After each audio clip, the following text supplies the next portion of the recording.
Welcome to our advanced course on game theory. This course covers the topics of social choice, mechanism design, and auctions. And essentially, it asks the question, if I know that agents are going to behave game theoretically, how can I design interactions for them that lead to good social outcomes? The first topic we're going to think about is called social choice. And here, leaving aside the question of strategic behavior, we ask about how to aggregate different people's preferences together in a sensible way. I'm Kevin Leighton-Brown. I'm from the University of British Columbia. My co-instructors, who you'll meet in subsequent videos, are Matt Jackson and Yoav Shoham from Stanford University. Let's get started. So social choice is essentially the problem of voting. And the first thing that you might think is that voting seems like an incredibly simple thing to study. How hard can it be to study something that, after all, involves just filling in one of the boxes out of some small set of different candidates? Well, I want to argue that voting actually is tricky enough that we want to have a mathematical theory of it. Here's an example. In the year 2000, the US presidential election came down to who won Florida. And it was incredibly close. After complicated recounts and an appeal to the Supreme Court, George Bush turned out to be the winner by 537 votes. However, Ralph Nader, a third-party candidate with a pretty limited amount of support, got 97,000 votes. In surveys that were taken after the election, it turned out that about twice as many Nader voters would have chosen Al Gore instead of George Bush if Nader hadn't been a candidate in the election. Now, leaving aside whatever preferences we might have about who should be president of the United States, this seems like a bad outcome, because it seems like more people overall preferred Gore to Bush in Florida, and nevertheless, Bush was the winner. So it seems like we didn't do a very good job in this election about taking everybody's preferences into account and selecting the right winner. Indeed, recently, there have been popular movements around the world demanding new voting systems. Here, I'm showing protests in London and in Ottawa by British and Canadian citizens who think that they should have new voting systems that do a better job of taking their whole preferences into account. In this week of the course, we're going to ask whether it's really true that there are other voting systems that are better, and what better actually means. So we're going to start by looking at different voting schemes, seeing how they work. We're going to see that each of these voting schemes is sometimes able to give rise to kind of paradoxical outcomes where it seems like something wrong can sometimes happen. And we're going to culminate in a famous proof that shows that in a really formal mathematical sense, it just isn't possible to avoid these kinds of failures. So thanks for joining our course, and look forward to having you for the videos to come. Hi folks, this is Matt, and so we're talking a little bit about social choice theory now, and I'll introduce you to voting schemes and social choice functions. And in terms of the overall idea, what we're looking at now is we're looking at a setting where a society is making decisions, and we've got a bunch of different individuals who have preferences, and that we want to sort of aggregate those, right? So we've got a set of voters, a set of people. They have to make decision, and we want to take into account the preferences of the different individuals. So we're looking at a setting where we have a set of outcomes or a set of alternatives. So something we're going to choose over. So it could be a set of political candidates. It could be that we're trying to choose a set of new members for a society, that we're trying to decide on a new tax rate for government. We've got a whole series of different questions, and there's possible outcomes that are there. And the people, the voters, the agents, the people in the society have preferences over these outcomes. So in this setting we're going to look at, for now, people are going to have preferences. They'll be able to tell you, this is my favorite outcome, this is my second favorite, my third, my fourth, and so forth. And what a social choice function is going to do is take the preferences of the individuals and, as a function of those, tell us which outcome are we going to choose. So it's going to be a mapping from profiles of preferences to a particular outcome. And generally what we're going to be interested in is sort of which of these social choice functions would we like to have. Now, in the course, we're going to eventually have to talk about incentives because people, in a setting where we're voting for a bunch of candidates, it might be that and you ask me which one's my favorite candidate, I might not tell you truthfully which is my favorite candidate. I might vote for somebody else if I think my candidate has no chance of winning the election. So people might try and manipulate the voting scheme by changing how they represent their preferences. They'll say, okay, I would like to vote for this person, not for this other person. So we'll have to very carefully think about how the mapping from preferences into alternatives eventually is achieved. But for now, what we're going to do is we're just going to look at the function itself and say, okay, if society, there's a set of ways in which these things can be mapped, and then later we'll ask which ones can actually be achieved or how they can be achieved and so forth. Okay. So given is a set of preferences or outcomes or alternatives. So that's going to be the set O. And people are going to have preferences over these, and we're going to represent these in a very simple form. Generally, the agents are going to have strict preferences over these things, so we'll eliminate indifferences that will make our life easier. So that's going to be represented by this relationship, which is going to be generally linear orders. So we'll look at situations where people are not indifferent, so they'll be having a linear order or what's known as a total order over the alternative. So they can tell you which is my favorite, which is my second favorite, and so forth. So given a finite set, I can just list them in order. And so a linear order, the set of linear orders will be denoted by L, and those are going to be the binary relations, which are total and transitive. And what does that mean? That means if you look at any two alternatives, any two outcomes, A and B, that are not equal to each other, then either A is preferred to B or B is preferred to A, but not both. So it means, first of all, I can tell you which of the two I prefer, and I'm not indifferent. Okay, so one part about a linear order is it's going to be a strict ordering. I'm never going to be indifferent. And for any two alternatives, I can always make a comparison. I can't say, I don't know, I'm not sure, I'm not undecided. All these voters are decided. They can tell you exactly how they rank everything, and preferences are going to be strict. They're also going to be transitive. So if I like A better than B and B better than C, then I better like A better than C. Okay, so we've got a nice transitive ordering. That's going to be a linear order, it's total and transitive. Sometimes we'll also be working with non-strict preferences. So it could be that someone's indifferent.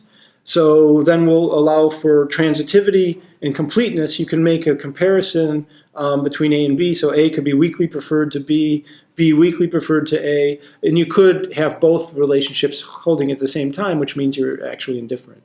So sometimes it'll be better to work with non-strict relationships. And in fact, when we're thinking about how society decides on a relationship, it might be that everybody in a society has a strict ranking, but then society as a whole ends up with a weak ordering. So we'll allow for non-strict preferences as well. Okay, so those are going to be preferences. Those are the objects that we're going to assume people have, and then based on those, we try and make a choice for the society. Okay, so the formal model then in terms of the way that we'll work through social choice functions, we've got a set of individuals, finite set of individuals, finite set of outcomes, O, and we'll consider the linear orders on the outcomes, this set L, and also the non-strict version. So a social choice function is going to be a function which maps from the set of preferences, weak preferences, into outcomes. So if you tell me what everybody thinks in the society in terms of their rankings, I'll pick an outcome. So a social choice function tells you, as a function of what people believe in terms of their preferences of different outcomes, what's the outcome that we're going to choose. A social welfare function or a social welfare ordering is going to be the same kind of object, except that instead of just picking an outcome, what it's going to do is actually say, give you a full ranking of outcomes. So society is going to rank outcomes. Okay, and that's different than just picking an outcome.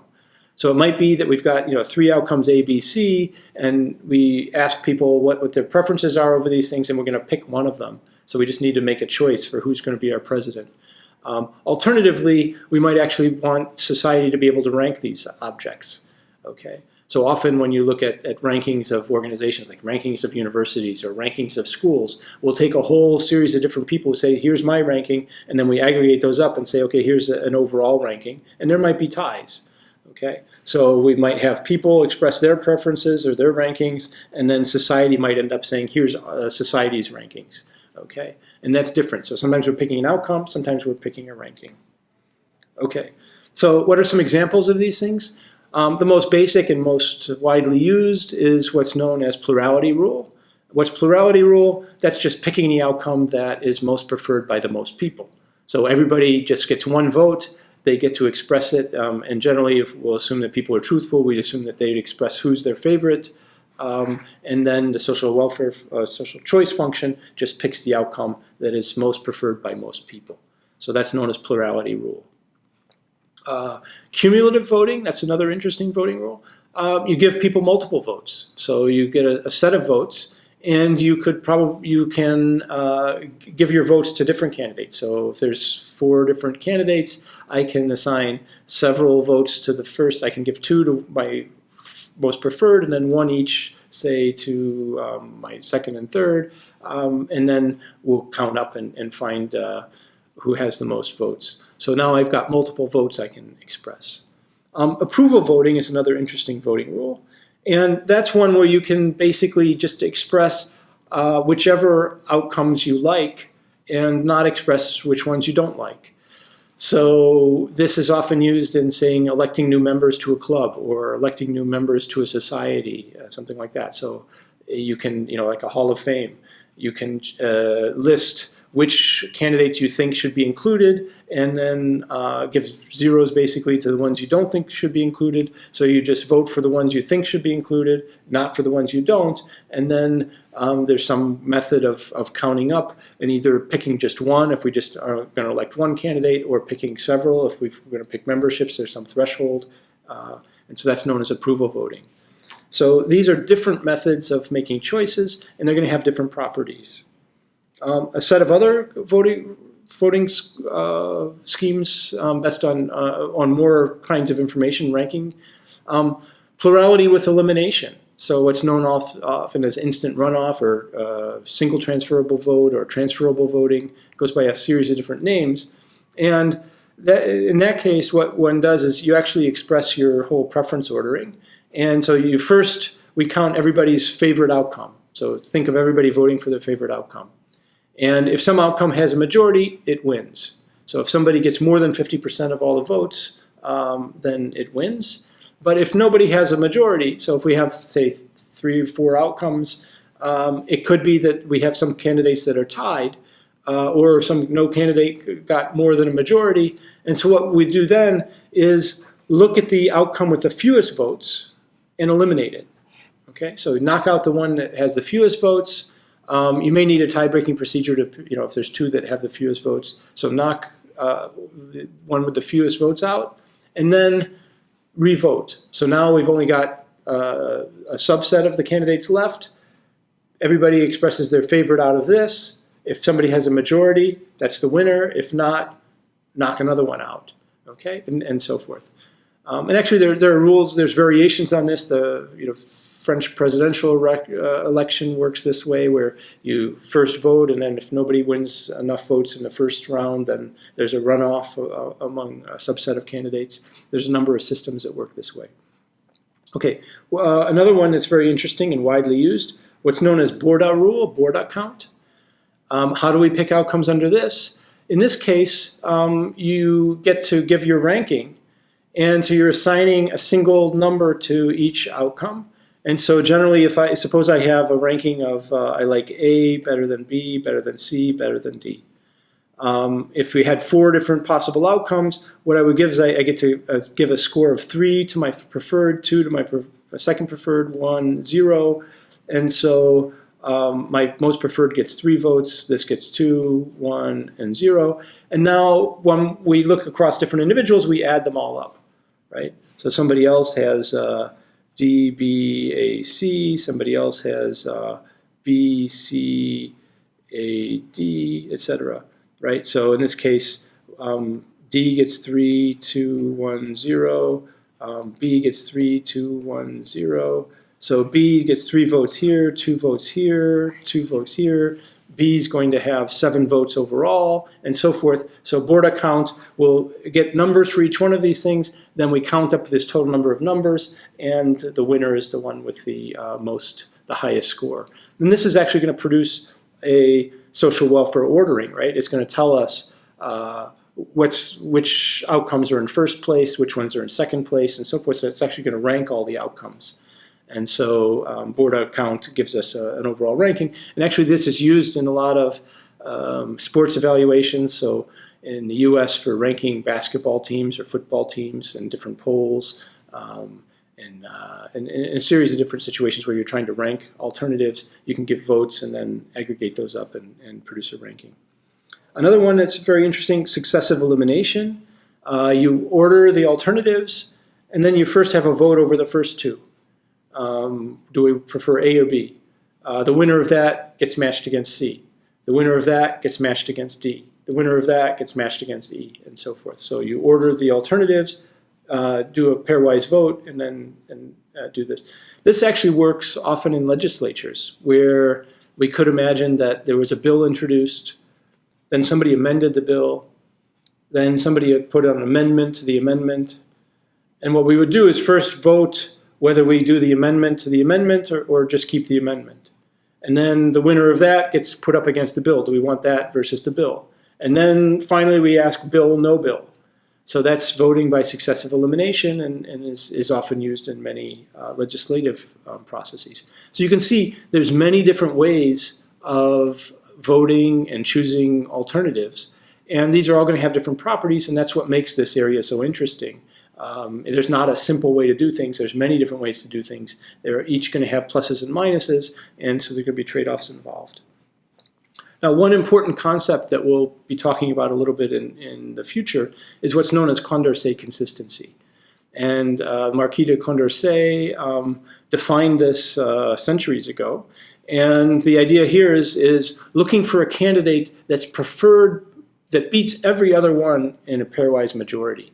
So if you look, if we've got A versus B, A is preferred to B by a majority. And we look at A versus C, A is preferred to C by a majority. And A to D, so if A beats every other alternative, it has a majority of votes versus all other ones, then that's known as a Condorcet winner.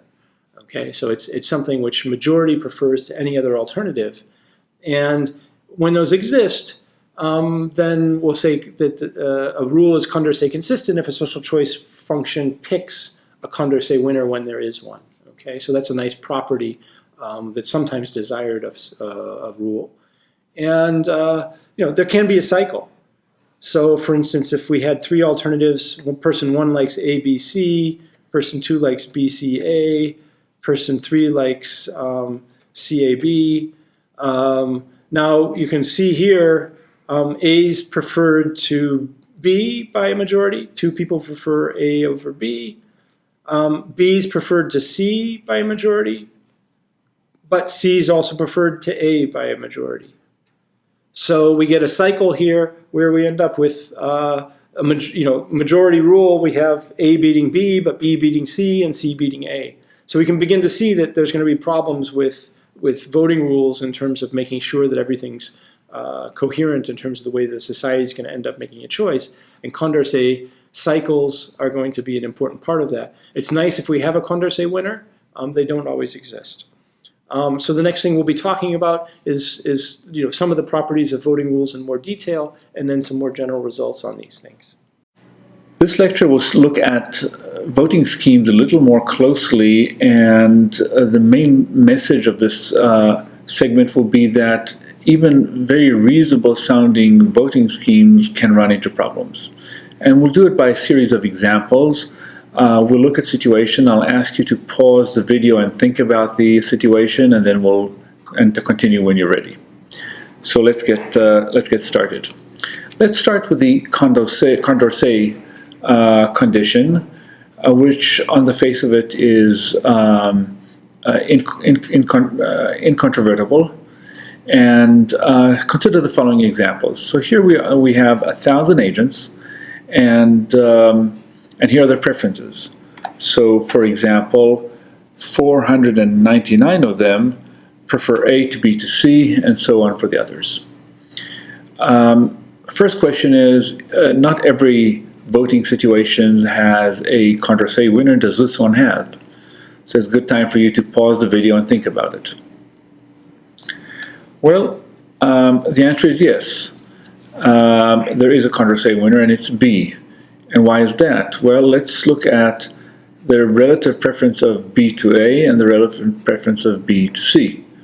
Well, we have here that 501 of the agents prefer B to A, and 502 of the agents prefer B to C. So clearly B is the Condorcet winner. Well, so where's the problem? Well, now think about the simplest sort of voting we're familiar with, plurality voting. Everybody votes for their top candidate. Who would win the plurality voting here? Well, again, you could pause the video, or in this case, it's fairly straightforward, right? Clearly, A would win it because 499 agents would vote for A, and the next highest number would be C with 498. So plurality voting doesn't give you the candidate that on the face of it is the should be the clear winner. What about voting plurality with elimination? So this might take a little more time to think about. So you might want to pause the video here just for a second. And now when you think about it, you see that C would be the winner under plurality with elimination. And why is that? Well, you'd first run a plurality, and you'll see that B is the loser, so B would leave the competition, if you wish, and now it'll be head-to-head between C and A, and in this case C would be the winner because 501 out of the 1,000 agents prefer C to A. So C would be the winner. And so two voting schemes, both of them on the face of it reasonable, would give you different answers, and both answers different from the criterion that on the face of it seems quite a safe criterion, namely the Condorcet condition. So here's another example, and let's think about what would happen in this case. What would happen under plurality voting? Well, clearly under plurality voting, A would win, since A would get 35 votes, and the second highest would be B with 33. What would happen under the board of voting? This takes a little more thinking, and you might want to pause just for a second the video. But when you continue, by that time you'll quickly realize that, again, A would be the winner under Borda. And clearly you have A, B, and C each appearing in each of the places 1, 2, and 3, with A appearing with the largest number of agents in the higher locations. So A would have the highest Borda count and would be the winner too. So this looks very good. But now what happens if C drops out? So C realizes that he has no chance of winning the election and drops out. Now what would happen under the both plurality and Borda? Just, you might want to pause for a second the video and think about it. And when you do, you realize that in both cases, B would win. And so here you have a candidate that has no chance of winning, and his sole role, if you wish, is to change what otherwise would be the outcome of the elections. Here is another peculiarity of voting schemes. And imagine that we're doing pairwise elimination. That is, we're going to take one candidate, compare him to another, take the winner, comparing to a third, and so on and so forth. So the order in which we compare the candidates, we call that the agenda. So somebody needs to set the agenda, we call that person the agenda setter. So imagine pairwise elimination with the order of comparison A, B, C. In other words, A will be compared to B, and then B will be compared to C. So who would be the winner of this election? A good time to pause the video and think about it. And once you do, you realize that C would be the winner. Because when A is compared to B, well, we have B preferred to A by a majority of the agents, so A would be eliminated. And then when the winner, namely B, is compared to C, you'll see that C is preferred to B by the majority of the agent, and therefore C will be the winner of this election with this ordering. What happens with another ordering, like ACB? Again, you might want to pause the video, and by the time you resume, you'll realize that in this case B would be the winner. And perhaps not surprisingly, when you ask about the third ordering, BCA, you'll see that A would be the winner then. And so it's a little perhaps disconcerting that the same voting scheme, merely by deciding on the order in which you run it, will lead to very different results. And here is another example. There are 3 agents and 4 candidates, and the preferences are written up there. Now, consider again pairwise elimination with the ABCD ordering. And what would you get? Again, pause the video for a second, think about it, and realize that the winner would be D. What about this case? We're now not talking about different orderings. We're talking about a given ordering and an outcome, but there's something a little troubling about this outcome. What is it? Okay, pause the video, think about it, and realize that the problem is that everyone prefers B to D here, right? So B is preferred to D here, B is preferred to D here, and B is preferred to D here, and yet D, this Pareto-dominated candidate, wins. So something is wrong in this picture. Well, the goal here was not to give us the final answer what is the right way to vote. In fact, that is not well defined. The goal was to alert us to the fact that a lot of reasonable sounding voting schemes can be problematic. And so with this note of caution, we'll finish this segment. This video is going to tell you at a high level probably the most important and surprising thing that we have to tell you about social choice, which is that it's impossible to come up with any social welfare function which is sensible in a particular formal way. So first of all, let's remember what a social welfare function is. A social welfare function is a voting rule where every agent tells me a set of preferences. So it gives me a total ordering over all of the choices that we have to make, over all of the candidates. And getting this whole set of different rankings from all of the different agents, the social welfare function gives me back a single ranking, which is the social choice.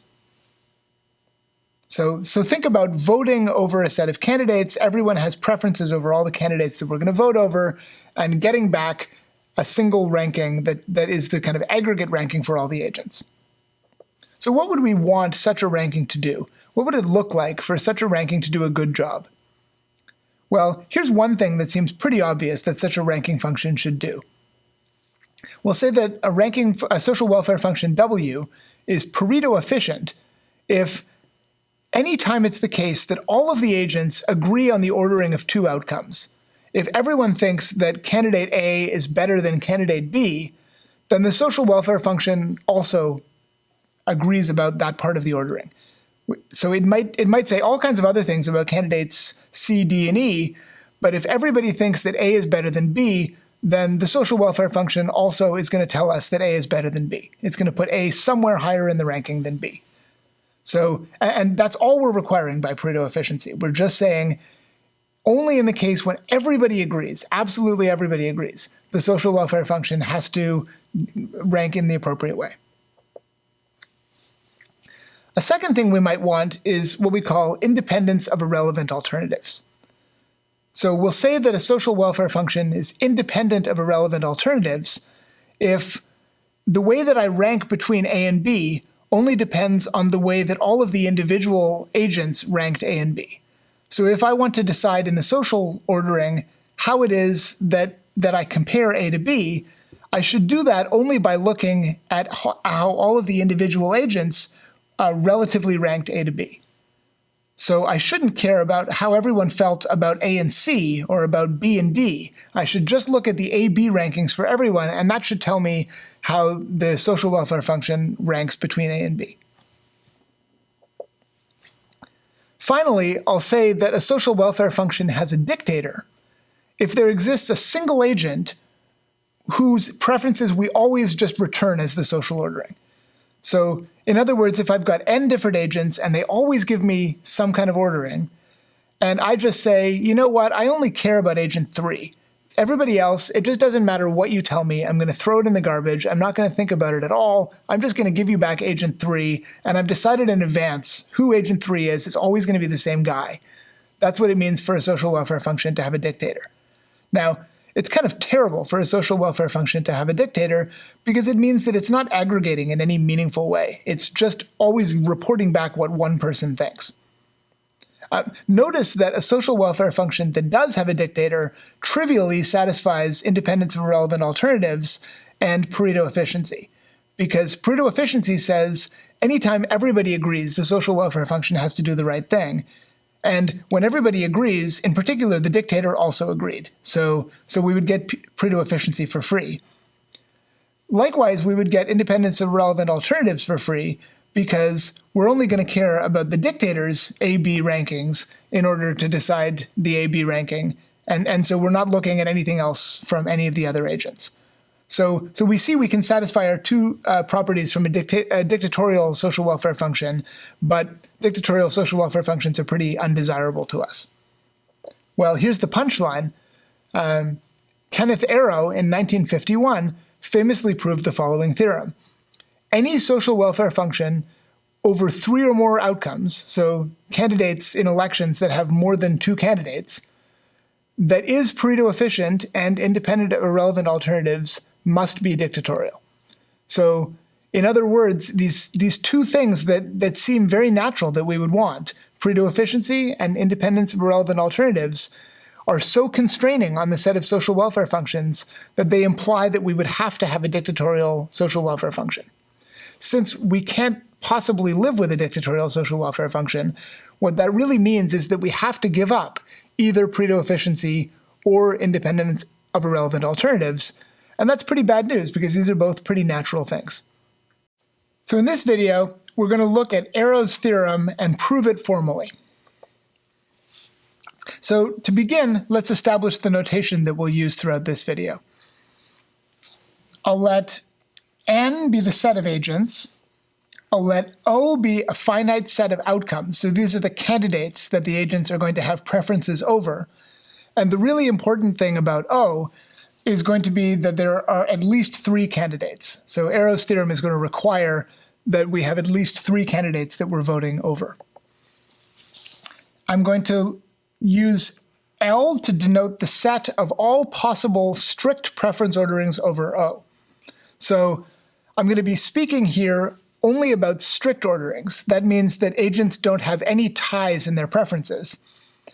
In the end, Arrow's theorem is going to end up telling us that any desirable social welfare function can't exist, even if preferences are restricted to be strict. So this restriction to strictness is not going to be a limiting thing. It's actually going to be a strengthening thing. We're going to end up seeing that we can't have good social welfare functions even if preferences are strict. I'm going to use this notation here to denote an element of the set L to the n. So in other words, this is going to be a preference profile, a preference ordering 1 for every agent. And this is, of course, the input that our social welfare function takes. So recall that a social welfare function is a mapping from a preference profile, a set of preferences 1 for every agent, to a single preference ordering, which is the social welfare ordering. Going on, I'll denote with this symbol a preference, an ordering relation here subscripted by a W, the preference ordering that is actually output by the social welfare function. So as I just said, the social welfare function itself outputs an ordering, and this is going to be the ordering that gets output. Now, when the input to W is ambiguous, I might actually have even more complicated notation here saying precisely which ordering it is. So in particular, this notation here is going to mean the preference ordering output by W when given the preference profile here as input. And I'm going to care about this in particular when I sort of change around which preference ordering it is that I talk about. Okay, so now let me formally state the conditions that Arrow's theorem speaks about. The first is Pareto efficiency. So recall the idea of Pareto efficiency is that when everybody agrees on how 2 outcomes should be ranked, if it's the case that every agent thinks that A is better than B, then the social welfare function is required also to output that A is better than B. And this is only the case when everybody is unanimous. If even one person feels differently, this doesn't restrict us at all.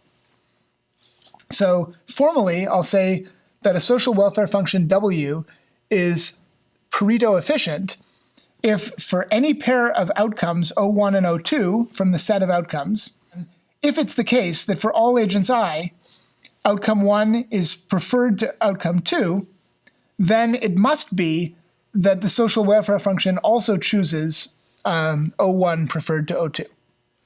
So the next definition we need to set up Arrow's impossibility theorem is the idea of independence of irrelevant alternatives.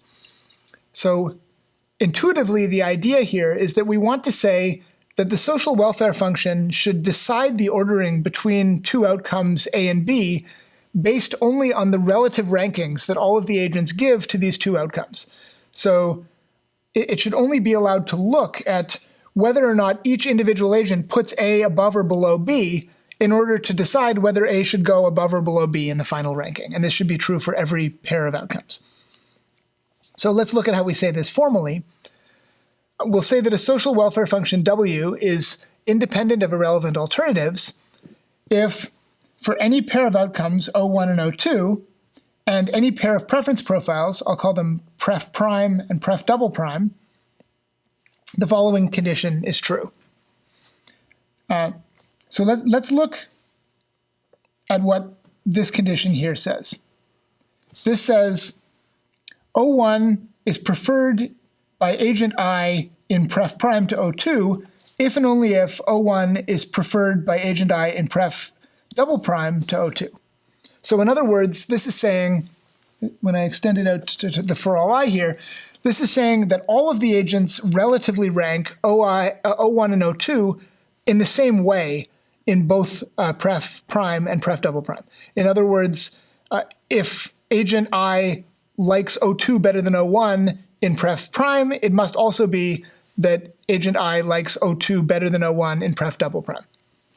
So the condition says that if this is true, then it must be that the social welfare function, when given pref prime as an input, makes the same relative ranking between O1 and O2 as it does when given pref double prime as an input. So again, in words, what we're saying here is that the social welfare function's decision between O1 and O2 in these 2 different preference profiles has to be the same if the relative ranking that all the agents make between these 2 things is also the same in both of these 2 orderings. Finally, I'll define non-dictatorship as follows. I'll say that a social welfare function does not have a dictator if there does not exist some agent I for whom the following property is true. For all outcomes, O1 and O2, it's the case that if agent I likes O1 better than O2, then it must be that the social welfare function also likes O1 better than O2. So, in other words, a dictator is somebody who simply determines the social welfare function. It's the social welfare function, if it has a dictator, is a function that just listens only to one of its inputs, ignores the preferences of everybody else, and simply spits out the one preference ordering that it comes from the one dictatorial agent.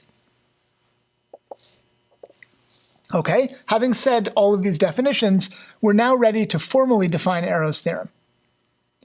So what we can say is any social welfare function W that is Pareto efficient and independent of irrelevant alternatives is dictatorial. The way the proof works is as follows. So for the rest of this video, I'm going to give you the proof of this theorem, which I think is a really beautiful proof, because we're able here to say something about a space of functions, a space of very complicated functions from sets of orderings into orderings without knowing really what function we're talking about. We want to assume simply that our function is PE and IIA, is Pareto efficient and independent of irrelevant alternatives. And we'll see that that assumption is enough to show that it must be dictatorial. Now, to avoid sweeping this under the rug, let me again remind you that we've made the assumption that the number of outcomes is at least 3. That's important for this proof. In a sense, really, it's important because independence of irrelevant alternatives doesn't really mean anything in the case of only 2 agents. There can't be an irrelevant alternative if there are only 2 things to be compared. So we're going to need to make use of the fact that there are at least 3 outcomes, as you'll see in the proof. So let's get started. So we're going to proceed in 4 steps. We're going to end up proving 4 intermediate claims, which will eventually get us to the proof that this social welfare function, which we assume is both Pareto efficient and independent of irrelevant alternatives, must also be dictatorial. So first of all, here's what I want to claim. Sounds like a strange thing to claim, but it'll get us where we want to go. If every voter ranks some outcome B either at the very top of his preferences or at the very bottom of his preferences, then it must be that the social welfare function also puts B either at the very top or the very bottom. So let me draw kind of a picture of this. So think of these as being a bunch of preferences from all the different agents. And what I'm saying here is that each agent has to put B either at the top or the bottom. It doesn't matter which, but they have to put it either at the top or at the bottom. And what I want to claim is that the social welfare function then has to do the same thing. It either has to go here at the top or it has to go here at the bottom. So let's see why that would be true. So the way we're going to do this is we'll consider some arbitrary preference profile that satisfies this condition. Every voter puts B either at the very top or the very bottom of their preferences. And let's assume for contradiction that the claim that we've just made is not true. Instead, that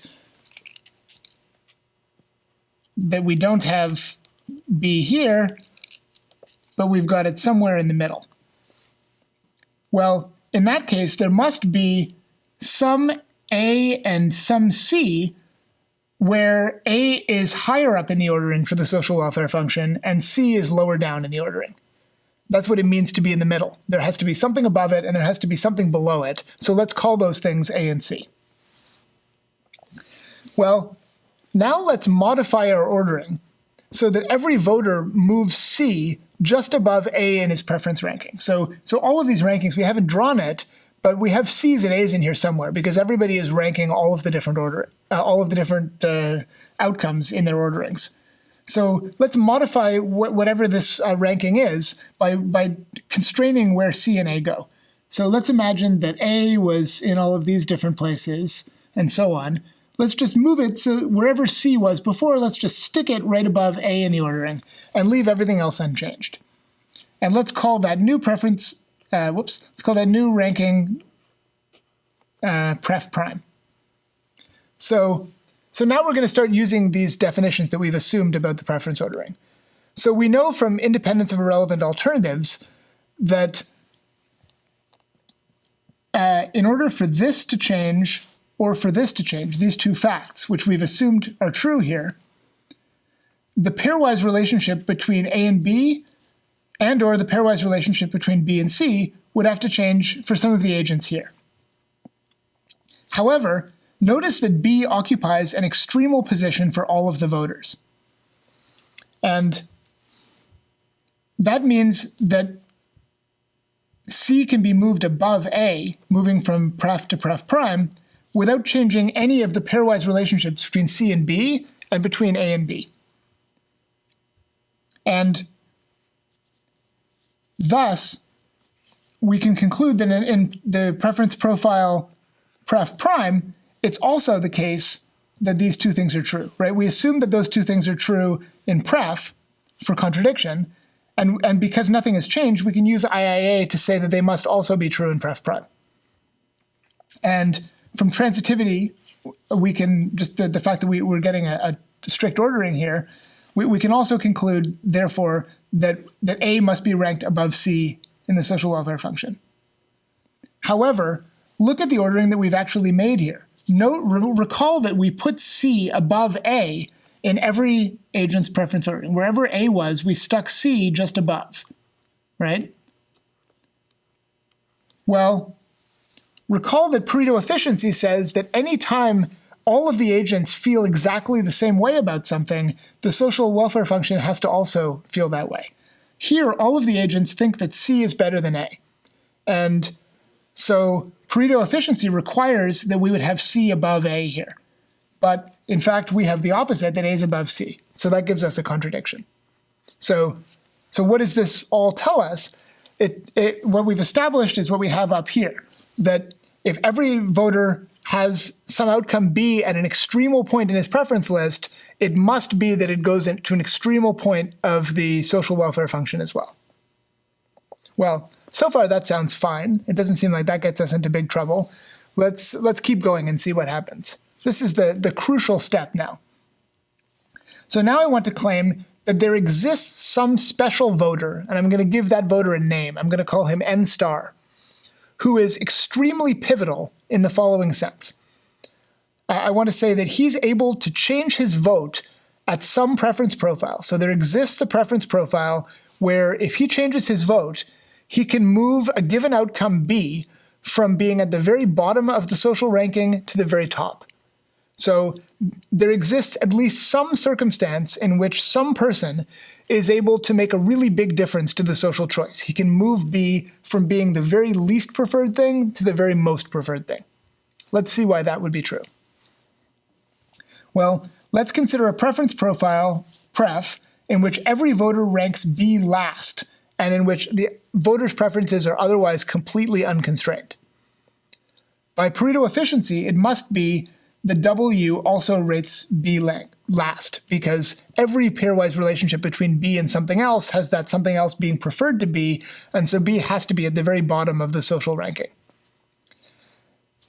So now I want to basically let voters, so I have some ordering of the voters from 1 to n, and I'm going to let them successively modify, so let me draw this. So I've got all of these different rankings here from different voters, and I've got some social welfare ranking here. So we start out with everything at the bottom. And we conclude from PE that B must be at the bottom here too. So then I say, let me, one at a time, take a voter and take B off being at the bottom and put it up at the top. And let me see what happens. When I do this, there has to eventually be a change. It can't be that I do this for everybody and B never changes, because once I've done it absolutely for everybody and I've got B at the top all the way, then Pareto efficiency again is going to constrain me and it's going to say B has to be at the top. So I know there has to be somebody who, in making these movements, causes something to change at some point. So I'm going to give the name n star to the first voter in this apparently arbitrary ordering on the voters that I've got here, whose change causes something to become different. So I'm going to get the first guy to move B from the bottom to the top, and I'm going to look at what happens here. And if nothing changes, I'm going to have the second guy do it. I'm going to keep working my way through until at some point B moves somewhere. Something different happens. And then I'm going to say, all right, I found my n star. That guy who made a difference is n star. So now let me give some names to preference orderings because I need them for the rest of the proof. So I'm going to denote by pref1 the profile just before n star moves B. And I'm going to denote by pref2 the profile just after n star has moved B to the top. And let's note that in pref1, we have B at the bottom in the social welfare ordering. So our social welfare ordering here has B at the bottom. And in pref2, B is in some different place than it was before. And every voter ranks B at either the top or at the bottom. Right? So notice here we have B's at the top for everybody. Here we have B's at the bottom for everybody. And here again we have B's at the top and B's at the bottom. But what's changed is n star. So here's the one guy who's actually moved something. And by our argument in step 1, both of these profiles have B in extremal positions, and so it must be that the social welfare function also puts B in an extremal position. And because we've defined n star as the person who causes B to change, it must therefore be in this profile pref2 that B is at the top. And notice that means now that we've proven the thing we set out to prove. There exists some voter who is able to change his vote at some profile, at this profile, in order to move some outcome B from the bottom to the top. Okay, let's get to step 3. So now I want to reason about this same guy, n star. So recall n star has special power over outcome B in this very narrow way, that there exists this one special profile that we constructed, pref1, where he can move B from the bottom to the top. Well, now I want to reason about this same guy, and I want to claim something that all of a sudden seems very strong, that he's a dictator over any pair AC that doesn't involve B. What does that mean? It means that the social welfare function must make every decision between any pair AC, where I'm using those variable names just to denote anything that isn't B, simply by listening to what n star thinks. So if n star likes C better than A, the social welfare function will as well, and it just doesn't matter what anybody else thinks. So that's what we want to claim here. So how does this argument work? Well, so we're going to begin by choosing one of the two elements from the pair, and let's call the one that we choose A. So now I'm going to construct a new preference profile, pref3, which differs from pref2 in 2 ways. First of all, I'm going to move A to the very top of n star's preference ordering, leaving everything else unchanged. So I'm going to take A wherever it was here, and I'm going to move it up to the top. You'll notice, by the way, in these pictures, if you can read it, some of the variable names are bold, and some of the variable names are not bold. The ones that are bold are things we've made explicit assumptions about, and the things that are not bold are given for illustrations, but we haven't actually assumed. So if you can make it out, you'll see here A is not bold because we haven't assumed anything about where it goes, and over here A becomes bold because now we've assumed that it goes to the top of n star's ordering. All right, so anyway, we're making 2 changes. So our first change is to move A to the top of n star's ordering. And that means that for n star, A is most preferred, or A is preferred to B, which is preferred to C because A and B are both at the top. So wherever C is, it must be further down. And second, we're just going to arbitrarily scramble the relative rankings of A and C for all voters other than n star without changing the position of B, which is always extremal. So we're just going to kind of move around A and C in some kind of arbitrary way, but we're going to make sure that we still leave B in the same place for everybody else that it always was. All right, so that's our preference profile, pref 3.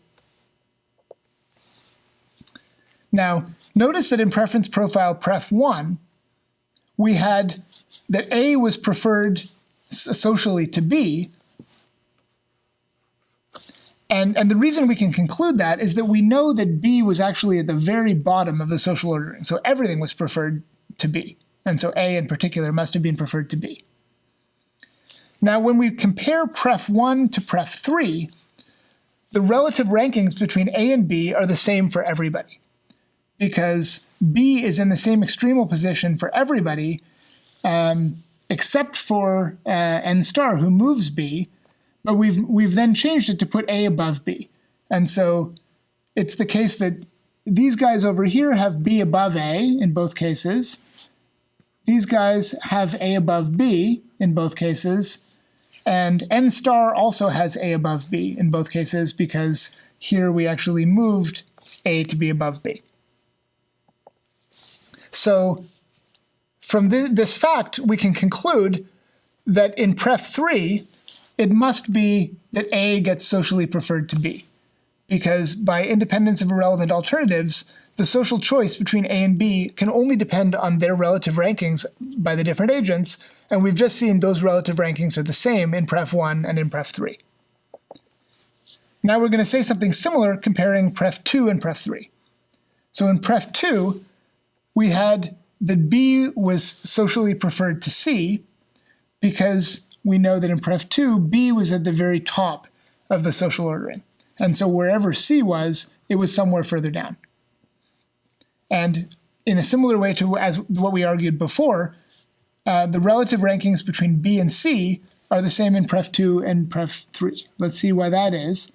So we have, for all the agents other than n star, B is in the same extremal position in both cases. So wherever C is, its ordering must be the same. And for n star, things are a little bit different. N star used to have B in the very top position here, and here he has B in the second position, but the thing above it is A. So in both cases, wherever C is, it's somewhere downstream. And so, again, we see that because the relative rankings are the same in both places, it must be that the social ordering, again, is the same. So here we had that the social ordering says B is higher up than C, and so here it must also be that B is higher up than C in the social welfare ranking. So using these two facts that we've just established and transitivity, we can draw the conclusion that the social welfare ordering must give us that A is preferred to C in pref 3. Okay, why do we care about that? Well, let's construct one more preference profile. I promise this is the last one, pref 4, by changing pref 3 in two ways. First of all, let's arbitrarily change the position of B in every voter's ordering while keeping all of the other relative preferences the same. So we're going from pref 3 to pref 4 by taking B and just kind of sticking it somewhere else.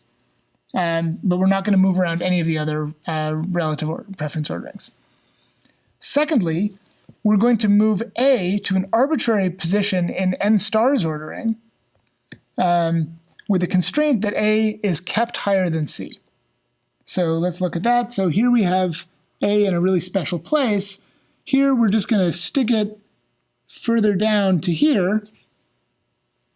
But we're going to make sure that it's still higher than where C is. And what I want you to observe now is that all voters other than n star at this point have completely arbitrary preferences, because the only things that we had assumed about those voters ever before was the position of the Bs, right? Those are the only things that we had bold in those figures, because that's all we assumed. All this other stuff here is just completely arbitrary. Furthermore, n star also has arbitrary preferences, except for the fact that A is preferred by n star to C.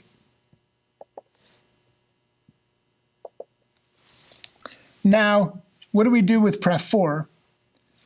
Well, in Pref 3 and Pref 4, all of the agents have the same relative preferences between A and C, right? So we've moved things all around, but we've done it in a way that still has all of the agents in 3 and 4 having the same preferences between A and C. And we know that in Pref 3, the social welfare function has to rank A higher than C. So, by independence of irrelevant alternatives, it must be that the welfare function also ranks A above C in Pref 4. But that's pretty interesting because the only thing we've assumed about Pref 4 is that A goes above C for n star. And that means that we've established the thing we wanted to establish, which is that n star is all by himself able to determine the relative ranking between A and C, regardless of what everybody else says. So that makes him a dictator over the pair AC. Well, clearly I'm going to want eventually to say n star is a dictator over everything, not just over AC, but also over pairs AB, pairs that do involve B. So this turns out actually to be very easy to show. So let's consider some third outcome C. So I'm claiming now that n star is a dictator over pairs AB. So let me think about some third outcome C. Well, by the argument that I already made in step 2, there's some voter, let's call him n double star, who's extremely pivotal for C, right? So I can make that same argument that I made before, where C starts out at the bottom for everyone, and the social ordering has it at the bottom, and then I start moving things to the top until something changes, and eventually I can see that it changes there, and whoever the guy is who made it change, let's call that n double star. And in principle, maybe this is a different guy, right? There's nothing in step 2 that says it has to be the same person. It just says there was nothing special about B that made it the thing that had to move around. It would have worked for anything. So it would work, for example, for C. Well, now I can use the argument in step 3 to say that this guy that we've just identified, n double star, is a dictator over any pair alpha beta, which doesn't involve C, right? I'm just basically running through the arguments I had before, but renaming the variables. So, of course, AB is an example of such a pair alpha beta, right? So by this argument, there's somebody who's a dictator over the pair AB. So what I want to show is that that person is n star. I might worry that there are different dictators for different things. But notice that I've already observed that n star is able to affect the way that W relatively ranks A and B. For example, we saw this in the movement from the profile Pref 1 to Pref 2, right? When we had this profile where B was at the bottom, whoops, I'm doing that wrong. Let me do that again. We had this ranking where B was at the top for a couple people, it was at the bottom for n star, and it was at the bottom for other people. And then we move it up to the top. We saw that that caused the social welfare ordering to take B and move it from the bottom to the top. And that means that n star is able to affect the relative ranking between A and B, because wherever A is, it's somewhere in the middle here in the social ordering, and so the relative ranking between A and B got affected by what n star declared here, by this change that only n star made. And what I've now just argued is that there has to be some dictator over AB pairs. And so if n star was able to make any difference to AB pairs, he has to be that dictator. Because it's not possible to have both a dictator for AB pairs and a different person who ever makes a difference to the AB ranking. And so that means that this n double star and n star must be the same agent, and that means n star is a dictator over everything. N star is just a full dictator. And that means no matter what social welfare function I have, if it's Pareto efficient and if it's independent of irrelevant alternatives, it has to be some dictatorial social welfare function, which means the only freedom you have in such a social welfare function is the freedom to decide which person is the dictator. And if you have any other social welfare function which isn't dictatorial, then it must be that it's either not Pareto efficient or it's not independent of irrelevant alternatives. And that explains why we have voting systems that cause things like the number of votes that Ralph Nader gets to affect who wins the election in Florida, that's a case of not being independent of irrelevant alternatives. And that's usually the axiom that we relax, because not being Pareto efficient would be really terrible. That means if everybody all agrees about something, sometimes the social welfare function would do something different anyway. That's something that we're usually not willing to tolerate. And so the practical consequence of Arrow's theorem is that we end up having social welfare functions that are not independent of irrelevant alternatives. In this lecture, we'll speak about social choice functions. The most famous impossibility results pertain to social welfare function, and in particular, the Arrow's impossibility theorem is widely known, and we have discussed that before. Now, it might be thought that the problem lies in the fact that social welfare functions require you to specify as an output of the process an entire ordering, and that might be highly constraining. But if you only needed to pick a winner, as does a social choice function, then you would escape these paradoxes. It turns out that the answer is no, but first we need to sort of redefine our criteria a little bit, because the notions of Pareto efficiency and independence of irrelevant alternatives just aren't well defined in the context of a social choice function, but we will see that there are closely related notions that are well defined.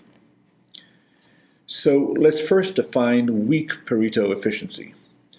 And we'll say that a social choice function C is weakly Pareto efficient if essentially it never elects a dominated outcome or candidate. So if there is a candidate O2 such that there is some other candidate O1 that is always preferred to O2 by every voter, then the weaker candidate O2 would never be elected. Seems like a reasonable criterion, and we'll call that weak Pareto efficiency. In place of independent of irrelevant alternatives, we'll have the notion of monotonicity. And informally, as is written here at the bottom, it says that if you have a winner, if we increase the support for that candidate, they would still remain a winner. So formally speaking, we'll say that the social choice function is monotonic if we take any candidate, O, and if it's the case for any preference profile, this one over here, if under this preference profile O is selected, then if we look at any other preference profile, if it has the property that for every agent and every other outcome O prime, if under the original preference O was preferred to O prime, it is also under the new preference. So that original winner O never lost support, maybe only gained support. Then under those conditions, it better be the case that under new preference order, in which O only got more support, it would still be the social choice, the winner. Again, a reasonable property to require. The last notion of dictatorship, similar to what you see in social welfare, simply says that C is dictatorial if there's some agent whose top choice is always the social choice. This is the bad news. The Muller-Satterthwaite theorem tells us that we can't have all three. So if a social choice function is Pareto efficient and monotonic, it must be dictatorial. And so, after all, social choice functions aren't more benign than social welfare functions, and we won't go through the proof, but the intuition is that in order to determine the relative ordering among candidates, we need to sort of probe it everywhere. And if we probe it enough, we'll get the entire social welfare function. And since the function, the social choice function, must be defined for all inputs, as we vary the inputs, we can find the total social welfare ordering. So in fact, we can use the social choice function to recover the social welfare function. That's the intuition behind the proof, and why social choice functions are as maybe counterintuitive or complicated as social welfare functions. Now, just to test our intuition again, let's consider an example, and let's take plurality, which perhaps on the face of it might contradict the Muller-Satterthwaite theorem. Clearly, plurality is Pareto efficient. In other words, if everybody prefers some candidate to another candidate, that other weaker candidate will never be the choice. And it's not dictatorial, obviously. So the theorem says it cannot be monotonic. Intuitively, you might think it is monotonic, but here's a counterexample. So here are these 7 agents and their 3 preference profiles. The 3 of the agents prefer A to B to C, etc. And clearly then A would be the winner under plurality, because 3 agents would vote for A. Now, what happens if we go and we modify this preference to this preference? We simply make A's situation better. C was preferred to A originally, and now A is preferred to C, and all other preferences relative to A remain the same. So surely you would say A is doing as well as it would have done originally, and monotonicity would say that it would still be the winner, but clearly in this case there are now 4 agents who are voting for B versus only 3 for A, so B would be the winner now. So plurality is not monotonic.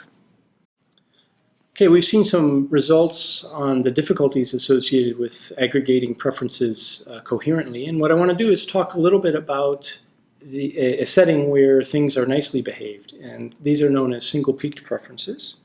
And sometimes voters' preferences have nice properties, and a very prominent case of that is when candidates can actually be ordered from left to right. So we can think of leftmost candidates, rightmost candidates, and candidates can be nicely ordered. And in situations where people have a most preferred outcome or candidate on this spectrum, then candidates we're going to have nice properties in terms of having an existing Condorcet winner, having nicely defined voting schemes, and so forth. And so the idea here is people have a most preferred point, and they prefer candidates closest to that and don't prefer ones that are further away.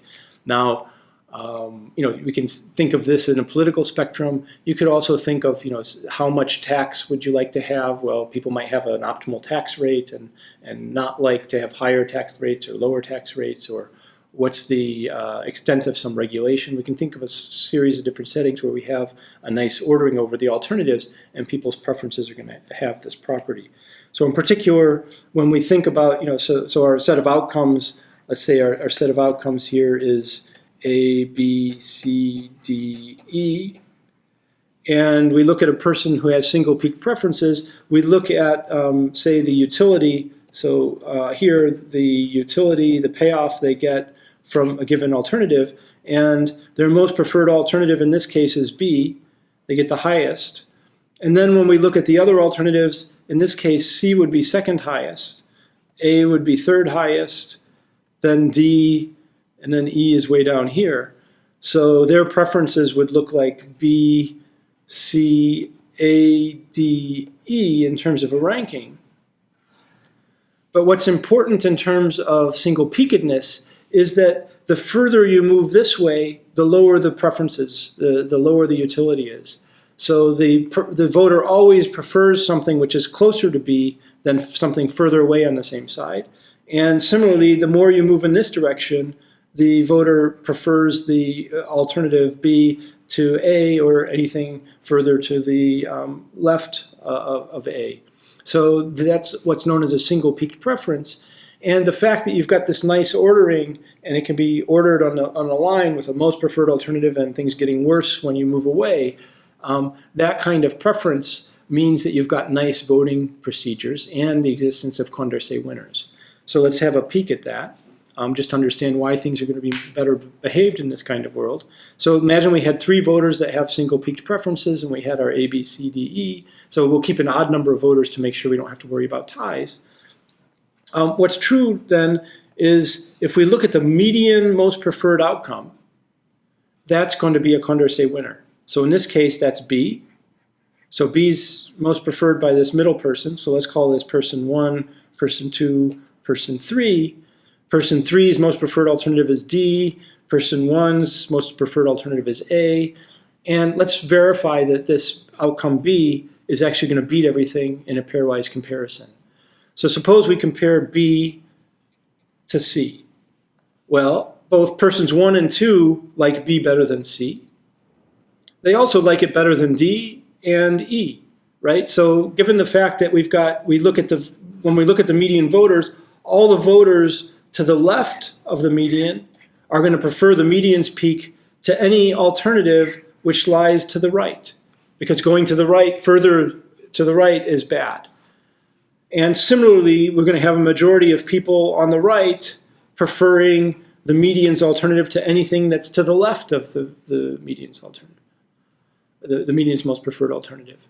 So the median outcome here, median outcome is a Condorcet winner. Median meaning median peak here, right? So we look at the peak, we look at the median of the peaks, that's a Condorcet winner. And so we're going to have a well-defined alternative which is going to beat every other one. And this gives us a nice way of choosing an alternative. It's known as median voting, and it gives us an idea of why we always talk about median voters and so forth, because then we've got a majority that prefers that position to anything on the other side, and vice versa. We have a Condorcet winner. Moreover, this is going to have nice properties in terms of people misrepresenting their preferences, right? So could 2 improve by changing their ordering? No, their alternative is picked, right? B, their favorite ordering. Let's think about person A. How could you affect this by if you're median voting, we're picking the median of the 3 alternatives. So if we think about picking the median alternative of these 3 alternatives, then the only way that person 1 could affect the outcome would be to change the median. How could they change the median? They would have to announce a peak over here, C, D, or E. And all of those alternatives are worse than B. So there's by misrepresenting their preferences, this person 1 would actually do worse. So this is, and you can verify that that's also true for 3 or any individual. The only way you're going to be able to make a difference is to change the median, which means you have to flip to the other side, which is something you're generally not going to want to do. So nice thing about single peak preference worlds, median most preferred point is a Condorcet winner, and individuals are going to have incentives to be truthful and to announce their preferences in a truthful manner. In fact, it's going to be a dominant strategy if we ask people for their preferences to announce their truthful preference if we're using majority voting. Median voting in this case. So there are settings where a lot of the negative results of impossibilities of aggregating preferences are overturned. And those are going to be ones where we've got a lot of structure on the problem, and that structure of the problem means we have nice orderings and there's no voting cycles. So this kind of setting, there's no voting cycles. We don't have the difficulties that underlie some of the issues like Arrow's theorem and so forth. Once we go into this setting, we have a nicer set of preferences in terms of the restrictions that they satisfy, and that allows us to aggregate preferences in ways that are going to be nicely efficient, strategy-proof, having dominant strategies and so forth. So there are settings which are quite natural where things are going to work out more effectively than they do when we allow for all preference orderings over alternatives. Now, when that happens depends on the setting, and there can be situations where you don't have this nice left-right ordering. So it is a fairly restrictive setting, but one that at least captures a good number of applications. Hi folks, so welcome back, and now we'll be talking a bit about mechanism design in general. So the idea here is that in a lot of what we've looked at so far in the course, we've been looking at specific institutions, specific games, and trying to understand how they affect behavior, and in particular how the structure of the game can be used to analyze and predict how people are going to behave. And now what we want to do is flip things upside down. So this will be game theory on its head. And the idea is, instead of taking the game as given and trying to analyze it, we'll look at situations where we have some idea of what we'd like to see be the outcome. And then the question is, can we design a game that will yield that outcome? So can we design institutions? And one big puzzle that we have in terms of the way people behave is when you think about the inefficiency that goes on in terms of bargaining.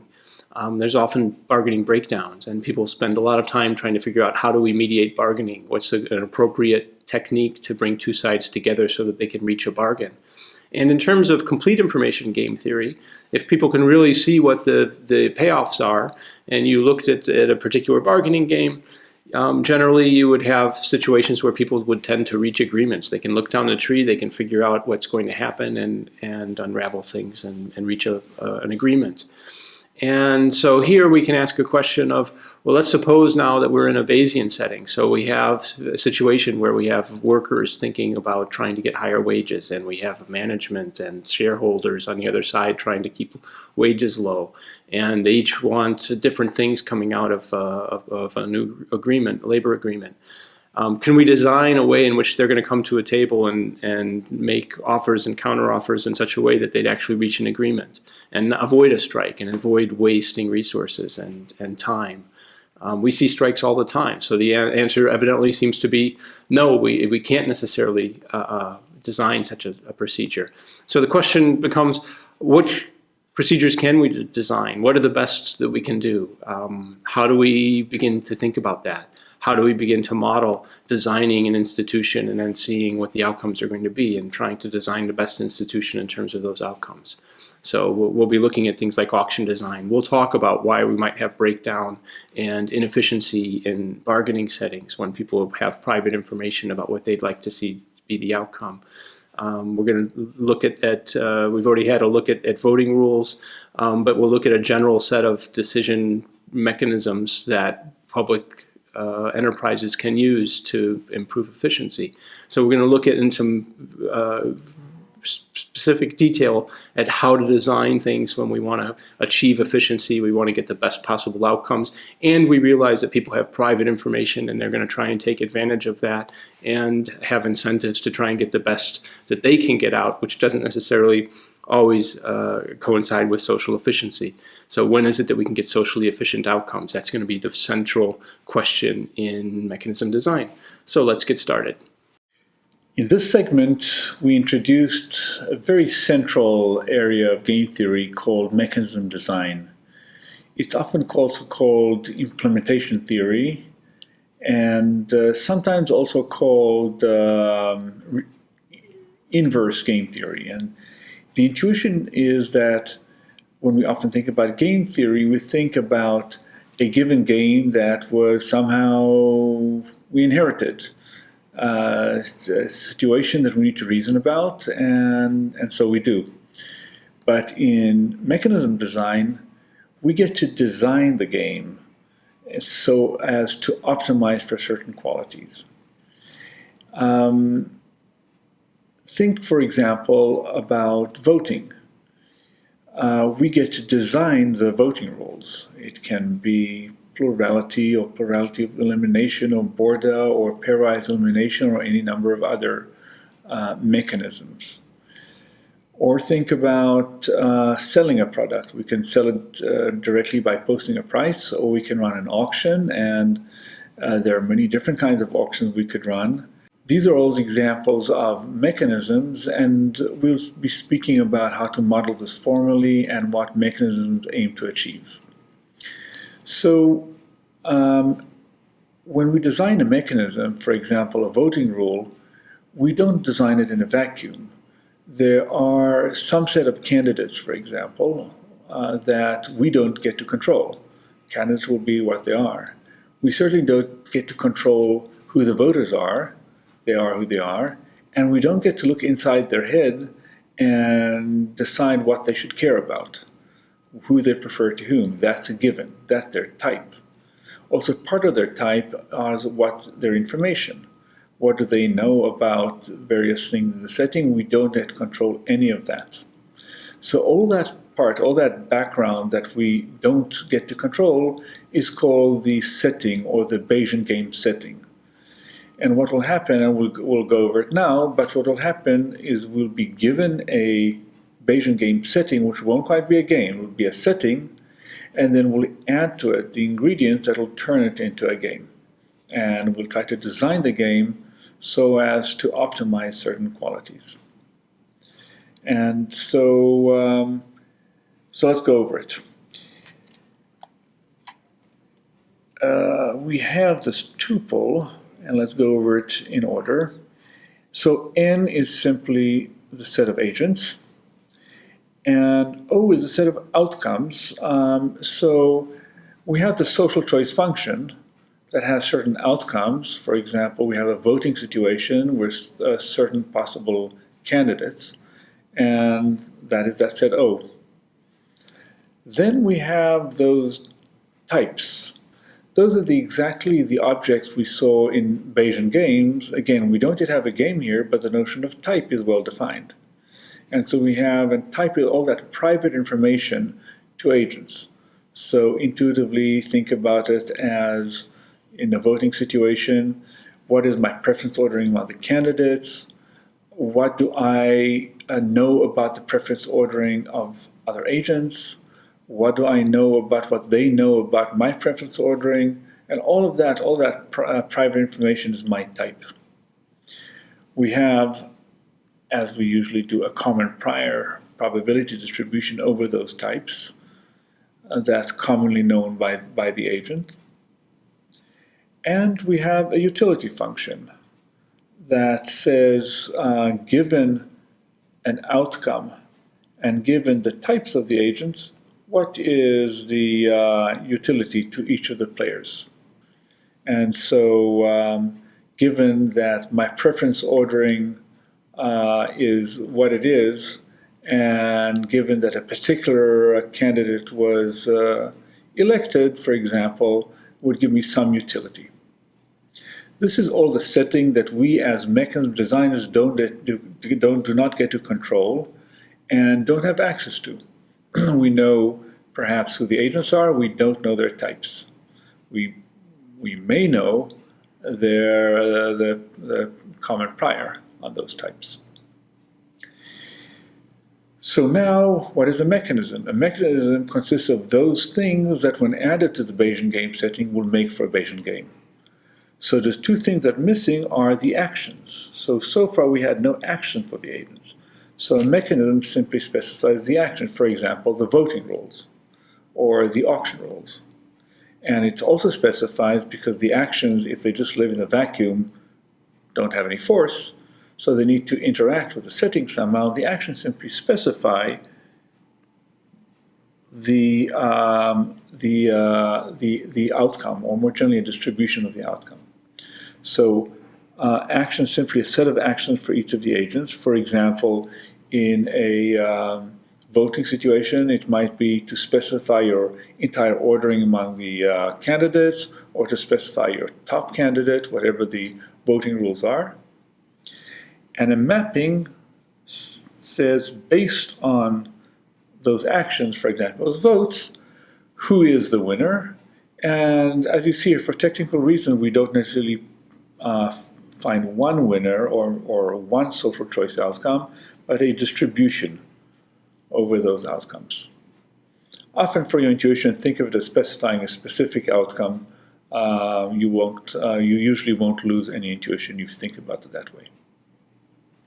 And so this is a mechanism. Given a Bayesian game setting, you add these two ingredients, the actions and how they map to outcomes, And when you put those together, you get a Bayesian game. So how do you specify the mechanism? Well, the intuition is that we want the agent to behave a certain way. We would like to reach a certain social choice outcome that's best. For example, we might want to find a socially optimal, Pareto efficient outcome. We might want in an auction setting to maximize our revenue, and do that while not having control over the Bayesian game setting. And so the trick is to set up the rules of the game, the mechanism, to cause agent to behave the way we want them, even though we don't have access to the internal information and can't directly control the actions. But we will set the rules of the game such that by their acting in their own perceived self-interest, they will lead to the outcomes we desire. And so it's really you can view it in a number of ways. You can think of it as an optimization problem with only partial information about and control over the variables you're optimizing. You can think of it as you can think of the setting as a set of Bayesian games, and you're picking selecting a particular Bayesian game out of those sets. And really perhaps the most basic view of it goes back to one of the terms, implementation theory. And we really want to implement a social choice function, which if we had access to the agent's types, we could have done directly, but we don't. If we simply ask the agents, it may be in their interest to deceive us, and so our goal is to implement it nonetheless. And so something magical about the setting, and it's quite a robust area within game theory. So what does it mean to implement a social choice function? It in fact has several possible meanings. One of them, among the strongest, is implementation in dominant strategies. What does that mean? Well, let's assume we start with a Bayesian game setting and we add to it a mechanism, and we'll say that that mechanism implements a social choice function, C, in dominant strategy, if it's the case that take any utility function for the agent, any vector U of utility functions, one for each of the agents, if the game has an equilibrium in dominant strategies, such that in any such equilibrium, because there could be multiple dominant strategy equilibrium, but any such equilibrium, we have that the outcome specified by the mechanism is indeed the social choice function.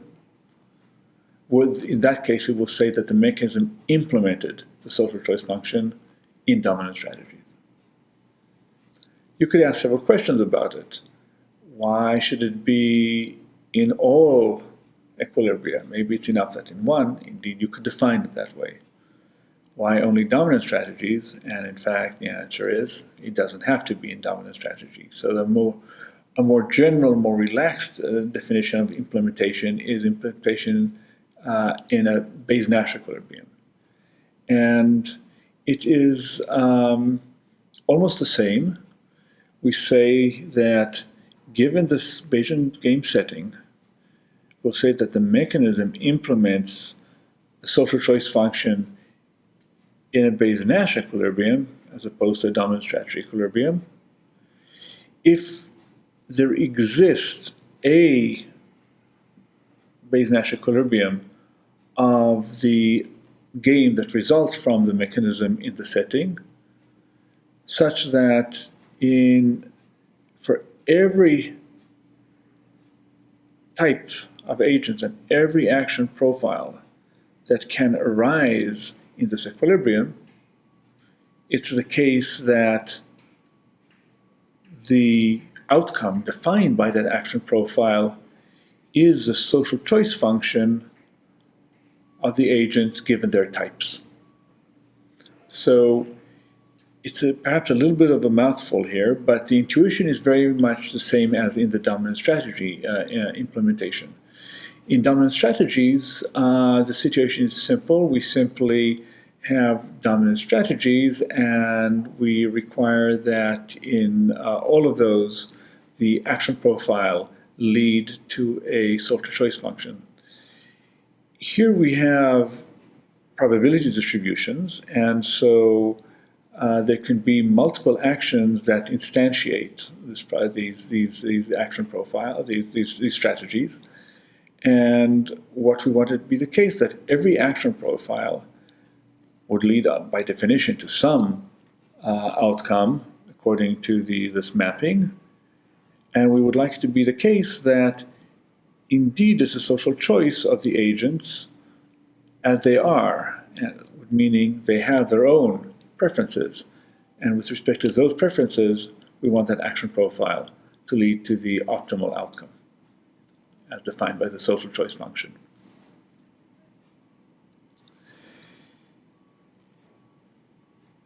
So, as I said earlier, mechanism design is a very rich and deep topic in game theory. There's a lot to say about it, both from the formal point of view, and it is also among the parts of game theory that have lent themselves most to applications, most notably to auctions. And there are separate lectures about that. But let me, for now, stay at the kind of more abstract level and make a few comments about Bayes-Nash implementation. First of all, there could be multiple equilibria. And we're back to the same issue that we have in game theory in general, even before we speak about mechanism design. When we have multiple equilibria of a game, what do we actually predict that will happen? Now, in a mechanism design setting, we could say, if I have multiple equilibria, is it enough that I select one of them and require that that equilibrium always lead to social choice optimum or not? We have the usual concerns about equilibrium in general. Equilibrium is a very strong notion. What happens if agents, first of all, somehow miscoordinate on the equilibria and play different, that is, strategy profiles corresponding to different equilibria, or even more extremely, don't play an equilibrium at all? A legitimate question in game theory in general, and in particular here. Also, equilibria are a very general category, and one objection could be that asymmetric equilibria are implausible here. There's no reason to think that when presenting a game, one agent would gravitate to one strategy and another agent to another, even though the setting is completely symmetric. And so there are various things you can do about these questions and concerns. One of them is simply require that the implementation be asymmetric Bayes-Nash equilibrium. That takes care of the asymmetry concerns. You might want also to require exposed implementation, meaning that the strategies selected are an exposed equilibrium, a very strong notion. So agents don't experience regret for having selected those equilibria even after the game is played. Going beyond issues specific to Bayes-Nash implementation, on implementation of social choice functions in general, we can require indeed that it arise in some equilibrium or in every equilibrium. We can even require that there be only one equilibrium in which it requires. And finally, there's various ways to implement a function, and one important distinction that to keep in mind is between direct implementation and indirect implementation. In a direct implementation, agents send essentially a single message to the mechanism designer, the center, disclosing whatever they need to disclose about their type, and then the rest happens within the mechanism. Whereas in indirect mechanisms, there's an iterative process of messaging back and forth. Think even about voting as an example. You could simply disclose once and for all something, for example, your entire preference profile. I prefer A to C to B, or if the mechanism calls for only disclosing a top choice, say I simply prefer A to the others, and that's it. That'll be a direct mechanism, whereas an iterative mechanism would say, for example, in a voting situation, might say, let's speak about plurality of elimination. You declare your top choice, and then again you declare the top choice among the remaining candidates, and you might so there'll be an unfolding process. Direct implementations will turn out to be quite universal in what they can accomplish, and much easier to analyze than indirect implementation, and so for theoretical investigation purposes at least, they are quite central. This video is going to tell you about the revelation principle, which is one of the core ideas that makes mechanism design possible. So let's begin by finding out what the revelation principle says to us. It says that any social choice function that can be implemented at all by any mechanism can also be implemented by a truthful and direct mechanism. So let's recall what it means for a mechanism to be truthful and direct. We say that a mechanism is direct if it works by having all of the agents simply make a single declaration. You can think of it as writing something down on a piece of paper, giving that to the person who runs the mechanism, and having some decision be made. An indirect mechanism, in contrast, might have a whole sequence of actions and information revelation and subsequent actions that depend on that information revelation, multiple actions by different agents. An indirect mechanism is essentially any sort of imperfect information Bayesian extensive form game. In contrast, a direct mechanism is a simultaneous move Bayesian game. So it's kind of like the sort of Bayesian version of a normal form game. Now, a mechanism is truthful, a direct mechanism is truthful, if the equilibrium strategy for every agent is, when they have to write something down on that piece of paper, is just to write down all of their private information. So simply to declare what their type is. So a truthful mechanism gives agents the very easiest strategic problem that they can have. Agents are asked, write me down something on the piece of paper, and the agents say, all right, I'll tell you all of my secrets. I'll just reveal everything to you on the piece of paper, and you go off and make a decision based on that. And what the revelation principle tells us, kind of surprisingly, is that if I can implement a social choice function in any complicated way, I can also implement it in this very simple, truthful, direct way. So let's see how this works. I start with an arbitrary non-truthful mechanism, which indeed may be indirect. So let me draw it here. So what happens is all of the agents have some types because we're in a Bayesian game setting. Then they each take some strategy, which is a function of their types, that tells them how to behave inside this mechanism. And then some complicated thing happens in here. Maybe we have information revelation. There's all kinds of repetitions of agents acting multiple times. And then in the end, eventually something happens. The mechanism decides an outcome. Well, recall that we can look at this whole thing as being a game, right? In the end, this is just a mapping from agents' types and strategies into some outcome that the agents have utility for in the end. And so I can think about an equilibrium of this game. It's just some Bayesian game. And so I can think about these S's all being in equilibrium with each other.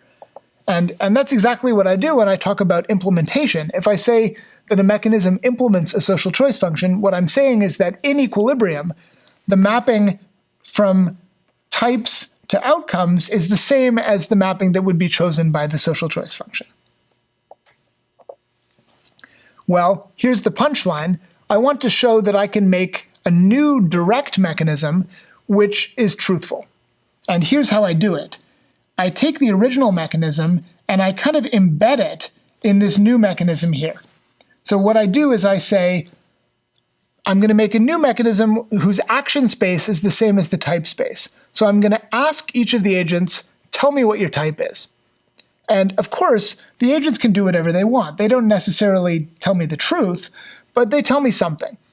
And then I take that type that they've declared. So let me, first of all, give a name to that. So I'll call that policy that agent I has for declaring his type to me, his strategy S prime I, which is a function of his true type, right? So he has some way of deciding based on his type how to reveal something to me. So he'll come up with some type, which is a function of the real type that he has, but maybe it's not the truth.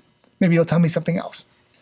I'll then take whatever he declares to me, and I'll believe him that that's his type, and I'll stick that into S, the strategy profile that we had before, which is our previous equilibrium in the original mechanism. So I'll take that type, I'll then figure out what strategy he would have played in the original mechanism if his type had been what he declares to me, and then I'll simulate the original mechanism. So if it's indirect, inside this new mechanism, I'll kind of run a simulation of the new mechanism.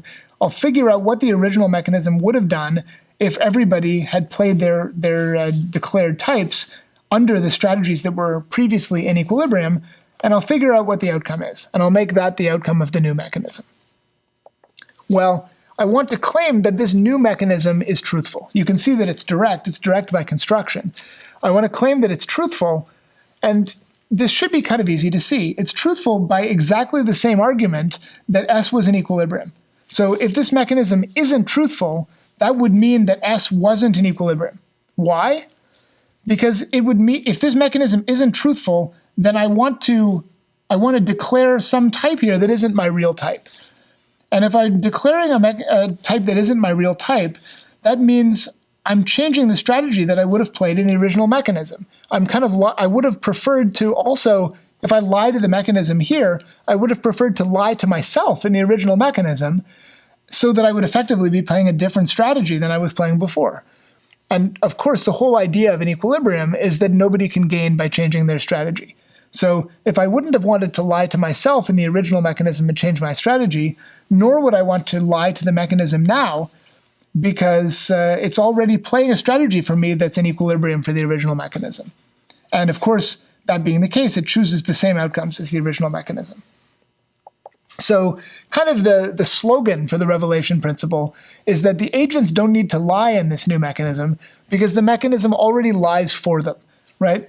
We don't actually feed their real types into the original mechanism. Instead, we already apply this strategy of their types just in the way that they were doing before. And given that the mechanism is going to do such a good job of lying for me just in the way that I would have wanted to lie, there's no reason for me to lie again, right? The mechanism is acting kind of as my proxy. The mechanism is doing just what I would like to do, if only I tell it the right thing. And so I should tell it the right thing. That's the idea of the revelation principle. So there's one kind of technical concern to mention here, which is that the set of equilibria is not always the same in the original mechanism and the revelation mechanism.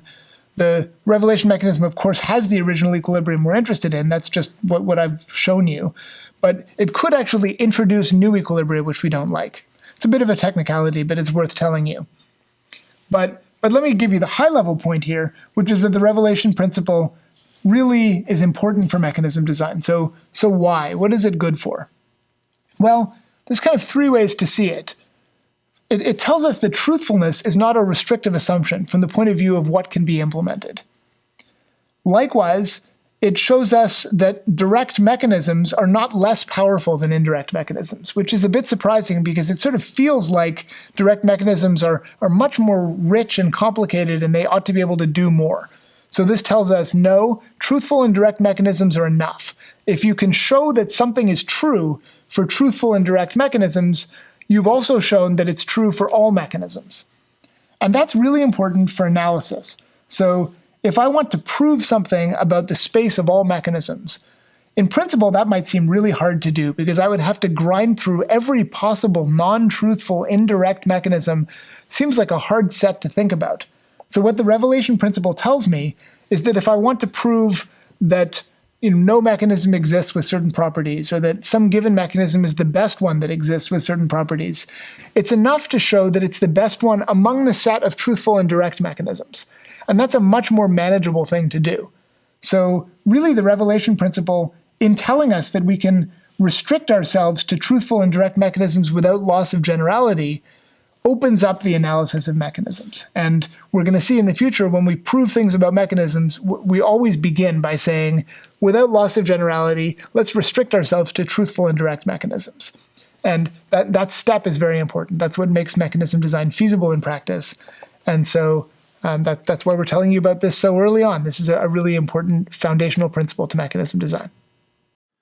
Hi folks, it's Matt again, and we're going to talk now about dominant strategy implementation. So the idea that we're looking at is we have a society, we have to make a decision, and we're trying to design a mechanism that is going to take people's preferences and give us outcomes. And in particular, let's start by looking at a situation where we've got a full set of alternatives and any possible ranking over those things. So for instance, we have a set of candidates that we need to pick from. Say 4, 5, 6 candidates, okay? So we think about the voting rules that we looked at earlier. Now, we've got to make a choice over these candidates, and in particular, what we'd like is when we ask people that they have no difficulties in deciding what they should announce, they should just be truthful, okay? So we want dominant strategy implementation. We want to design a mechanism so that they want to tell us truthfully exactly what their preference rankings are over the alternatives, and they don't gain at all by trying to mix up the alternatives and manipulate the system. Okay, so that's the idea. And in particular, let's think of, we've got our society with n individuals, a finite set of outcomes O, and if we begin to think about designing mechanisms in this world, and we want one where every agent has a dominant strategy for each preference, we can invoke the revelation principle. And the revelation principle tells us that if we do have an indirect mechanism that has dominant strategies, we can just collapse that into a social choice function, a direct mechanism, where people just tell us directly their preferences, and then we give them the outcomes they would have gotten through the original mechanism for each announcement of their preferences.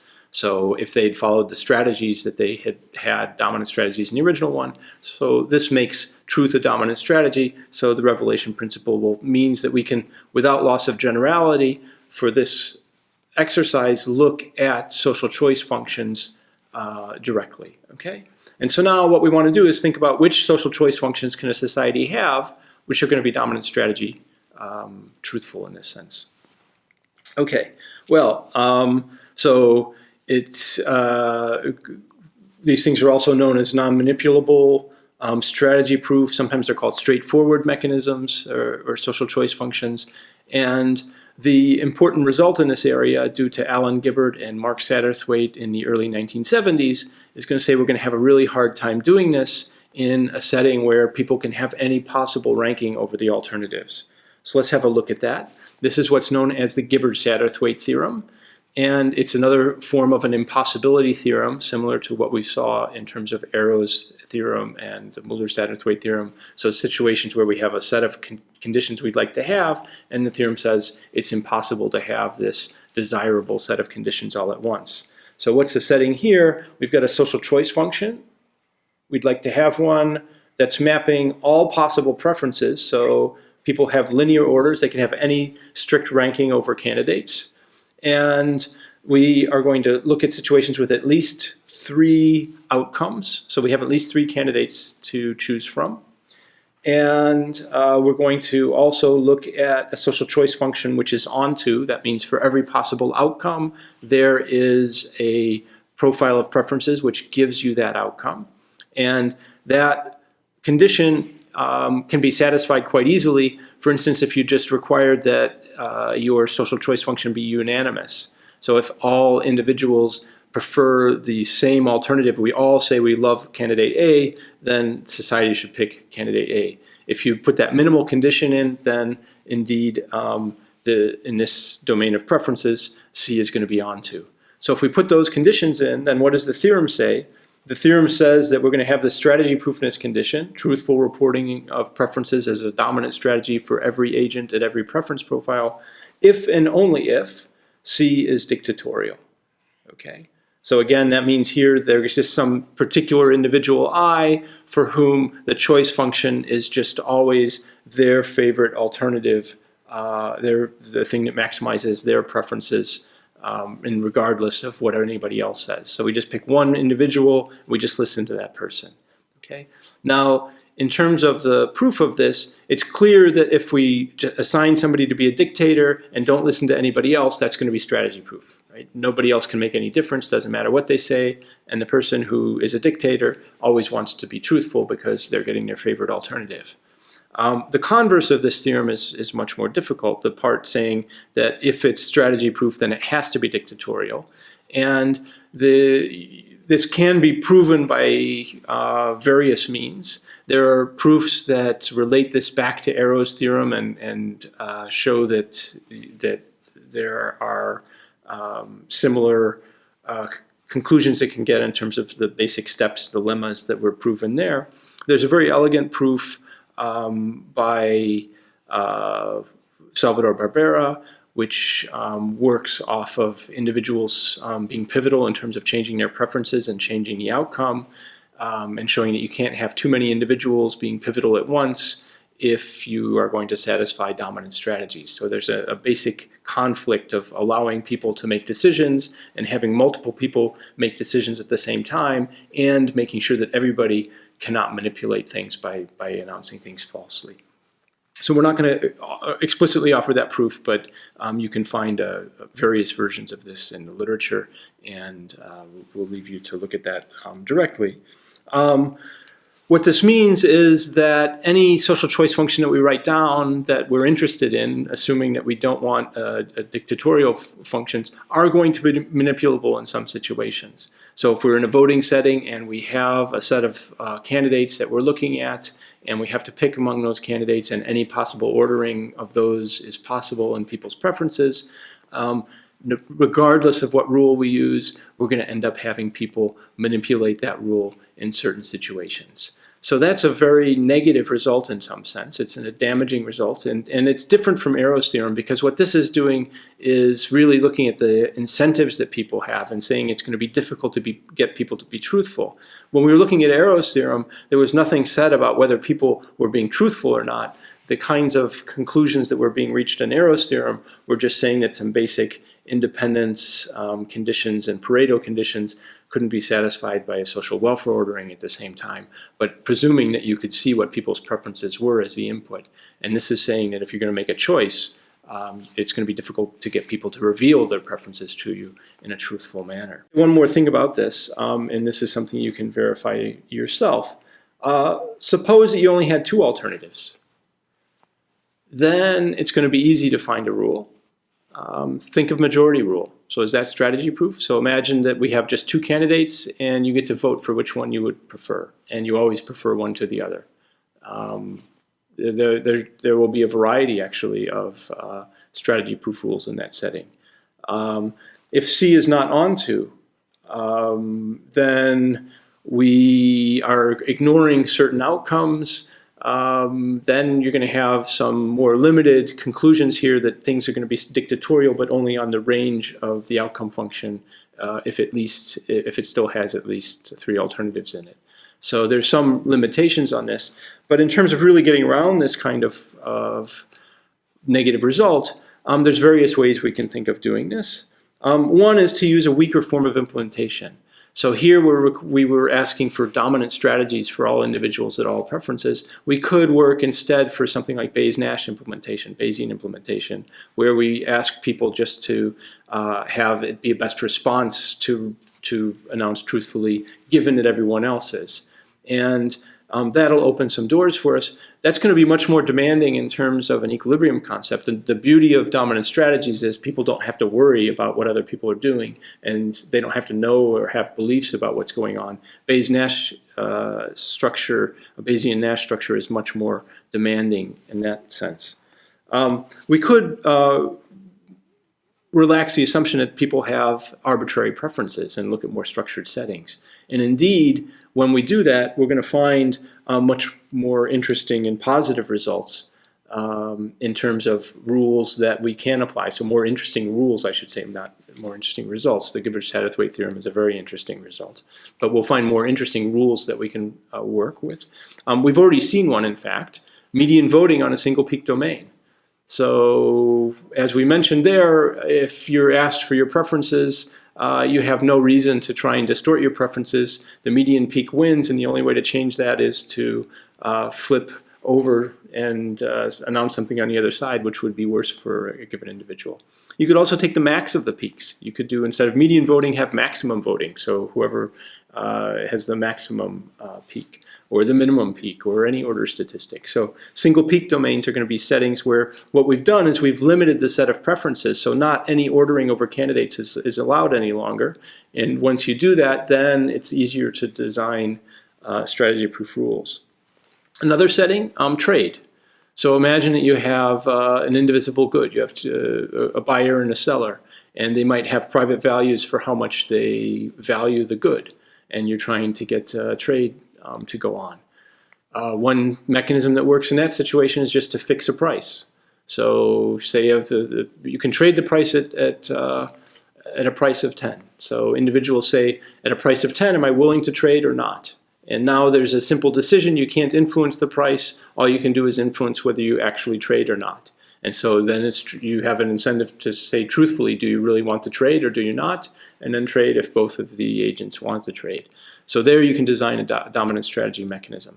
There's going to be some inefficiencies associated with that. You're not going to have trade occurring in all the circumstances that you'd like, but at least you've got dominant strategies. And we'll take a closer look at these things.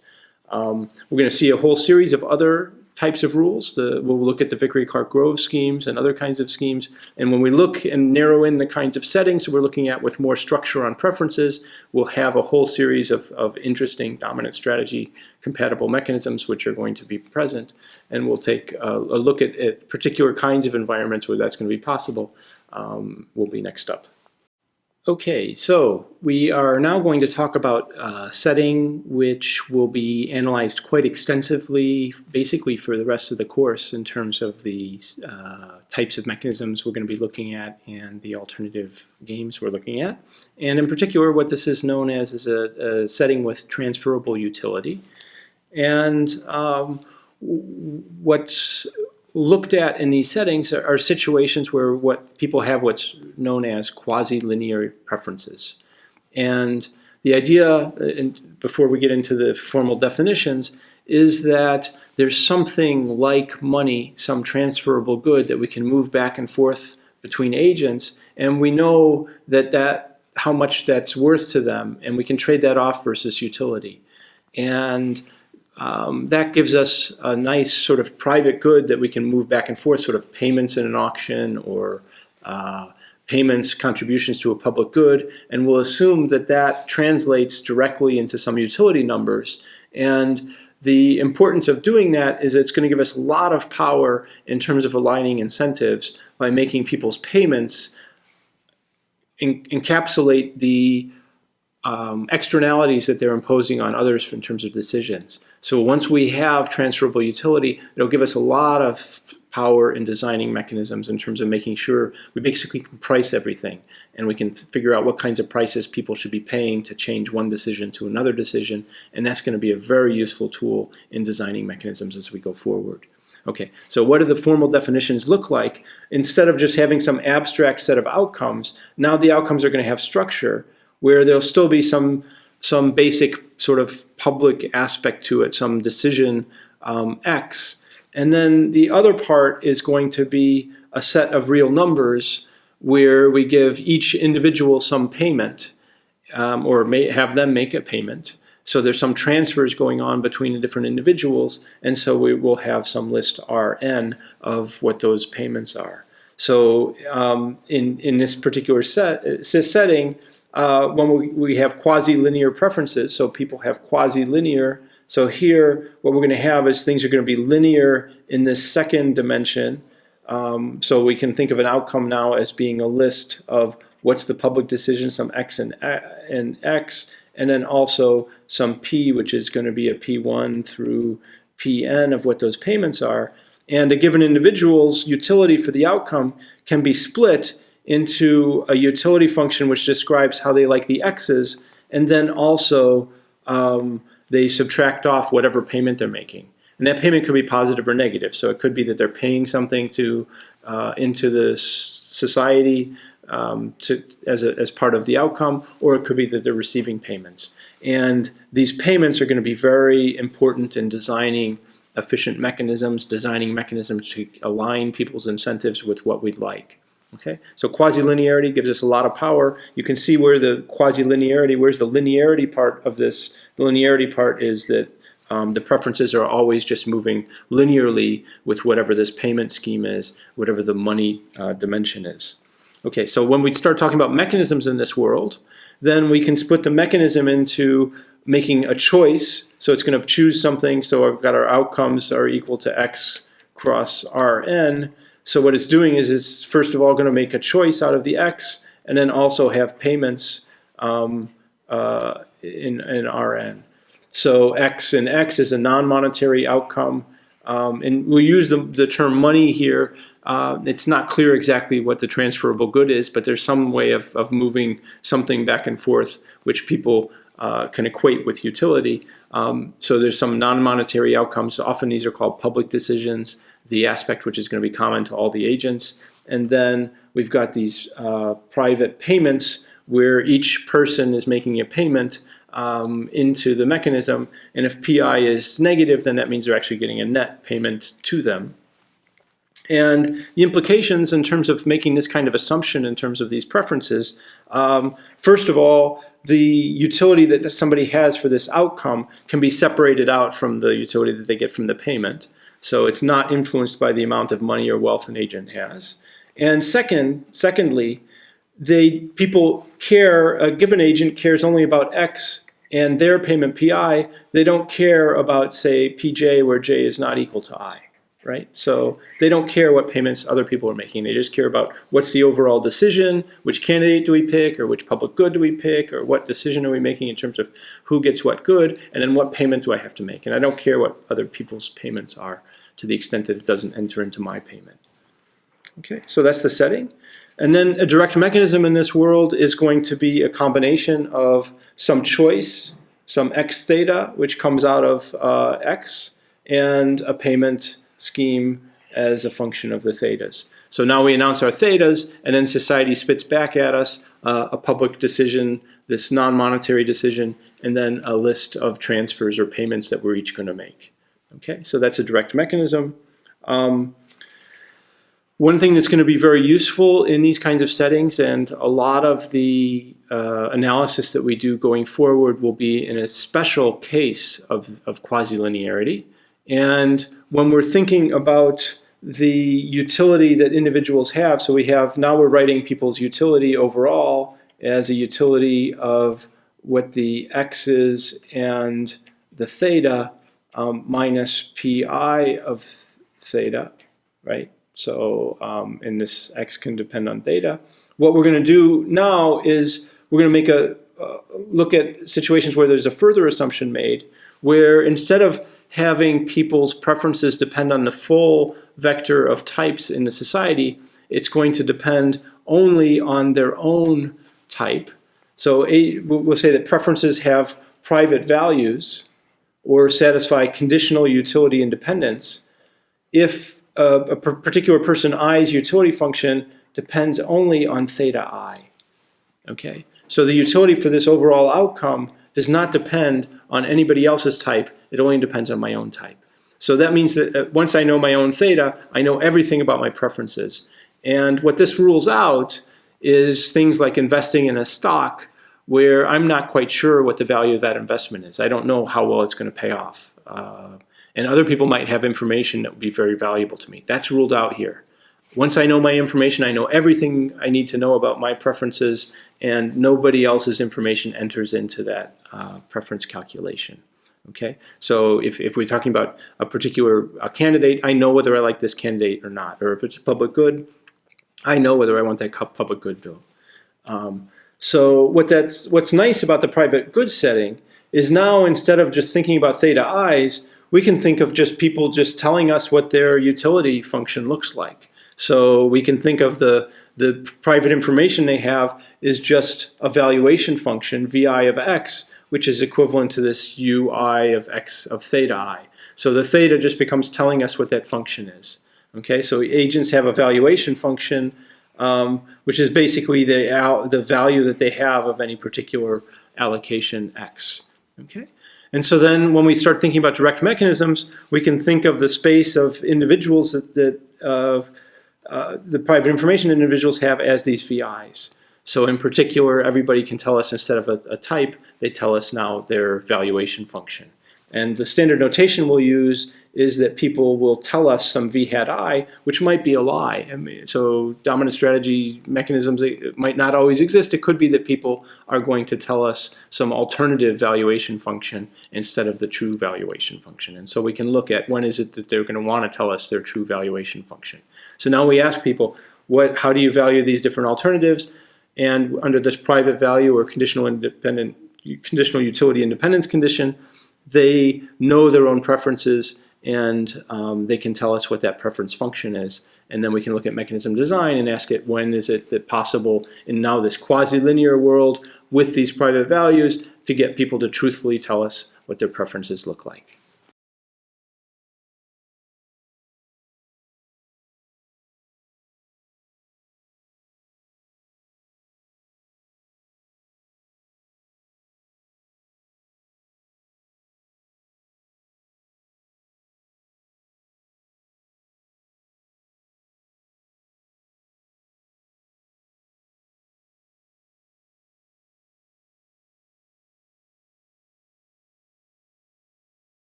This video is about how to see mechanism design as an optimization problem. In particular, we can understand the task of doing mechanism design as an optimization that asks us, let me find the best mechanism according to some kind of definition of best that I'm interested in, given various constraints about how the mechanism has to behave and what kinds of things it's allowed to do. So in this lecture, what I'm going to tell you about is some of the common constraints that we impose on mechanism design and some of the different notions of best that we try to optimize under these constraints. Let me begin with something that we've already spoken about a bit, truthfulness, but now I'll define it in the context of transferable utility mechanisms. So a transferable utility mechanism is said to be truthful if it is a direct mechanism, and also if it's the case that for all agents and for all valuations that each agent might have, an agent I's equilibrium strategy is to disclose truthfully, so to make his disclosure equal to his actual value. Next, I'll say that a mechanism is strictly Pareto efficient, or for short, just efficient, if in equilibrium, it selects a choice X with the following properties. For all joint valuation vectors that the agents might have, and notice that I'm not writing a v hat here, so I'm saying the actual valuations the agents have, for all actual valuations, and for all other choices that I might make, X prime, it's the case that the sum of the agent's valuations for X is at least as big as the sum of the other agent's valuations for X prime. So, in other words, a mechanism is efficient if it selects the choice that maximizes the sums of the agent's actual valuations, or their actual utilities disregarding the payments they'll have to make. Now, you might notice that in game theory, there's a notion of Pareto efficiency, which seems to be different than this. It doesn't talk about summing up valuations. Instead, it says something about not being Pareto dominated by any other cell in the game matrix. And that seems pretty different. Typically, when one defines the game theoretic notion of Pareto efficiency, we make a big deal of the fact that we're not just talking about summing up utilities. We're talking about the fact that utilities are incomparable. Here it sounds like I'm saying Pareto efficiency allows me just to sum things up. So how is it that I'm getting away with that? Well, the answer is that if we think about including the mechanism as an agent, if we kind of include the person who's actually making these payments as one of the agents when I think about efficiency, then the payments kind of don't matter because they always sum up to 0 across all of the agents. So basically, what's really going to matter is the choices that get made. In terms of the aggregate utility, if I'm ever picking some outcome that doesn't maximize the sum of the agent's utilities, it's always possible to find a different outcome in which the agent's utilities are maximized, so there's more utility to go around, and then I kind of shuffle the payments around in such a way that everybody is at least as happy in that situation. And the reason intuitively that that's possible to do is that there's more money on the table. And so it's possible to shuffle things in such a way that everybody is happier in that circumstance. If all of that didn't make sense to you, then don't worry about it. What you really need to know for the purposes of mechanism design is that it really does make sense to think of Pareto efficiency as maximizing the sum of everyone's values, not their payments, just their values. Let me also note, we call this efficiency, but there are various other notions of efficiency that we might care about. We might care about something like computational efficiency, how long a mechanism actually takes to run. In cases like that, we call this notion of strict Pareto efficiency economic efficiency to distinguish it from those other notions. We also call it social welfare maximization for the obvious reason that we're caring about picking the outcome that really does maximize the sum of the agent's utilities. And I've said this before, but just to draw your attention to it one last time, notice that here I'm talking about the agent's actual valuations. Here's another constraint that we might care about, budget balance.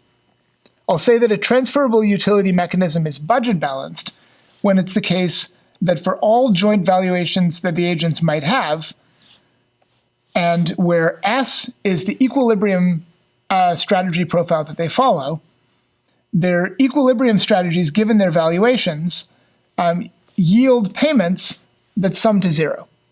So, in other words, what I'm saying here is that regardless of what the agent's types are, in equilibrium, the mechanism both collects and disperses the same amount of money from the agents. So the mechanism neither makes nor loses any money as long as the agents follow their equilibrium strategies.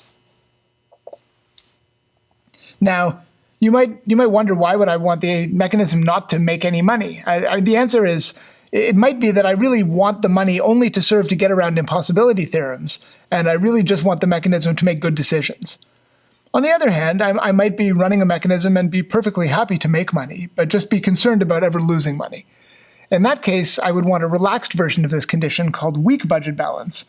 And really the only difference here is I take this equality and I replace it with an inequality that says, I want to make sure that in equilibrium, it's never the case that I lose any money, but I'm quite happy to make a profit. And I can also make other kinds of variations. So just to show you another one, it might be too strong to say that no matter what the types of the agents are, I never lose any money, or I never lose or gain any money. I might prefer to talk ex ante across the agent's utilities. I might like to say, this mechanism is going to get run many times. I don't really care what happens one time after another, but I care about my kind of long-run profit or loss. So I want to say that on expectation over the agent's valuations, it's the case that I'm strictly budget balanced, or if I prefer, weakly budget balanced. Here's yet another constraint that we often care about. It's called individual rationality. And the idea of individual rationality is that I want to encode the idea that agents might have a choice about whether to participate in the mechanism. And so I want to make it so formally they don't have a choice, right? Formally, they just have to choose some action in the mechanism, and it's kind of too bad for them, and payments get imposed on them, and they just have to pay whatever gets imposed. But in practice, we might want to have a condition on the mechanism that says agents actually would have liked to choose to be part of this mechanism. And in particular, we want to say your expected utility for participating in the mechanism is no worse than your expected utility from staying at home. In other words, your expected utility is weakly positive. So, for example, I might care about this x interim. Recall that x interim means that I know what my value is, but I don't know the values of anybody else. So taking that whole idea that I would be happy to participate in this mechanism, knowing my own value, but not knowing everyone else's value, here's how I would formalize it. I say, for all agents, and for all valuations that agent might have, I'm going to look at the expectation over everybody else's valuations given my valuation. In other words, I know the distribution over valuations. And so once I observe my value, I can update my beliefs over everyone else's values, taking my own value into account. For example, our values might be correlated, and so I might believe different things about your value once I know my value. So knowing all of that, I want to say that agent I's value for the choice that actually gets made in equilibrium, given both his own equilibrium strategy and the equilibrium strategies of everybody else, his value for the choice minus the payment that he makes is greater than or equal to 0. And again, notice that this is all in equilibrium. I'm not saying there's no way to lose in this mechanism. Maybe if everyone else does some terrible thing, then I could actually end up losing on average. But if everyone follows the equilibrium strategy, then no matter what my type is, on average across everybody else's types, I come out ahead or I at least break even. That's what X interim individual rationality says. Of course, I might want something stronger. So X post individual rationality says, I don't want to average over everybody else's types. Maybe I don't want to average because I don't believe that I actually know this distribution over everybody else's types. Or maybe I just want a stronger condition that says, I don't ever want to be in a situation where in equilibrium I would lose. So here, I get rid of this expectation over types, and I change this quantification over my value into a quantification over everybody's values all at once. So what I say is, for all agents and for all joint values that they all might have, it's always the case, sort of pointwise in this set of values, that my value for the choice that gets made minus my payment is always greater than or equal to 0. So this is a stronger condition. If I'm X post individual rational, I'm always going to be X interim individual rational, but the reverse is not necessarily true. Here's one last condition to talk about, tractability. So far we've talked about economic conditions that talk about the nature of the choice that gets made by the mechanism or the nature of the payments that get imposed. Well, here I want to say that these actual functions, the x function that chooses the choice and the p function that chooses the payments, are each computable in polynomial time. And turns out that some of the mechanisms that we're going to turn out to be interested in don't have this property. So it's sometimes the case that the computational problem of figuring out what choice to make and how much to charge everybody can be a hard computational problem. And what this means is we might be worried that for large inputs, we just couldn't run the mechanism. We wouldn't have enough time on any reasonable computational device to find out the answer. And if that's true, then there's something wrong with the mechanism because we might worry that we just couldn't run it. So we might like to make a restriction that says, I want a guarantee that I can actually evaluate these functions tractably. And a common definition of tractability in computer science is the guarantee that something can be done in polynomial time. Okay, so much for constraints that we want to impose. Now let's think about objective functions that we might place on our mechanism. Here's one. I might actually like revenue. So maybe I'm selling something and I want a mechanism that does the best that it can. It satisfies various constraints. Maybe it's going to ensure individual rationality so people will want to participate. Maybe it's going to be weekly budget balance so that I know I never lose money. And maybe it's going to be truthful. But then once these constraints are satisfied, there's still going to be maybe a space of different mechanisms that would satisfy those constraints. And within that space, I might want to say that I want to pick the mechanism that gives me as much revenue as possible. So I'll call that mechanism revenue maximizing. And a mechanism is revenue maximizing when among all functions x and p that satisfy whatever other constraints it is that we care about, the mechanism selects those that maximizes the expectation over the agent's types of the sum of the payments, where this denotes the agent's equilibrium strategy profile. Notice here I'm using the theta notation for types instead of values, but the sense of it is the same.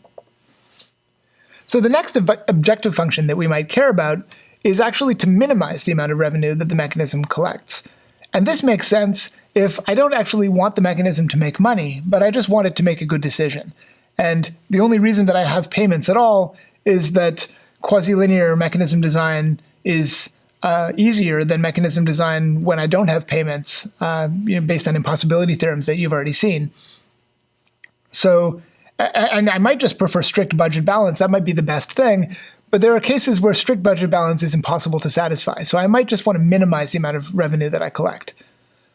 So what I might do is make a constraint for weak budget balance, say at least I never want to lose money, and then I want to collect as little as possible. So I can formalize this here by saying what follows. Let me just note what you see here at the bottom before I go through the definition. Just for fun, I'm going to do this as a worst case over valuations rather than an expectation like I did on the previous slide. So I'll say that a transferable utility mechanism is revenue minimizing when, again, considering all of the functions x and p that satisfy whatever other constraints we have, the mechanism selects those that minimize the maximum over the agent's valuations of the sum of the payments in their equilibrium strategy profile. So here what I'm saying is that in the worst case, worst from the point of view of the minimization problem, so in the case where the valuations cause me to collect the most revenue, I want to make that number as little as possible. And of course I could do this with an average as well. Okay, another thing I might care about is fairness. I might want to say my mechanism is as fair as possible. Now, this might be something I want to say, but it turns out it's pretty hard to formalize. So let me give you an example. Consider these two cases and ask yourself, which of them do you think is fairer? So first of all, I might ask, what about a case where I charge all of the agents $100 and I make a choice that everybody hates? Secondly, consider a case where I charge all agents $0 and I make a choice that some of them hate and some of them like. Well, there's a sense in which the first one is really fair because it's the same for everybody. But we still sort of have the sense that the second one is better. We wouldn't want a sense of fairness that just talks about equality, because doing something terrible to everybody doesn't seem like a good way to design a mechanism. So I'd like some kind of definition of fairness that nevertheless says that the second thing is better than the first thing. And there are a variety of different definitions, but here's one that I like, max-min fairness. So this says, I want to look over all the agents and how they do in the mechanism, figure out who is the least happy, and then make that person the happiest. So I want to look at the person in society who gets sort of the worst deal in this mechanism, and then have things become as good as possible for that person. So I might recognize that there's going to be some inequality in my mechanism, but I'm going to focus on the worst outcome and make it as good as I can. So I'll say formally that a mechanism is max-min fair when, among the functions x and p that satisfy whatever other constraints that I have, the mechanism selects those that maximizes the expectation over the agent's values of the minimum over the agents of their expected utility. So I want to maximize the expected value of the worst case. Here's the last thing I want to talk about, price of anarchy minimization. So before, when I talked about revenue minimization, I was kind of relaxing strict budget balance. In a case where I couldn't really have strict budget balance, I said, well, let me take this idea of collecting little revenue and put it into the objective function. I can do the same thing with efficiency. So it might be that strict efficiency is impossible or is too costly in terms of other things that I care about in the mechanism. And so I might put that into the objective function and say, I want a mechanism that is as close to efficient as possible. So in particular, I may want to minimize the worst case ratio between the optimal social welfare that could be achieved and the social welfare that the mechanism actually does achieve. And this ratio is called the price of anarchy. It's the difference between the very best thing that could happen and the thing that actually happens when agents act strategically in equilibrium.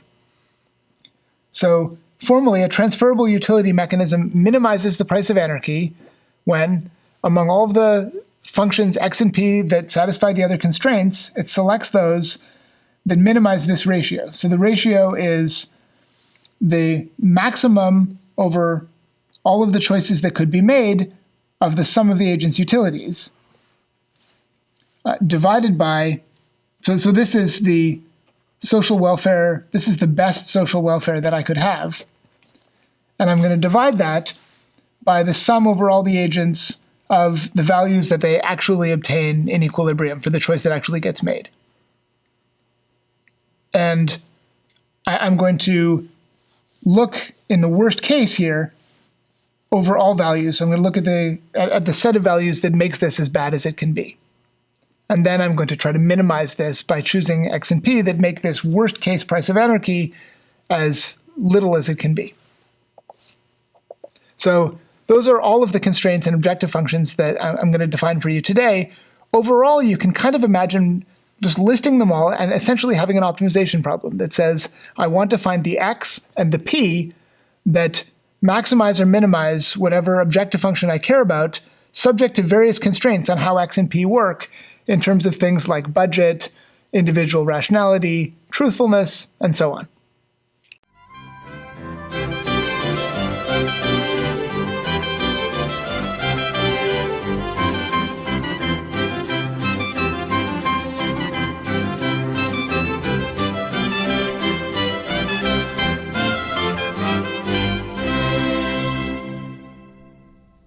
Let me begin with a quote. I love this quote. The quote goes like this: "The science of biology has enormously expanded of late. Our realization of the nature of life, our knowledge of its processes has been changed, deepened, and intensified. A great and growing volume of fact as it goes on, growing volume of fact about life as it goes on about us and within us becomes available for practical application. But this new material is still imperfectly accessible to ordinary busy people."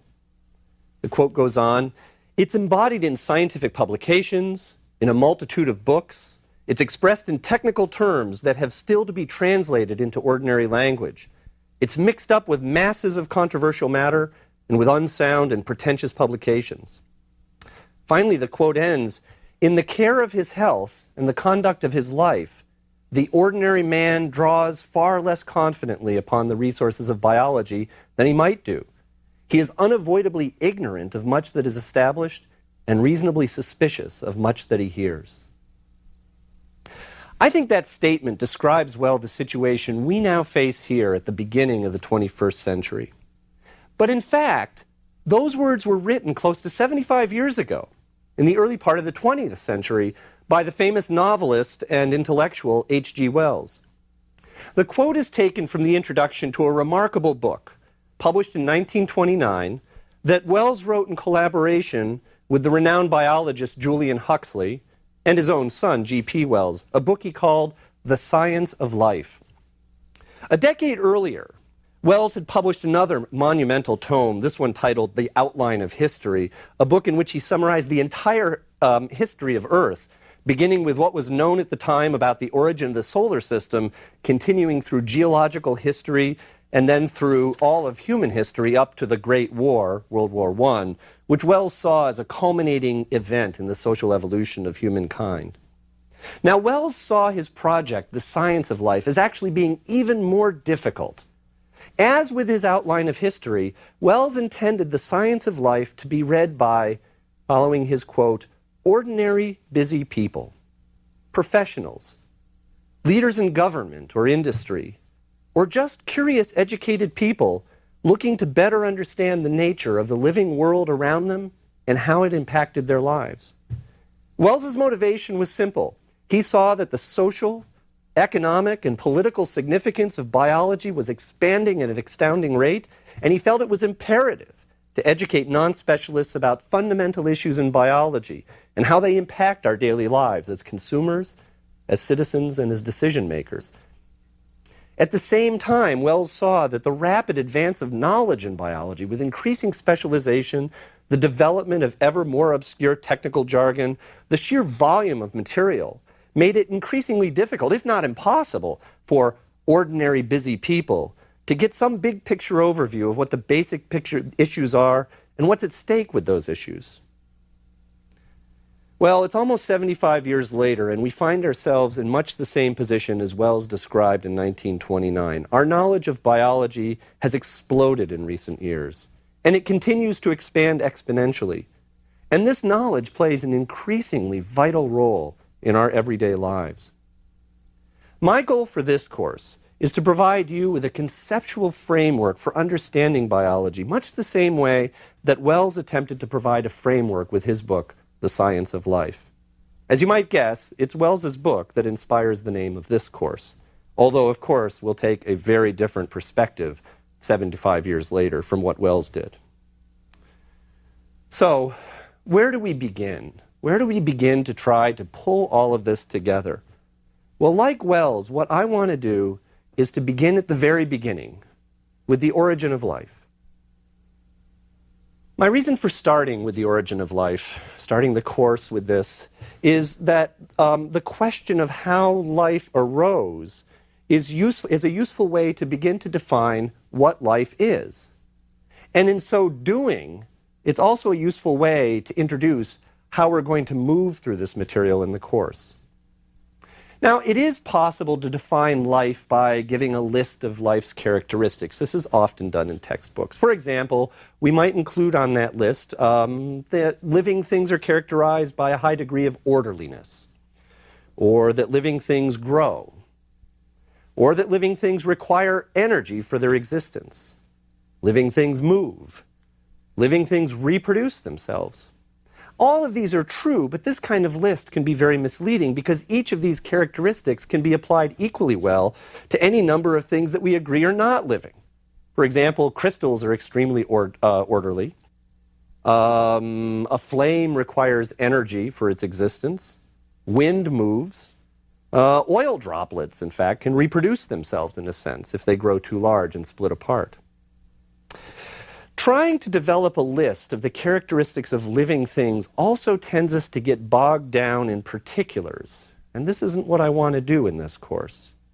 So instead, what I want to do is to ask more generally, what are the major issues that we need to explore in order to understand biology in its broadest terms? What are the themes around which we can organize our thinking about biology and provide a framework that will allow us to hang information together so that we can synthesize and understand it? So let's begin this lecture, begin this course not with a list of what characterizes life, but instead by asking where life came from. We'll start this story in today's lecture. We'll continue it in the next lecture. But we're going to step back at the end of this lecture and take a look on the basis of this as to how this whole course will be organized. Okay, let's begin at the beginning. Physicists tell us that the universe, as we know it, began somewhere between 10 and 20 billion years ago. Let's say about 15 billion years ago, for the sake of argument, at a moment in time they call the Big Bang.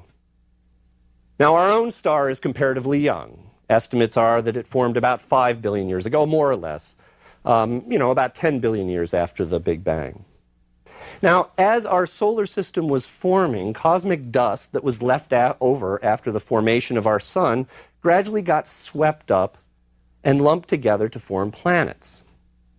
Planetary scientists estimate that our own planet, the Earth, reached its present size. That is, most of this material had been gathered together at about 4.6 billion years ago. And that's generally taken as the age of the planet Earth. Now, from a biologist's point of view, the early planet Earth was a really miserable place. The way that the planet was formed, with ever larger and larger chunks of material slamming into it, created an enormous amount of heat, and when the planet was first formed, it was molten. Now, my point is that we know that when the planet was first formed, it was no place where one could even conceive of life existing. But less than 1 billion years later, by, say, 3.5 billion years ago, the fossil record clearly shows that Earth was teeming with life. This life was in the form of simple cells resembling the bacteria we see around us today. This is pretty fast work, especially when you consider that it probably took about 500 million years just for the crust of the Earth to form, for the Earth to cool enough to actually have rocks and an atmosphere. In fact, some scientists now argue, again based on fossil evidence, that life might have been present on Earth even earlier, as early as 4 billion years ago. Thus, my point is that somehow life appeared on the planet almost as soon as it was possible to do so.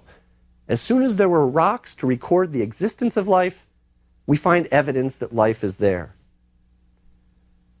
So where did these organisms come from? Where did these single-celled organisms come from? Most biologists now think that life originated on the early Earth from non-living materials, the materials that were present there at the time of its formation, and that all of the diverse forms of life we see around us today have arisen from some common, primitive, single original living entity. That's a pretty profound idea, I think. There are alternatives to this account.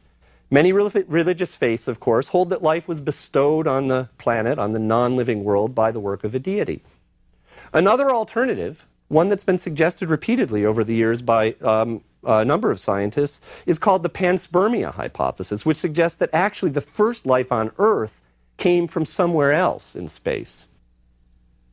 But both of these alternatives, in different ways, nonetheless beg the question of how living matter could arise from non-living matter. And that brings our first question into focus. What's the minimal difference between living and non-living materials? I would argue that the most fundamental, the most essential difference has to do with chemistry. Living things all have in common the fact that they are made of a particular class of chemical compounds. These are compounds that are built around the unique chemical properties of the element carbon. These kinds of compounds are called organic compounds. They're called that because they are uniquely associated with living organic things. So let me give you a little background about organic compounds. What I want to do is I just want to introduce the major kinds of organic compounds to you now, because we're going to be using these terms throughout this lecture and, of course, the whole course. There are only 4 kinds of organic compounds, broadly speaking. The first kind are amino acids. These are the things that make up protein, which we're all familiar with. The second kind of organic compound are the nucleic acids. These nucleic acids are DNA and RNA and a number of others, but DNA and RNA are the ones that we've all heard about. The third class of organic compounds are the carbohydrates. And of course, we've all heard of this. These are what we commonly call sugars or starches. In fact, other carbohydrates are cellulose, the stuff that wood is made out of. Finally, the last general class of organic compound are the lipids. Now, lipids are what we commonly call fats in many cases, but actually lipids can take on a number of different forms. So, for example, steroid hormones, steroids that athletes or others may take or that we produce ourselves, are a kind of lipid. I wanted to introduce these. Now, we're not going to talk in any detail about those compounds right now. We're going to later in the course, as it becomes important for us to understand something, talk in more detail about each of those. But I wanted to give you that list because the point that we have to address now is how did any of these kinds of organic compounds arise from inorganic, non-living compounds, the stuff that makes up rocks and air and water and everything that was non-living and that was found on the planet when it was first formed. Now, suffice it to say that these organic compounds have particular and actually quite sophisticated chemical properties that are unique to them. that are actually quite different from the chemical properties of inorganic compounds.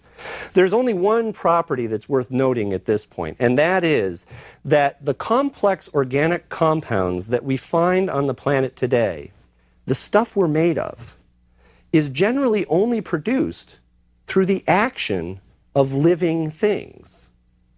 Another way to put this is that the creation of new organic matter depends on the existence of existing organic matter. You can't make more organic compounds unless you've got organic compounds to make them. We can be quite confident, given what we know about how the planet was formed, that the early Earth was entirely inorganic.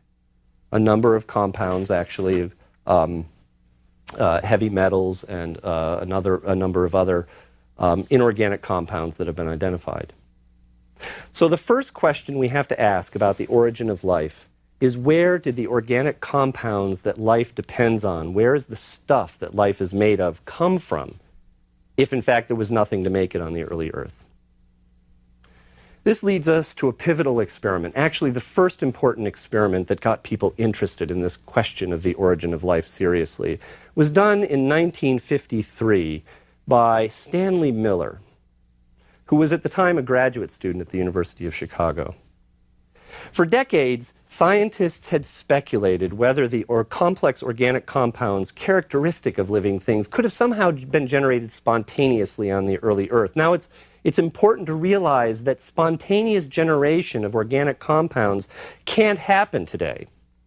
And by and large, this is because organic compounds are too fragile. I mean, you can imagine a complex compound, something that's made of a number of different elements, given enough time, given chance, might just come together. But if it did, it would immediately be taken apart. And this is because today, our planet is just filled with the element oxygen. And oxygen breaks down organic compounds. Oxygen, so-called, oxidizes organic compounds. All that means is that oxygen pulls electrons out of organic compounds and turns them into inorganic compounds. So how could we even get the formation of any kind of organic chemistry if, as soon as anything even began to arise by chance, it was just immediately taken apart? Well, earlier in the 20th century, two scientists, Alexander Oparin, who was a Russian, and J.B.S. Haldane, a British biologist, independently suggested that the early Earth actually did not have much or any oxygen. Oxygen is all around us now in the atmosphere. But they suggested that when the planet was first formed, the first atmosphere that developed was entirely composed of just a few gases: hydrogen, methane, ammonia, and water vapor. This would be like the atmospheres of some of the outer planets that have been described, or the moons of the outer planets. And so Oparin and Haldane independently suggested that the problem of spontaneous generation of organic compounds probably wasn't as big a deal because the early Earth didn't have an oxidizing atmosphere. So to test this hypothesis, what Miller did was set out to reproduce the conditions presumed to exist on the early Earth before life had arisen, and to see if he could get the spontaneous production of complex organic compounds. Now, Miller's experiment was set up this way. He had two flasks connected by a series of glass tubes. He had a lower flask in which he put water, and he heated this water gently with a little flame, a Bunsen burner underneath it. That heat would cause the water to evaporate, creating water vapor, which would circulate up into a higher flask.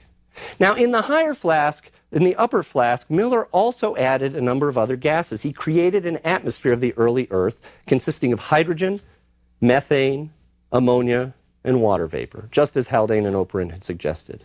Now, Miller additionally exposed the gases in this upper chamber to a lot of energy by putting two electrodes in that chamber that would create electrical sparks. His idea here, he knew that you needed energy to create any kind of compound, certainly organic compounds. And so the idea here was that this sparking mimicked the lightning that would happen on the early Earth.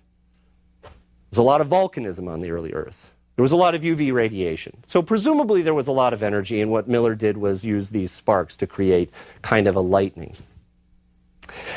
Well, This is actually a pretty simple experiment, and you can almost do this in your own house. All of these materials are easily available. You could make the flasks, and you could replicate Miller's experimental results, which were spectacular. In only a couple of days, he found he could synthesize a whole range of different organic compounds, including some very complex ones like amino acids.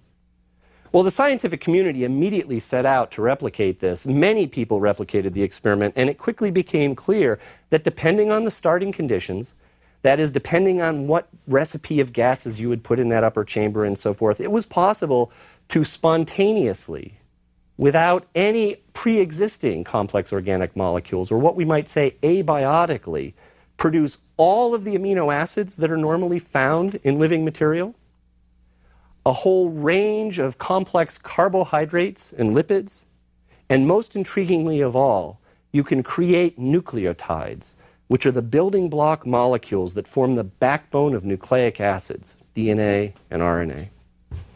The implication of Miller's experiment then, and those that followed, was that there appeared to be no trouble at all for complex organic compounds to rise spontaneously on the inorganic early Earth. And this is a first stepping stone to the origin of life from non-living matter. Now, on the other hand, you have to put this into perspective. As exciting as this result was, the organic compounds that Miller created were still relatively simple compared to the stuff that we're made out of.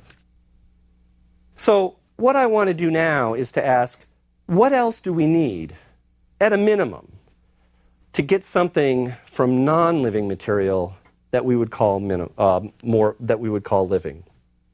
Well, for one thing, we have to take our synthesis of organic compounds even farther, beyond these organic building blocks, to get the very extremely complex molecules that living systems are really made of, things like proteins, DNA, and so forth. More importantly, we need 3 additional things to happen.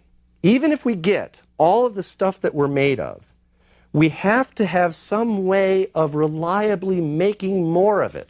In other words, we have to have a way of storing and retrieving information about the structure of these biologically important molecules, because we can't rely on random chemical processes to produce more of them. We, organisms, can't rely on that. Second, living things need to have these biological molecules somehow aggregated and organized on a higher level. I mean, the stuff that life is made of are these complex molecules, but they don't just get all jumbled together. Instead, they're organized at levels of scales and in particular packages. So we need to figure out how these packages could start to get put together. To do that, we have to understand how order is developed, how it can be maintained by an aggregate of molecules. And the third thing that living things need to develop is a more reliable way to gain access to energy and to use that energy. As I told you, the synthesis of these complex molecules depends on a lot of energy. Miller used electrical discharges in his experiment to get that energy. Living things can't depend on lightning or volcanoes or anything like that to power themselves. Now, we're going to pick up on the question of the origin of life in the next lecture, and specifically start talking about how we can get more complex organic molecules. But what I want to do for the remainder of this lecture is describe what we're going to do across the whole series of lectures to you in the context of these properties of life, these general properties of life that I've just described. Typically, a first university course in biology would take the following approach. It would start by talking about chemistry, basic chemistry background, building up to organic chemistry, and then it would move progressively to bigger and bigger things. After we talked about molecules, we might talk about cells. After we talked about cells, we'll talk about how cells come together to form tissues, organs, organisms. We'll look at how organisms form groups and populations, communities of species, and so forth, on to the really big stuff like ecosystems. We're going to talk explicitly about that hierarchy of biology in the third lecture of the course. And it's a fine way to organize a lot of details, but it makes it difficult to focus on the broader unifying principles of biology that I think are more useful for providing an appreciation of the subject. So in order to better draw out these principles, what I've done is to organize this course in a fundamentally different way, dividing it into 3 sections, each centered on one of the main conceptual themes I just listed. The first segment of the course is about information and evolution. Now, I've added evolution to the title of this section because, as we'll see, the concept of information in biology is inextricably linked to the way that information changes over time, which is what evolution is all about. We're going to, in this section of the course, begin by looking at information-bearing molecules, how they store information, how they take that information and move it to useful forms as they build more molecules. We're going to then see how that information can be transmitted to other organisms across generations through reproduction. And we're going to look at the consequence for the way that it's transmitted across generations, for how that information changes through time, which leads to evolution. And we're going to look at the consequence of evolution for how organisms have been transformed over the entire history of life and led to the diversity that we see around us today. Now, in the second segment of the course, which I've called Development and Homeostasis, we'll look at the issue of how the complex organization of living things comes into being, and how this organization is maintained in the face of what are really considerable external and internal challenges to holding it all together. We'll begin this section of the course again by going back down to the level of the smallest things, back to the level of molecules, and we're going to ask, how do we control the way that those molecules might build more molecules? That's going to lead us to the question of how we build an organism. How do we go from a single cell, say a fertilized egg, to a huge, multicellular, complicated organism like ourselves? We're not going to talk about the details of how we get from there to here, but we're going to talk about the principles which are required to allow us or any other organism to do so. That part of the course is also going to take us into an area that biologists would commonly call physiology. Once we've got a complex organism like ourselves with all of these different parts, those parts have to somehow talk to each other. They have to know how to work together. They have to send information between each other so that they can sort of get things working in the right way. They have to be able to respond to the outside. They have to be able to take on challenges like parasites that might want to come in and use us for their food source. And that brings us to the third segment of the course, which I've called Energy and Resources. This is where we're going to ask, where is all of the energy that is needed to make living systems work coming from? More importantly, not where it's coming from. I'll actually tell you where it's coming from. It's all coming from the sun, ultimately. But how do living systems capture that energy?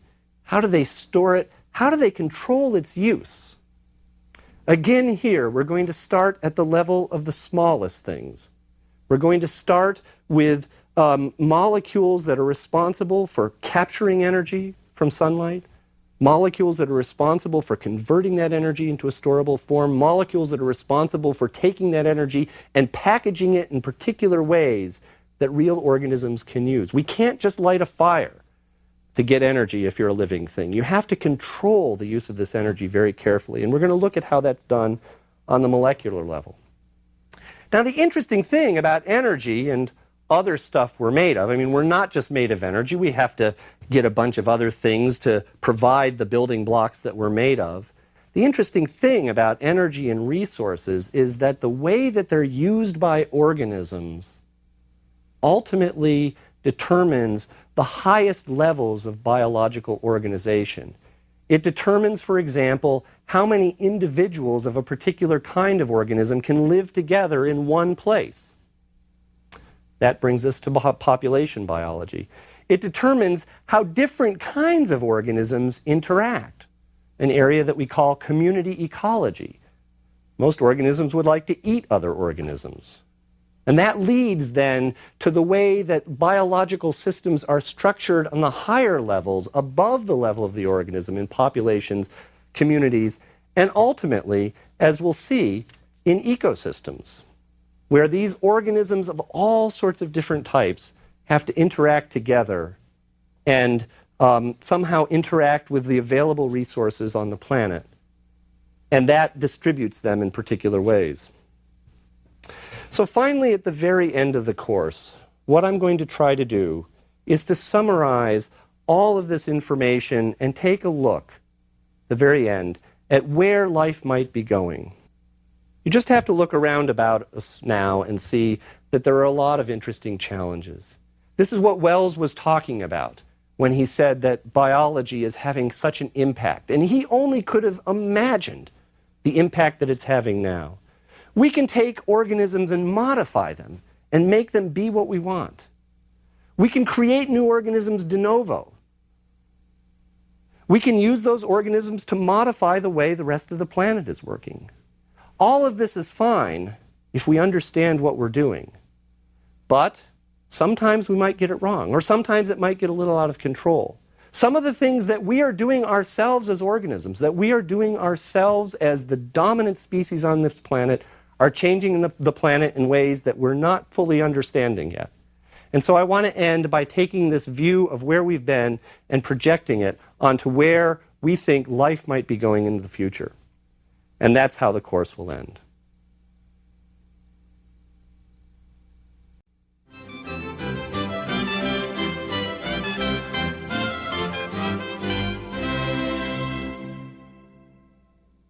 In the last lecture, you'll recall, we discussed that experiment done by Stanley Miller in 1953, a classic experiment where he was able to show that you can synthesize organic compounds, relatively simple ones, but organic compounds nonetheless, abiotically, without other organic compounds to do the job, under conditions that were thought to prevail on the primitive Earth.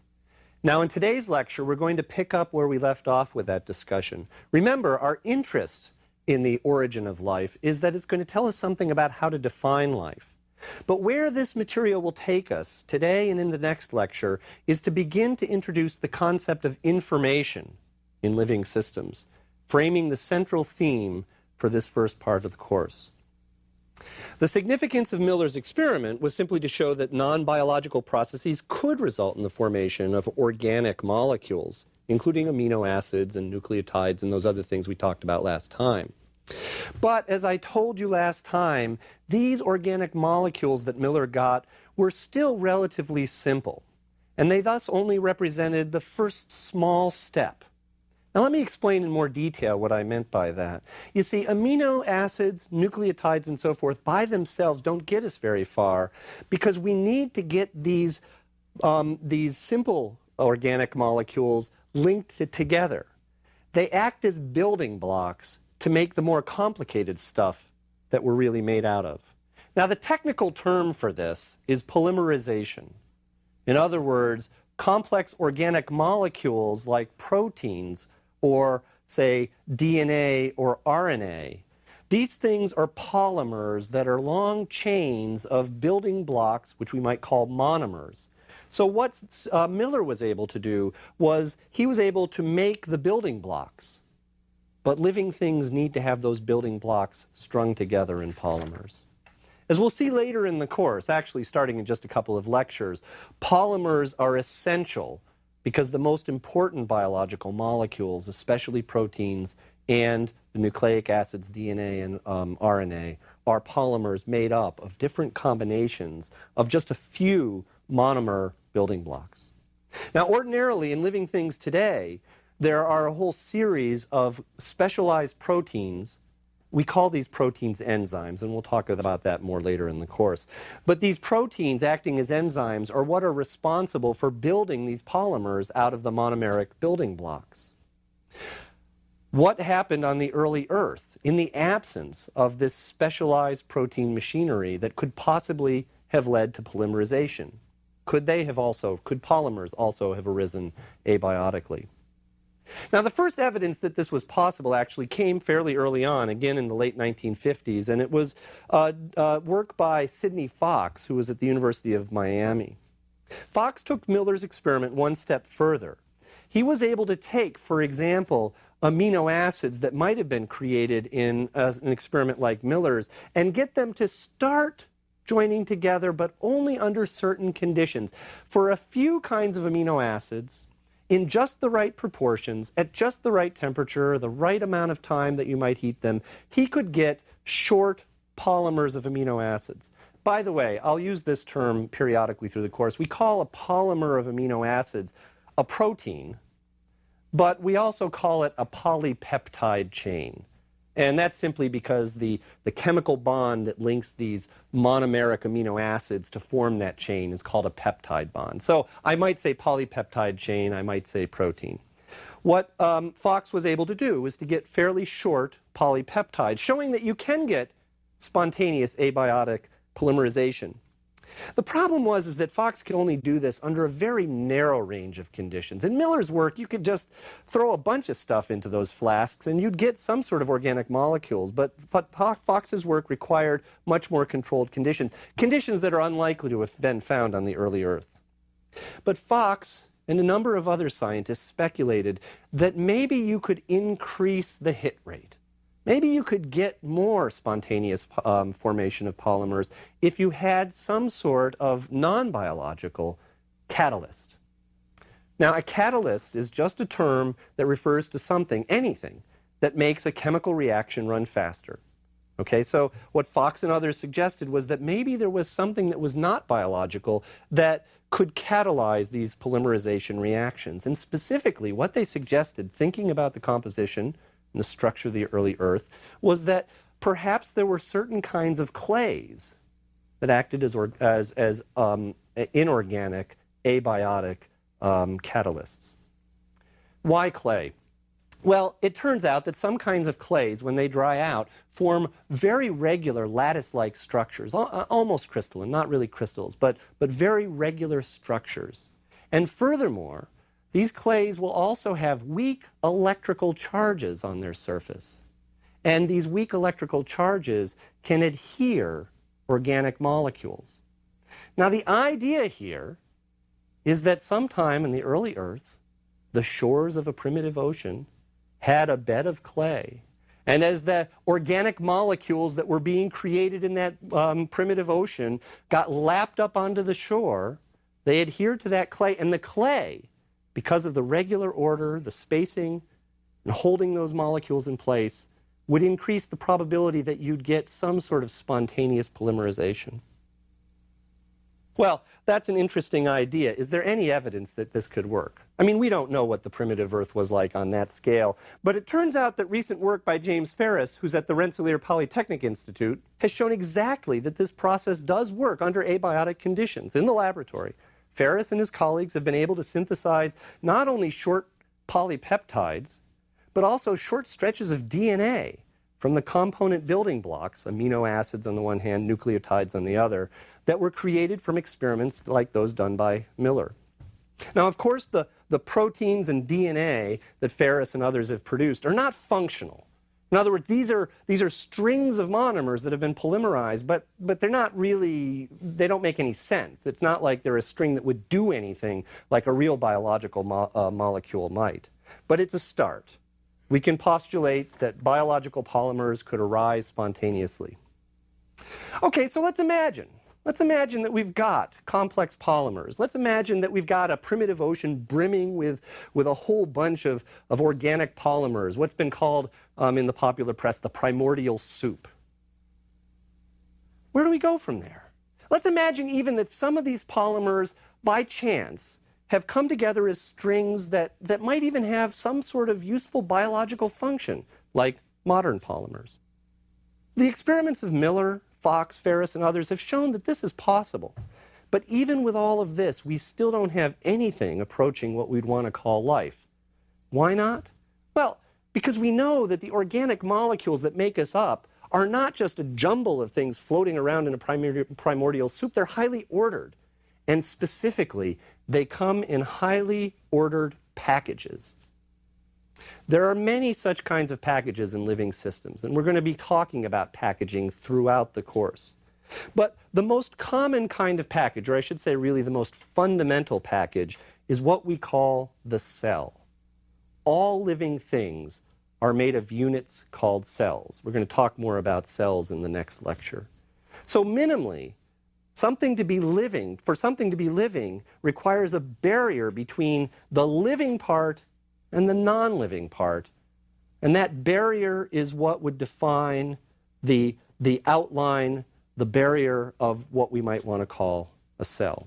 Now, modern cells are very complex, and we're going to talk about those in the next lecture. But is it possible that some cell-like structure could have arisen, again, spontaneously on the early Earth?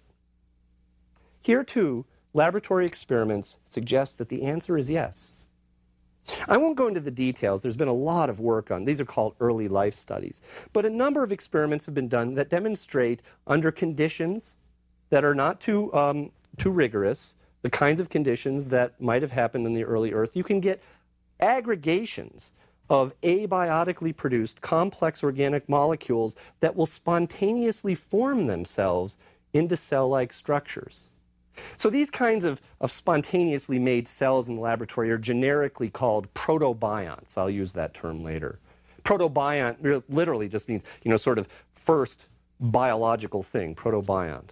And you can make protobionts. It's actually not too difficult to do that in the lab. You can make them under a number of different kinds of conditions with a number of different kinds of organic molecules. For example, if you have the right kind of lipids, remember, those are the molecules that make up fats. If you have the right kind of lipids, you can almost literally just put them in water, and they spontaneously form a package where there's a membrane of lipids that enclose some central space. Now, the most remarkable kind of protobiont, one that's been called a coacervate, is one that has been made to self-assemble out of a solution that includes polypeptides, short protein-like molecules, nucleic acids like DNA and RNA, polysaccharides, that's another term that we would use for polymerized sugars. Remember, the sugars are a group of organic molecules that we talked about previously. So if you get a bunch of polypeptides and nucleic acids and sugars together, and now you need to have the conditions a little bit more controlled here, you can nonetheless get these to self-assemble into a cell-like object. And what's really interesting about this work on coacervates is if you then throw into the mix some real biological molecules, for example, a protein enzyme that you've taken from a real living cell, a modern cell, and you extract that enzyme and you put it in with these coacervates. They're just in your laboratory dish. The coacervates can take up those enzymes. They'll bring them inside themselves. And in fact, those enzymes will start working inside the coacervates. So what enzymes do is they process one kind of biological molecule into another, and we would call what they're working on the substrate, and they produce some product. And so once these enzymes have been taken up by the coacervate, it will also start taking up the substrates for those enzymes, doing the reaction and putting out the products. Now, we've given it the molecular tool, the enzyme, but nonetheless, we gave the coacervate the hammer and it started hitting something. This is getting really remarkably close to something that we might want to call living. So, we are able to make primitive cells, and actually this seems like it's not, make in the laboratory things like primitive cells. I really shouldn't say we make primitive cells. Nobody's actually made a cell that any biologist would look and say, oh, that's a cell, you just made that. Actually, people are trying to do that now, but it hasn't been done yet. But we can make cell-like things, and it doesn't seem to be any big trick. These things spontaneously form. But I want to step back again, because we're really talking about the origin of life, and I don't want to mislead you to think that this is an easy problem, that, oh, no problem, life has arisen spontaneously on the planet Earth. It's still a really long way from even the most sophisticated coacervate to a kangaroo, say, or any other kind of organism. How did we get, let's imagine we have some protocell, some protobiont that arises spontaneously. How did we get from that very first thing that we might want to call a cell to all the enormously complicated and diverse stuff that we know is living today? Well, we don't know the answer to that question, and we probably never will. But we do know part of the answer. And part of the answer has to do with reproduction. And that's what I want to turn our attention to next. Reproduction. How does a living system reproduce? Or more precisely, what minimally do we need to get reproduction? Now, reproduction is interesting at this point to us for really two reasons. First of all, how reproduction arose, that is, how the ability to reproduce arose, is an especially tricky problem for those people who are trying to understand the origin of life. And in fact, it's the problem that's most debated today. Second, however, reproduction, how reproduction works, really will lead us to our first definition of what we mean by biological information. And that's where I want to go to, you see. And also, in so doing, once we get to biological information, we will then begin to be able to introduce the connection between information in living systems and this important property of living systems that they change over time, that they evolve. And that's a point we're going to get to in the next lecture. But let me begin to get to this first point about how reproduction works, or what we need for reproduction to work, by going back in time. Now, I want to go back and set the stage, and let's say we're back in time, and we have some sort of warm tide pools in the primitive ocean, and we've got some proto-cells, some things like coacervates. Maybe they're even really good ones. Maybe they're things we'd want to call cells. You know, they're actually incorporating organic material. They have a bunch of biological molecules which are active. They do all sorts of stuff. And you look at them and you might say, yes, that is functioning like a primitive, simple cell might function. Now, here's the issue. Let's say that by chance, one of these protobionts just happens to come up with some unique new property or trait. This trait could be anything. I mean, for example, it could be a new kind of molecule that makes this cell more durable. Or it could be a new kind of molecule that increases its ability to take up material from the outside. Or it might be a molecule that makes it more efficient at processing that material. In most cases, it's going to be a molecule at this stage. But now it has a new trait, a new property. And so now this protobiont is different from the rest. And in fact, we might say, I don't want to sort of, well, we might say it's a better protobiont. I mean, I don't want to make you think it's somehow better in a real sense, but it's somehow more efficient, better at doing its job. Here's the problem. We've only got one of them. That individual won't last forever. And even if it does, there would only be one of them. Now, why is this a problem? Why do I call this a problem? Well, it's a problem only in the sense that it would be nice, if this is a useful trait, for other individuals to have this trait. Now, I mean, the reason I say it would be nice is only because it would help us explain something about life. It would help us explain how we got from a coacervate to kangaroos and things like that. Because presumably, what we've got to do is to have these kinds of improvements gradually accumulate over time. I mean, a simple protobiont doesn't do much. A kangaroo does a lot.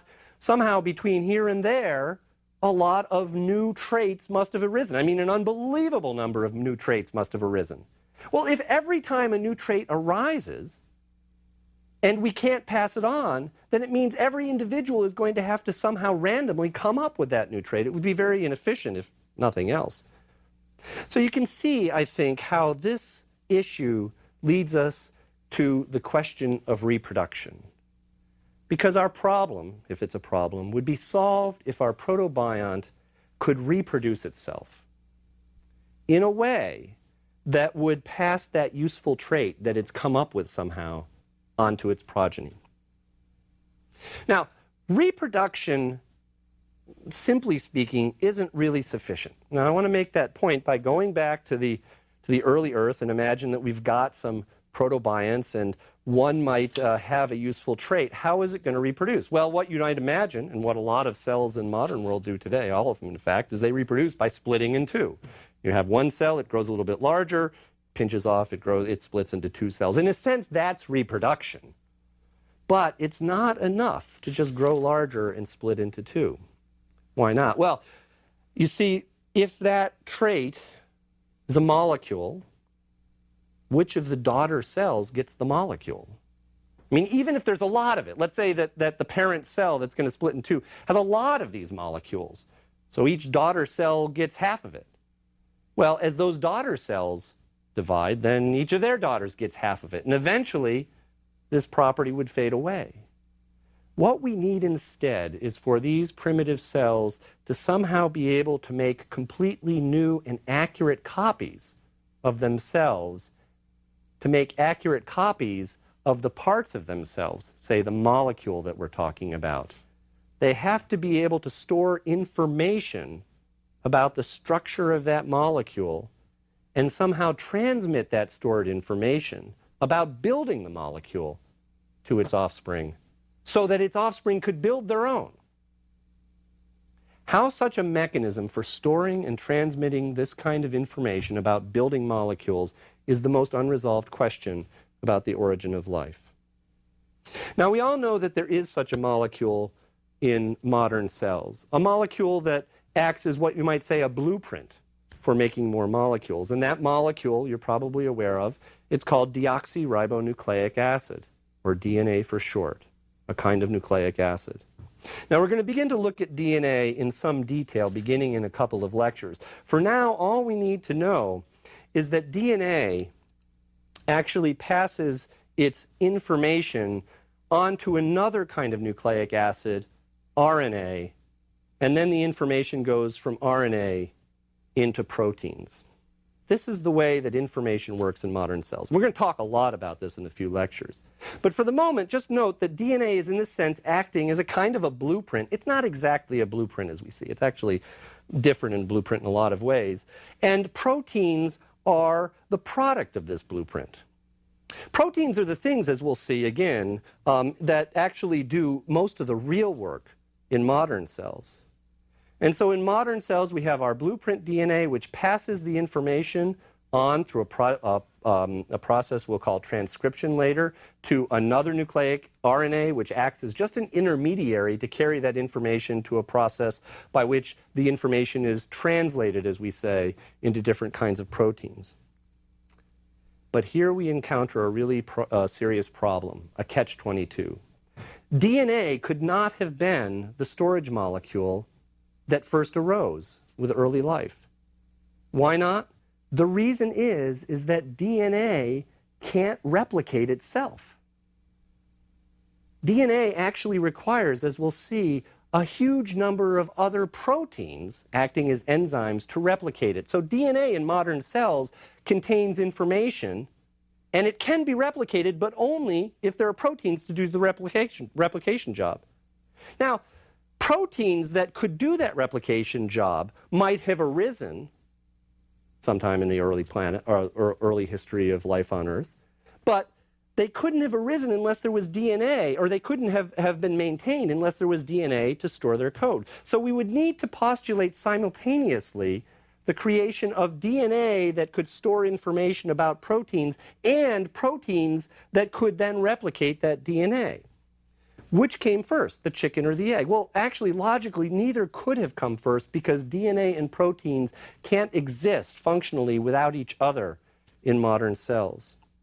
And it's unbelievably improbable to think that just the right kinds of proteins and just the right kinds of DNA happen to arise spontaneously sometime in the history of life. What was needed instead was for the origin of some kind of molecule that could do both of these things. It could replicate itself, so it didn't need any help replicating itself, and it could do other useful things in the cell, right? Because the point is to have a blueprint, a code for making the useful molecules that a cell wants to pass on. So we want to have a molecule that can both do useful things, the job of the cell, and make more of itself. Now we're beginning to think that when life arose, the molecule that did that was the nucleic acid RNA, or some earlier form of what we today know as RNA. Why do we think that? Well, actually, beginning in the 1960s, researchers had begun to suspect that RNA might have acted as the first blueprint, or what we're going to start calling now genetic material. Because in the laboratory, again, with these early life kinds of experiments, it is possible to put in some kinds of RNA and have that RNA, I should say, you have to put in the RNA, which is a polymer, and then put in some building blocks, we call those nucleotides, that polymer will be made up of. And under the right conditions of temperature and other chemistry, but abiotic chemistry, it is possible for that RNA to be replicated. It's got to be replicating itself. Basically, the RNA in the solution somehow acts as a template that helps the monomers come together in the right way and also get polymerized. So at least some kinds of RNA, under some conditions, can self-replicate, at least on a limited scale. I mean, we're talking about short strings here, 40 or 50, and as we'll see, that real genetic material in organisms like us is going to have billions of these monomers strung together, not 40 or 50. So a second breakthrough, really, that led people to think that RNA might be the first information processing molecule came in 1983 when Thomas Cech, who was at the University of Colorado, actually discovered that in modern cells there are some kinds of RNA that do act as catalysts the way protein enzymes do. That is, they perform some important biochemical tasks in the cell, even in modern cells. Now, we won't talk about the details of those RNAs, these catalytic RNAs. They're generally called ribozymes. And they're involved in cellular processes that actually in modern cells are involved in DNA processing. But the point, processing of DNA, but the point here is that these ribozymes are functioning as catalytic molecules just like protein enzymes are. So we've got two things now. We've got evidence that RNA can replicate itself, and also evidence, even in modern cells, that RNA can have some sort of catalytic enzyme function.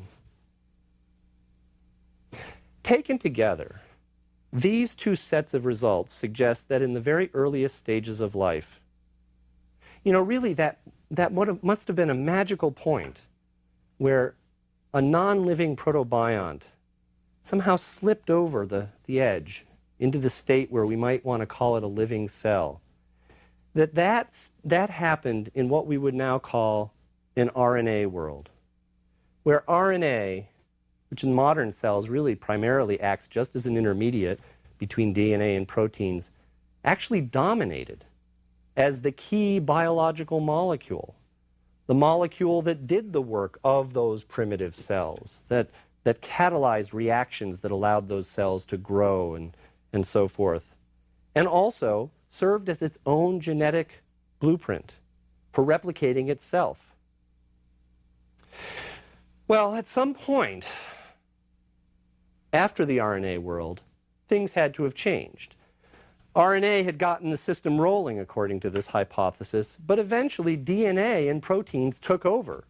DNA took over the job of being the information-bearing molecule, being the molecule that holds codes for other molecules and is replicated. And proteins took over the job of doing all of the catalytic and other kinds of work of a cell. And RNA became relegated to just simply being an intermediate in the process. Now, why this would happen, if you know something, as we will learn in a few lectures, about proteins and DNA, actually is fairly obvious if you look at the state of affairs today. Proteins are extraordinarily versatile molecules. As we'll see later, they do an enormous number of tasks. Their versatility comes from the fact that they can assume all sorts of complicated shapes, and as we'll see, those shapes are what make protein function work, in a way that RNAs can't. The chemical properties of RNA are such that it can only assume a limited number of shapes, and therefore only assume a limited number of catalytic functions. So proteins clearly took over the job of doing all the work in the cell because they're really good at it once we get real proteins. DNA, as we'll see in just a few lectures, assumes a particular kind of chemical configuration that makes it particularly good at storing and replicating information in a way that RNA is not particularly good. So once we have DNA, it's so much better than RNA at making more copies of itself, at storing that information, that it took over that job. And RNA, well, this is sort of a little rough on RNA, but it faded into just the intermediate. This brings us to our first definition of information, or brings into focus, I should say, our first definition of information, which is the information that is going to store something about the structure of biologically useful molecules. And we now know that that information has to be in a form where it can be replicated and passed on to offspring. In the next lecture, what we're going to do is begin to see how this view of information and how specifically this information is reproduced leads to another key property of living systems, that they change over time. But before we do that, or while we're doing that, in the next lecture, we're also going to take a little detour. Because the first part of this course is about information and evolution, but there are a few basic things we need to know. And what we're going to do also next lecture is talk about how biological systems are organized in a hierarchical fashion, and how particular levels of that hierarchy actually bring questions in biology into particularly sharp focus. Those levels being, on the one hand, the cell, and on the other hand, the organism. And that's where we'll pick up next time.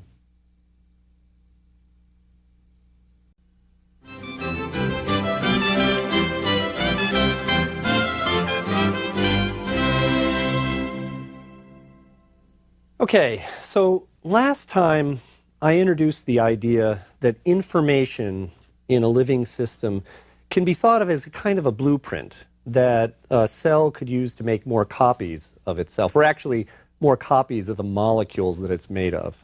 And we're going to return to this theme of information in this lecture today, but we also need to take a little detour in order to provide some important background material that will help us later on in the course. Specifically, I want to begin today's lecture by describing the hierarchical organization of life. And then second, after I've introduced you to this hierarchy, I want to draw your attention to two particular levels in this hierarchy, the cell on the one hand and the organism on the other, that are particularly useful for understanding how biological processes work. Now, our discussion of the organism, that'll be the first of these, will pick up directly on the point we left off with last time, that is the relationship between reproduction and evolution. Our discussion of the cell will provide some important general background for many of the processes and principles that we want to discuss throughout the course. Now, a fundamental characteristic of life, as we've already discussed, is that it's very orderly. The orderliness of life is obvious if you look at any living thing, whether it's a bacterium, a tree, a bird, or yourselves. When you do look at a living thing, you immediately get an intuitive sense that life must involve a high degree of order. What becomes equally apparent as you start to look at living systems more closely is that this orderliness of life occurs in a hierarchy of structural levels. What do I mean by this? By hierarchy, I simply mean that living systems exhibit order across a range of different scales or sizes of things, starting at the smallest size of molecules that we've already talked about a little bit, and going all the way up to the scale of the entire planet. The hierarchy of biology is sort of intuitive to understand, and so let's just describe it briefly. The molecular level, this smallest, most reduced level, this is the level that's closest to physics and to chemistry. As we discussed in the first lecture, life depends on a particular kind of chemistry, organic chemistry involving carbon. Now, this patterning at this level, the organization is the organization of different parts of a molecule relative to each other. But living systems have several molecules, many molecules, billions of molecules working together. And the next level of organization is the organization of these molecules relative to each other. Now, the most fundamental level that we talked about already briefly in the last lecture is the level of the cell, where a bunch of molecules come together in a highly organized fashion to form a package. Now, in some organisms, multicellular organisms, different kinds of cells come together in organized patterns themselves, forming what we might want to call tissues. Or, in fact, tissues might come together in large complex organisms to form what we might want to call organ. We're all kind of intuitively familiar with what we mean by tissues and organs because we're made of this stuff. Tissues and organs come together into a special unit called the organism. Now, we all know what an organism is. I'm an organism. You're an organism. The butterfly is an organism. The bird is an organism. But there's levels above organisms. You might think that must be where this hierarchy ends, right? Because how am I connected to the bird or the butterfly? I mean, I've got this unit here. But in fact, as we'll see later in the course, organisms come together in groups of the same thing that we'll call populations. And understanding certain processes of biology will involve us taking a look at how groups of organisms interact. And in fact, different kinds of organisms come together in what we might want to call a community of different species. And as we'll see, these communities have certain properties that come from the kinds of organisms that make them up. We can go even farther because communities of different organisms might be linked through geophysical processes across wide distances to form what we'd call an ecosystem. And in fact, at the largest scale, the entire planet Earth is a kind of ecosystem, something we call biosphere. We really all are linked together. Okay, so that's the hierarchy, and it's not too difficult to understand. And the important point I want to make now is that biological organization, this hierarchical organization, has a unique property that's not observed in other kinds of hierarchies, and that is that the properties at one level in the hierarchy are not completely predicted by the properties at the lower level. Let me make this clear by giving you an example of how a brain works. Right? We know a brain is a very complex organ. A human brain, for example, is what we're using right now to talk, to listen, to understand, to have emotions. The brain is an organ. Now, this organ is made up of a number of different cells, actually quite a few different cells of different kinds. Those cells are called neurons. We can study these neurons in detail. We can take them apart. We can understand their physical properties, their chemical properties, their electrical properties. And if we did that, we still wouldn't be able to predict, just based on what we knew about neurons, how brains work. Why not? Because the way a brain works is an emergent property that only appears when all of those cells are organized together in a particular fashion. So a characteristic of the hierarchical organization of biology is this property of emergence of new features, new properties at each level as we go higher and higher in the organization. A consequence of this, and really the way that we're going to be moving through material in this course reflects this, is that to deeply understand something about how living systems work, we have to look at it across different levels of organization. We have to analyze it at low levels and high levels. Just as to understand how a brain works, we would have to not only know how the cells that make up that brain work, but we'd have to know how that brain is fit in with other organisms or other organs to make the entire body, and even more than that. To really understand how brains work, we also have to look at how individuals vary in a population and possibly even at how different kinds of species interact, because in fact, that's a lot of what brains are about, interacting with other organisms in the environment. So life is inherently hierarchically organized. This hierarchical organization is characterized by emergent properties as we go up the hierarchy. And to understand things in biology, we have to look across this range of levels. However, there are two levels of organization in biology that are particularly important for us to consider for very different reasons. One is, as I said, the level of the organism, and the other, as I said, is the level of the cell. So for the remainder of this lecture, I want to explain in turn why I think each of these levels of organization are particularly important to look at when we're trying to understand something in biology. Let's start with the organism. Here's the answer. The reason the organism is a particularly critical level in the hierarchy of living things to understand is that it is at this level of organization at which reproduction occurs, and therefore, as I'll explain in a minute, it's at this level of organization at which evolution on which evolution most directly acts. Let me explain what I mean by that statement by going back to our discussion of the origin of life from the last lecture. Now let's imagine back one more time that here we are in the primitive Earth, and we have some kind of protocell that has all sorts of lifelike properties. Let's even call it living. It can take in organic material, use catalytic agents such as enzymes or maybe primitive RNAs to process this organic material. It grows, it reproduces, and let's even give it now, as we talked about last time, a primitive genetic system, a way that it can take information about its own structure and pass it on to its offspring. The offspring of this protobiont, given this primitive genetic system, therefore, can be like the parent. It can take the properties of the parent and pass them on. We say that traits that can be passed on this way, through some genetic mechanism, are heritable. But it's unlikely, if you think about it, that all of the offspring of this protocell would be identical. And the reason is that anytime you try to copy a blueprint or a code, there's always the chance that errors will creep in. Now, the idea of errors creeping in isn't very surprising. Even the highly derived DNA-based information system that we find in modern cells is very prone to copy error, as we'll see in a few lectures.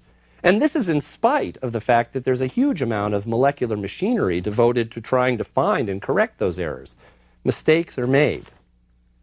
An important consequence of this introduction of copy error is that it creates variation among the offspring of, say, this primitive cell.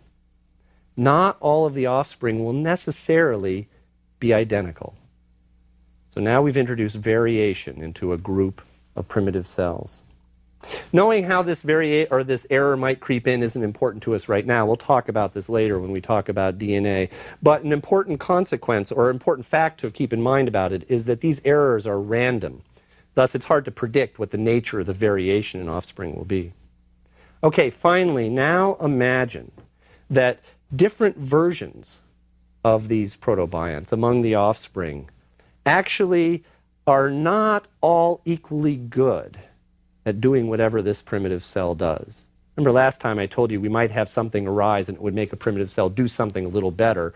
Well, now imagine we've got a bunch of cells, we've got a genetic system, they're producing offspring. Variation is produced in those offspring, and that means that some of these variations, by random chance, will be able to do something a little bit better, and some of them might actually be a little bit worse at doing what they do. So far so good. Now this is when it gets interesting. At some point, the tide pool that these little primitive cells are living in is going to start filling up. They're reproducing. There's more and more cells. What are they doing? They're taking in the organic molecules from the primordial soup and processing. That's how they grow. But as there are more and more cells and fewer organic molecules for them to eat, so to speak, eventually there's going to be competition. Not all of these cells will get everything they want. If some of these cells are better at getting that stuff or processing it or doing whatever than others, what that means is that some of these cells will be able to reproduce themselves more and other cells will be able to reproduce themselves only less. This differential reproduction among the variations that we see in this group of cells means that over time, whatever information is possessed by those cells that are doing it better will become more prevalent in that group of cells, in that population of cells. Why? Because the versions of that cell that are doing it better will reproduce more. They're getting more of the stuff. They're growing faster. They're dividing more. Whereas the versions of those cells that are doing it less well will reproduce less. And so they will be less able to pass on their version of this information to subsequent generations. The process I just described in a very small nutshell, and we're going to come back to it in detail later, is basically evolution by natural selection. We have variation among organisms. We have competition among those organisms for some limited resource. As a result of that variation and competition, there's differential reproduction with some individuals reproducing more and some individuals reproducing less. And a consequence of that is, over time, better versions of these cells, traits that are more advantageous, will become more prevalent in that population of cells.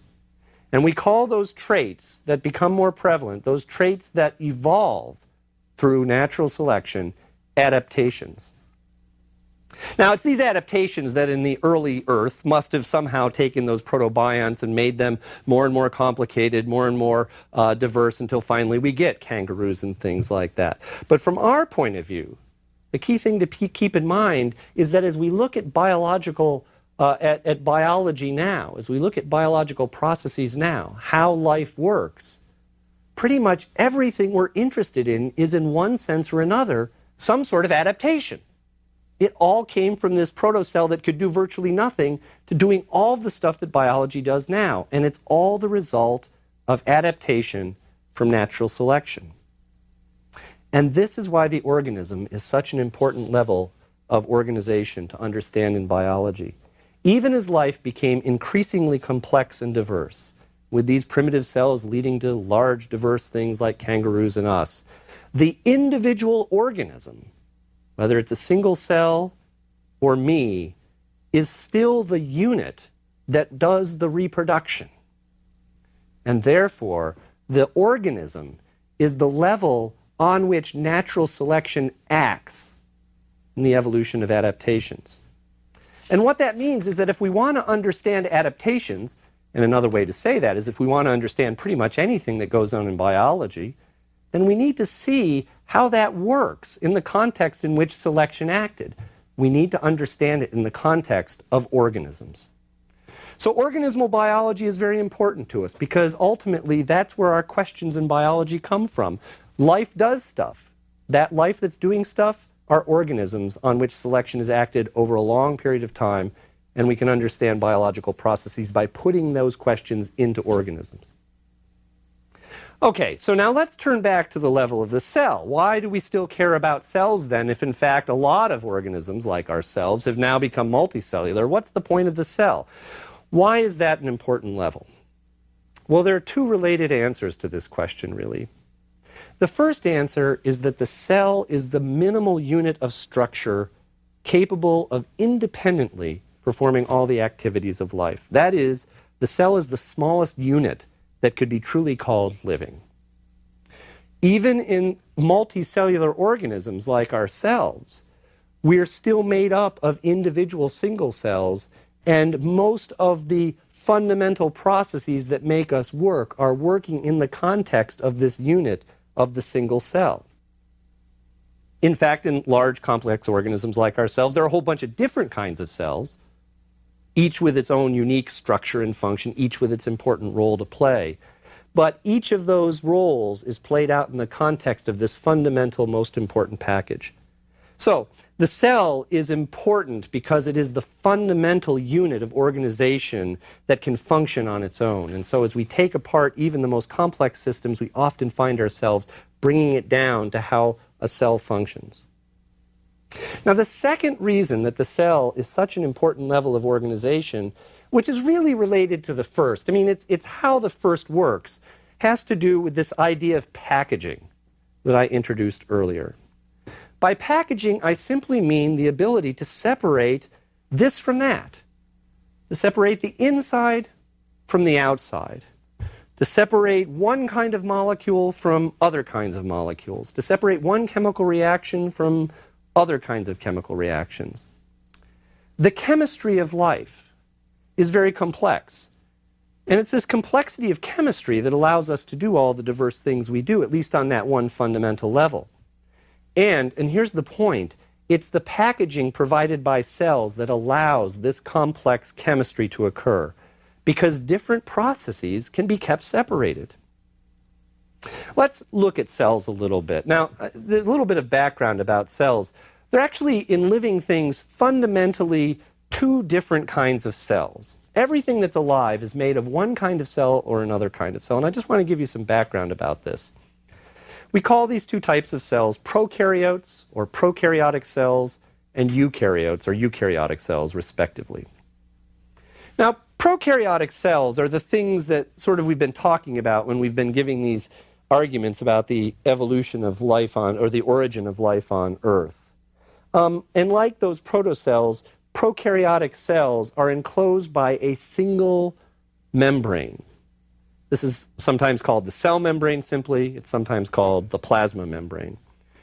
This plasma membrane or cell membrane is primarily composed of a particular kind of organic molecule, lipids. These are the fats that we've talked about before. And we're going to talk more about lipids and cell membranes later in the course when that becomes relevant. The only thing we need to know about this lipid cell membrane for now is that its chemical properties provide a uniquely effective barrier for separating things in an aqueous, in a watery environment, because water doesn't pass through it very well. And so it's particularly good for keeping molecules inside and outside separated. So what are prokaryote cells today? I mean, we've gone beyond the tide pools of the early Earth. Well, prokaryotic cells today are the things that we commonly refer to as bacteria. All prokaryotic cells are single-celled organisms. Sometimes they occur in large masses, large mats, for example, but even then, each prokaryotic cell is its own separate individual, single-celled individual that reproduces on its own. There are some other structures too. I mean, I don't want to run prokaryotes down. I mean, I have to point out that if you look at a prokaryote in detail, you see some other kinds of structures in there. I mean, some prokaryotes will have very long tails on them called flagella that allow them to move around. Some prokaryotes will have some infoldings. But by and large, prokaryotes represent a single package. Now, this doesn't mean that prokaryotes are somehow losers in any way. In fact, prokaryotes, in spite of this structural simplicity, are actually some of the most successful organisms that have ever existed on the planet and that exist today. Prokaryotes occupy a wider range of environments. They span a broader range of biochemistries than any other group of organisms, and they're extremely abundant. Prokaryotes are everywhere. For example, the number of a particular kind of prokaryote called E. coli, Escherichia coli, that lives in the guts of humans, for example, the number that live in a single human's gut exceeds the total number of humans that has ever lived on the planet. So it's not like prokaryotes should be ignored just because they're simple. Nonetheless, we're talking about packages, and this leads us to the other main kind of cell, the eukaryotic cell. These are structurally much, much more complex. Everything other than bacteria that lives, including anything we might want to call a plant, an animal, a fungus, is composed of eukaryotic cells. Now, there are a number of organisms, protists, that are single-celled eukaryotes. So it isn't that eukaryotic cells are necessarily multicellular. They can be single-celled. But all multicellular organisms, such as ourselves or birds or trees, all of those are composed of eukaryotic cells. Eukaryotic cells are primarily characterized by the fact that they are not only a package themselves, but they have inside them a very complex internal set of compartments, or smaller sub-packages within, each separated from the different parts of the cell by its own additional lipid membrane. Now, the internal packages or compartments of a eukaryotic cell are something that we could spend a lot of time listing. We could memorize those details. But what I want to do is to draw this more broadly out to point out that there are really three main types of internal packages that we find in eukaryotic cells. Let me list those three main types for you and then go through them in turn. There are some internal packages that are specifically devoted to the problem of information storage and processing. One in particular that we'll talk about in a second. There are some of those internal packages that are specifically devoted to the problem of processing and storing energy. And then there's a third set of internal structures that are devoted to the problem of transporting and packaging biochemical products and reactions. That third set, by the way, I'll just tell you, is commonly called the endomembrane system, and we're going to talk about that last. Well, let's talk about information processing. The organelle that is Oh, and I should say, I should define that term, I'm sorry. We call these internal packages in eukaryotic cells organelles, sort of by analogy to the organs in an organism, the little pieces that function independently in a eukaryotic cell. We'll call organelles. So the organelle that is most associated with information processing in a eukaryotic cell is what we call the nucleus. In fact, it's the presence of a nucleus that gave rise to the name eukaryotic cells. The karyon, which is from the Greek root for nut, was the name given by early microscopists when they were first describing cells to a large dark element that they always found in the center of this particular kind of cell. And that large dark element is this huge piece called the nucleus. So eukaryotic means essentially having a true nucleus, and the prokaryotes are cells that don't have a nucleus. When you look at a nucleus under a microscope, a high-resolution microscope, you actually see that it's divided from the rest of the cell not by one membrane, but by a double membrane system. We call that double membrane the nuclear envelope. So whatever in this nucleus is actually quite sequestered from the rest of the cell. But not quite, because if you look even more closely, you can see that within this double membrane system, there are a number of pores, actually quite a number of pores. So it seems as though there are channels where things can get in and out of the nucleus. And that'll become very important later when we talk about protein synthesis. Now, the most important content of the nucleus, as you may guess, is the information that the cell contains. And that information is DNA.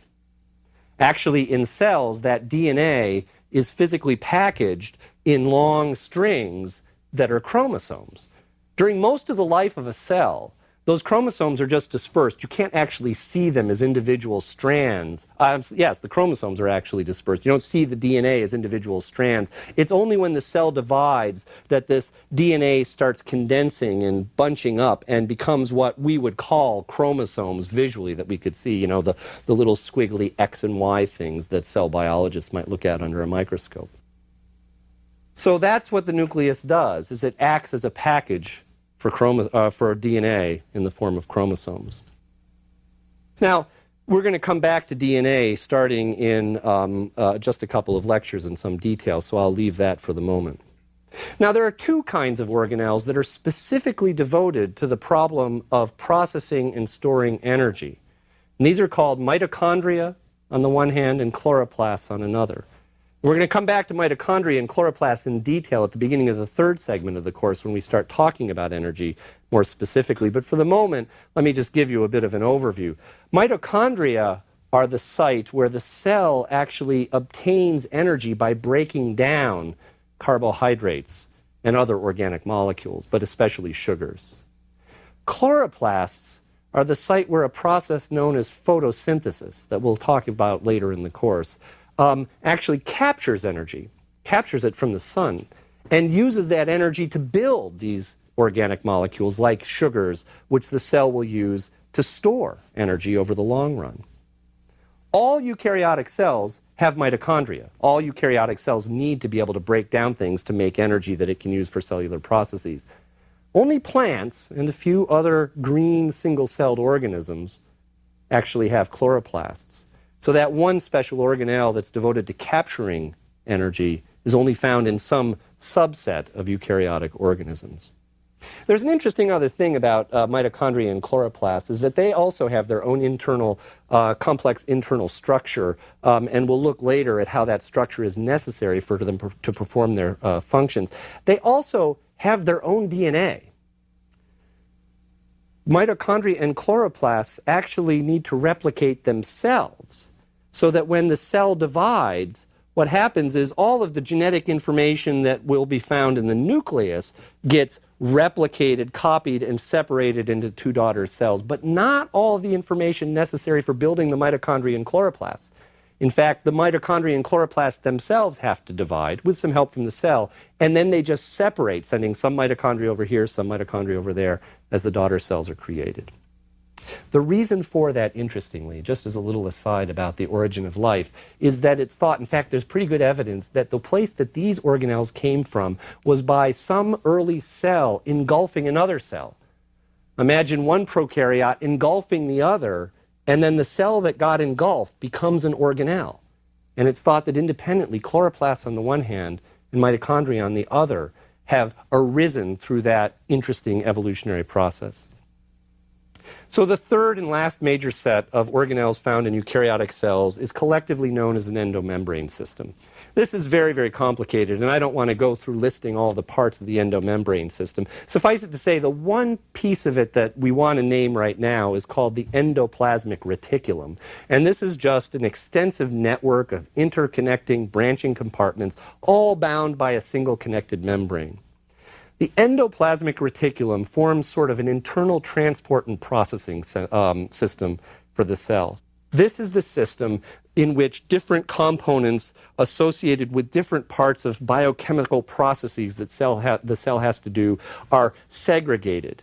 You can think of the endomembrane system as kind of a processing and transport set of facilities that are analogous to the different rooms and vats and movable containers found in a chemical manufacturing plant. These different parts of the system all have to keep things separated and transport them at the right time to the right place. And that's what the endomembrane system does. Okay, so now we've seen how life is organized in a hierarchical fashion. And we've looked at a couple of these levels, organisms and cells, in a little more detail and asked why they're particularly important. In the next lecture, we're going to return more directly to the theme of information in biology and begin to explore in detail DNA.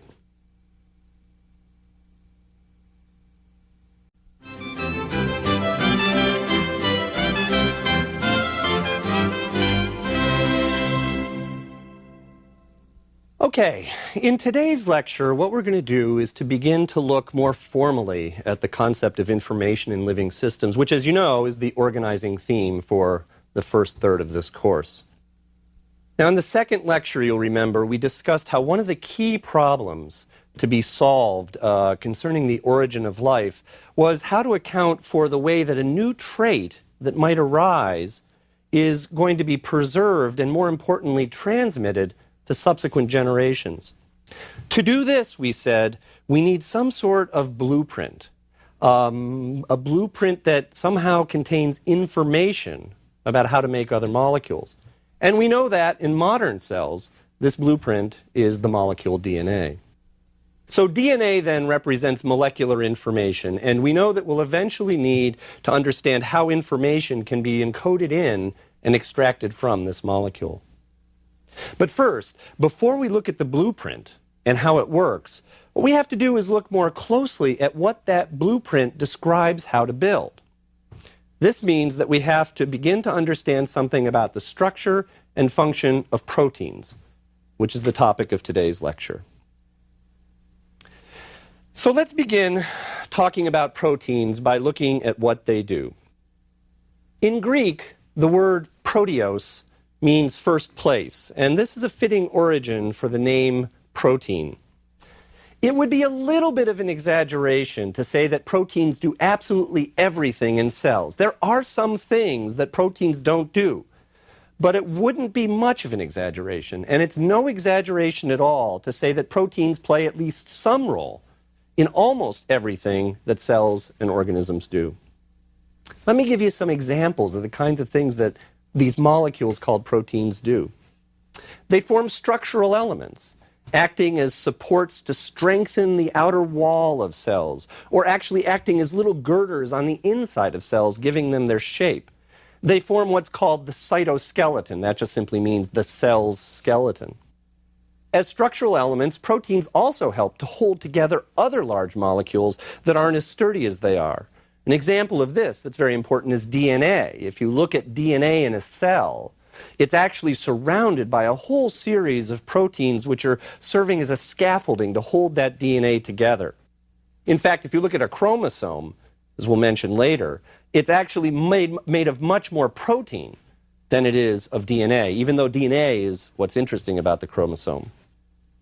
Some proteins actually perform mechanical work by acting as little motors. They cause cells to change shape by pulling on little elements inside. This is how muscles work, for example. Or they actually move materials around inside cells, acting as motors running little conveyor belts. Proteins actually act as the transport units themselves, serving as the vehicles that carry other materials around in cells or even around the body. An example of this is the protein hemoglobin, which is a protein responsible for transporting oxygen molecules in blood. The oxygen must bind to the hemoglobin, and that's the way that it gets carried around.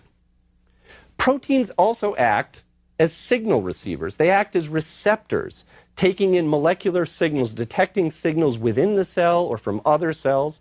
And in fact, they often act as the signals themselves. Proteins act to regulate cell function. They actually act as little molecular switches, turning on and off the processes that a cell runs. Perhaps most importantly, proteins act as catalysts. We introduced this term before. That's just something that makes a chemical reaction run. We give proteins that act as catalysts a special name. We call them enzymes. And enzymes are especially important because they're what make the chemistry of life, what we call biochemistry, work at the temperatures and chemical concentrations found in living cells. So in a very real sense, proteins are the molecular workhorses of cells. The answer to almost any question about how something works in a living system invariably will involve some sort of protein at one level or another. This point, though, raises an interesting question. How can proteins do so many different things? Well, the answer is simply that there are many different kinds of proteins, each with its own unique function. For example, in a bacterial cell like E. coli, there might be 10,000 different proteins. In one of our own cells, there might be 50,000 different proteins, each one of these proteins specialized to do a different job in the cell. So, proteins are able to perform many different functions simply because there are many different kinds of proteins. But here's the next question. What makes a protein particularly good at doing whatever it does? How do these proteins become specialized for these very, very different functions? The answer to this question, and an important thing to keep in mind throughout this lecture and throughout the course, is very simple, really. The function of a protein largely is determined by the shape of that protein. Proteins are generally large molecules. Remember from earlier, they're polymers made up of a relatively limited number of amino acid building blocks strung together. But they're generally found in a very complex three-dimensional shape. The relationship between the shape and function of proteins is kind of intuitive for many of the things that proteins do. For example, let's say you're going to build a support structure, a molecular girder. You can imagine that the molecule that does this has to be elongated and has to be stiff. That's pretty straightforward. Similarly, let's take a more complex case, proteins serving as enzymes that catalyze reactions. Here as well, shape is really critically important because these enzymes will have a structure that includes special features, literally nooks and crannies on their surface that will fit the other molecules with which that protein has to interact. And it's that fit that largely determines the enzyme's ability to catalyze a particular reaction. Now, it's actually a little bit more complicated than that because the chemical properties of the different part of this protein also matter in something like that. But the distribution of those chemical properties is largely a matter of the protein's shape. Well, so shape is what determines function, but this leads us to another question, and this question is getting us closer to this issue of information. What we know already is that proteins are polymers, long strings, of a relatively limited number of kinds of monomers, which are amino acids. So if a protein is just a string of amino acids, how do we get complex shapes to arise from that string? Now, to understand this, we have to delve into just a little bit of organic chemistry. Let's look at the building blocks, the amino acids. At the center of an amino acid is a carbon atom. This carbon atom is surrounded on three sides for all amino acids by the same three things. And then on the fourth side, it has something different attached depending on which amino acid it is. The three parts of an amino acid that are always the same are first a so-called carboxyl group. Now, a carboxyl group is just a chemical group that has its own carbon atom attached to one oxygen. It actually has a double attachment, a double bond to this oxygen, and then to another group called a hydroxyl group, which is an oxygen bonded to a hydrogen atom. So that's what a carboxyl group is, and that's one of the things that is attached to the central carbon of an amino acid. The second thing that all amino acids have in common is what's called an amino group. Now, an amino group is simply a nitrogen atom that's connected to two hydrogen atoms. The third thing that all amino acids have in common, one of the third bond that that central carbon forms, is simply a hydrogen standing alone. Now, carbon builds 4 bonds. We mentioned that in the very first lecture when I introduced organic chemistry. This leaves 1 bond open. And it's the 4th bond that can be attached to any number of different chemical structures. This variable part of the amino acid is known as the side chain. It's also sometimes called the R group because when you're drawing a generic amino acid, you often would just put an R there instead of whatever particular chemical structure might actually be found there. There are 20 different amino acids that are found in living things, each characterized by a different side chain. Now, the side chain of an amino acid may be as simple as just another hydrogen standing alone. That actually is the simplest amino acid called glycine. Or it may be its own more complex set of carbons, a carbon skeleton with hydrogens attached, or in fact, in more complex amino acids, it might have any number, well, not any number, but a number of other chemical elements attached, oxygens, nitrogens, and so forth. Now, for our purposes, remembering the details of amino acid chemistry isn't really important, and it's especially not really important to remember the differences between specific side chains for different amino acids.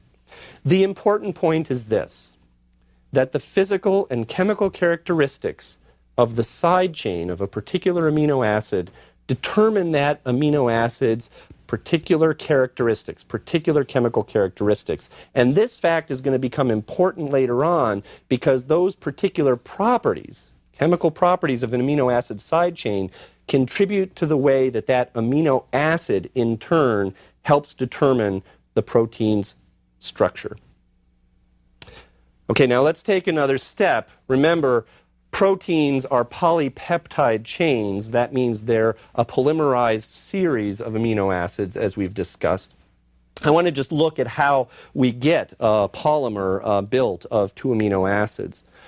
What happens is that the carboxyl group of one amino acid bonds to the amino group of another amino acid. Now, the details of this, again, don't matter. Really what happens is that a water molecule is formed when the hydroxyl of the carboxyl group joins with one of the hydrogens of the amino group. A water is lost, and then the nitrogen of the amino and the carbon of the carboxyl group are bonded together. There's just a couple of points to make about this that are important. The first thing I want to point out is to give a name to this bond because I might use it later on. It's a kind of very strong chemical bond that's technically called a covalent bond. A covalent bond, once built, is very hard to break. And more particularly, for a chain of amino acids, that kind of bond is called a peptide bond. And hence we call a chain of amino acids a polypeptide. Now, the other important point to understand from this is that the resulting pattern in a chain of amino acids has what I'll call a backbone of repeated nitrogens and carbons. In other words, if you read along a chain of amino acids, element to element, molecule to molecule, you would see a nitrogen, a carbon, a nitrogen, a carbon, a nitrogen, a carbon, a carbon. So you'd have nitrogen, carbon, carbon repeating.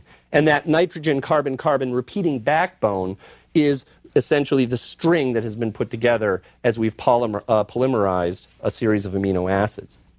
Now, the reason this matters is that there is an inherent polarity to this string. There's going to be an open nitrogen on one end. All right, this is the so-called N-terminus of an amino acid chain. and there's going to be an open carboxylic acid on the other end. This is the C terminus. I should have said that there's going to be an open amino group on one end and an open carboxylic acid on one end, on the other end. So an N on one end, a C on the other. So there's an inherent polarity to the string of amino acids. This polarity will become important later on when we learn how DNA can actually form a code for this string of amino acids, because it determines which direction the code has to run in. Okay, now proteins can be variable lengths. The length of a polypeptide in a protein can be quite short in some cases, maybe only 50 amino acids long, or it can actually be quite large. Some large proteins may be 5,000 amino acids all strung together. An average protein may be, say, several hundred amino acids long. That would be typical. Okay, now we come to the next important question. How does the unique sequence of amino acids, which we now know will have some unique pattern of side chains running along that sequence, how does that determine the function or the structure of a protein? And the answer to this is the fact that these amino acid chains, once they're formed, once they're polymerized, don't remain stretched out. Instead, what happens is they inherently begin to fold up, to twist back on each other, and to get all bunched up in more of a globular form. And this is the important thing. The way they fold together is not random, but depends on the sequence of amino acids. So the remarkable fact about proteins is that the unique three-dimensional structure of any protein is specified by the linear sequence of its amino acids. So how can that be? How does that work? Well, let me explain that. You see, when the polypeptide is formed and the chains fold spontaneously, what makes it fold in a particular way has to do with the way that the side chains of the particular amino acids interact with each other physically and chemically, and also the way those side chains interact with the environment that the protein finds itself, which in living systems is usually some sort of watery environment. So it's these interactions between the side chains of the amino acids along the sequence with each other and those side chains with the external environment, if you will, that are what determine a specific characteristic three-dimensional shape for that protein. Let me clarify this now by looking in a little more detail at protein structure. Okay, and the point of this is to understand how sequence of amino acids leads to a particular structure. But I'll do this by laying out what are the four levels that we can describe for a protein structure. These four levels, by the way, when we're talking about protein structure, themselves form a hierarchy. As we've seen, a hierarchy as a hierarchical organization is very important in living systems. And here, even on the level of molecules, there's a hierarchy of structure within a single molecule. These levels are named somewhat simply the primary level of structure, the secondary level of structure, tertiary level of structure, and the fourth level, which we'll get to at the end, is the quaternary level of structure. So let's look at each of these in turn. So a protein's primary structure refers to what we've already discussed, which is simply the sequence of amino acids that make up that protein. So for example, we would be able to describe the primary structure of a polypeptide completely by just giving an ordered list of the amino acids that comprise it. So we might give a list that would be, for example, valine, glycine, serine, leucine, proline, glycine, glycine, valine, and so forth. Early work on protein biochemistry really focused heavily on determining what the primary structure of proteins were before people were able to start looking in more detail at higher levels of structure. For example, the very first protein that had its amino acid sequence completely sequenced was done in the 50s. It was the protein insulin, which is a hormone, a kind of molecular messenger that in this case is involved in the regulation of blood sugar in vertebrates. This was sequenced by Frederick Sanger at Cambridge University, and it was Sanger's work with insulin which first demonstrated something that biologists take for granted today, but which wasn't known then, and that is that each protein has its own unique sequence. Every different protein you look at will have a different sequence of amino acids. And this sequence of amino acids is its primary structure. The secondary structure of a protein refers to the first level of bending and folding that occurs, the first level of three-dimensional shape that emerges. And it actually emerges as an emergent property of this sequence of amino acids. Now, the secondary structure we're not going to dwell on very much right now. It's actually very important to protein biochemists and was early on when they were trying to figure out how proteins were built. And the reason is because these are kinds of structures that are very common to parts of different kinds of proteins. These two levels of structure or kinds of organization are called respectively an alpha helix, which was described by Linus Pauling, and the beta pleated sheet. Now, these particular structures come about from weak chemical interactions that are occurring along the backbone of the amino acid sequence. Remember, the carbons and the nitrogens that are the backbone form a very regularly repeating pattern of nitrogen, carbon, carbon, nitrogen, carbon, carbon. And those nitrogens and carbons and the regular unvariable part of the amino acid can form weak molecular interactions with each other that we call hydrogen bonds. Now, I've already defined for you a covalent bond, which is a very, very strong chemical bond that once built is hard to break. Hydrogen bonds, by contrast, are very weak chemical bonds. They actually can be built and dissolve very quickly. In fact, it takes a lot of hydrogen bonds, or at least several hydrogen bonds, to hold different parts of a molecule together because one hydrogen bond alone is pretty weak.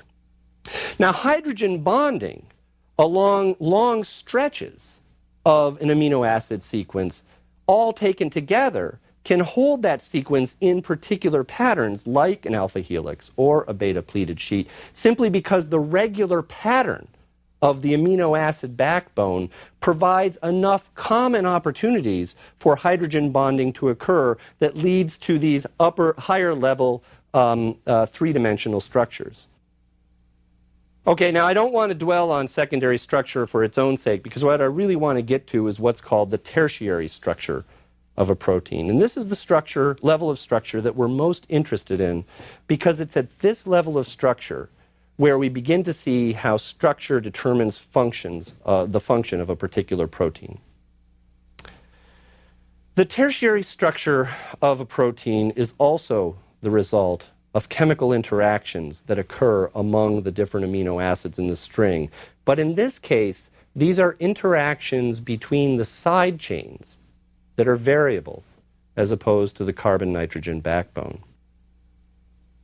Now, the fact that the side chains are occurring in an irregular sequence, or can occur in an irregular sequence. In other words, every different amino acid along the sequence may have a different side chain, means that the pattern of interaction among those side chains, the pattern of chemical interaction, can be quite variable, much less regular, and much less predictable. What that means is that the pattern of twisting and folding that results from these interactions that cause tertiary structure become much more complex, not regular like the alpha helix or the beta pleated sheet, but actually in some ways quite unpredictable. These interactions involve three basic kinds of ways that these side chains will interact with each other and with the environment around them. The first kind of interaction stems from the fact that different side chains of different amino acids are more or less willing to be near water molecules. Let me give you some terms that we can use here. Some amino acids are what we would call hydrophobic. Literally, that means water-hating. That means that the side chains of these amino acids don't play well with water. They're actually repelled by water. Now, other amino acid side chains are what we would call hydrophilic, literally water-loving. And these, therefore, will be attracted by water. Now, remember, proteins almost invariably find themselves in a watery environment. So what happens is that those amino acids that are hydrophobic will tend to move and twist and turn to get away from water. And what that means is that those amino acids will find themselves moving in towards the center of what is going to emerge as a globular protein, because that's where they're the farthest away from the water that surrounds the protein. On the other hand, the hydrophilic amino acids do just the opposite. They will tend to move and twist and turn so that they find themselves on the outside of the protein. So it's the watery environment that proteins find themselves in living systems that causes these amino acids that vary in how hydrophobic or hydrophilic they are to twist and turn. Now let's step back and remember that a protein is going to be a variable sequence of different amino acids, some more hydrophilic, some more hydrophobic. Depending on that sequence, depending on the particular arrangement of amino acids, you're going to have different combinations of forces on that string to bend and twist in different ways to get some amino acids on the inside, near the inside, some amino acids more towards the outside. So this is a major determinant of what causes a protein linear structure to bend and fold, not just bending and folding, but bending and folding in a particular pattern to maximize contact or minimize contact with water on the outside. Now, there's a second kind of interaction among the side chains of different amino acids which also contributes to this bending and folding. In this case, it's also it's a set of weak chemical interactions, including hydrogen bonds, that are formed between the chemical structures of different amino acid side chains. We've already seen hydrogen bonds important in the secondary structure of proteins, and in this case we also can find, in some cases, hydrogen bonding pulling one amino acid a little bit this way towards another amino acid that's pulled this way so that they get a little bit closer together to form some kind of hydrogen bond or other weak chemical interaction. Now, this differs from the hydrogen bonding that we saw when we were talking about secondary structure because, again, the pattern of amino acids in the sequence is going to be variable, not predictable like the backbone of the amino acid. So we don't get regular patterns like alpha helices or beta pleated sheets from this kind of weak chemical interaction, but instead this contributes, like the hydrophobic and hydrophilic nature of amino acids, to these different amino acids in a chain trying to get a little closer or a little farther apart from each other. So we have two sets of forces, trying to get a little closer or a little farther apart from the water that surrounds the protein, and then trying to get a little closer or a little farther apart to the other amino acids. Imagine a third grade class which has to go out on a field trip. Let's say, I don't know exactly where they would be going as a field trip, but let's say they're going to the beach, and some of the kids like to be near the water, and some of the kids don't like to be near the water. You might be able to predict then that when you see this class of third graders running around, that some are going to be more likely to be near the water, some farther from the water. And so what you see then is you can predict what the distribution, what the shape of that third grade class is going to be. In addition, some of the kids like each other more than others. So in addition to whether they're near the water or farther than the water, friends are going to be a little bit closer to each other, and people who aren't friends are going to be a little farther from each other. This is sort of a way to think about how the particular chemical properties of amino acids affect its shape. Now the difference is that you don't have a third grade class all tied together in a string. Well, I guess on some field trips you might, but ordinarily you wouldn't be doing that. Now there's a final set of factors that contribute to the three-dimensional shape of a protein, and this factor has to do with stronger chemical bonds that can be formed between particular kinds of amino acids. These are actually covalent bonds. Particular amino acids will covalently bond with each other. That again pulls certain amino acids closer to each other than others, and furthermore it greatly strengthens and stabilizes the three-dimensional structure of a protein.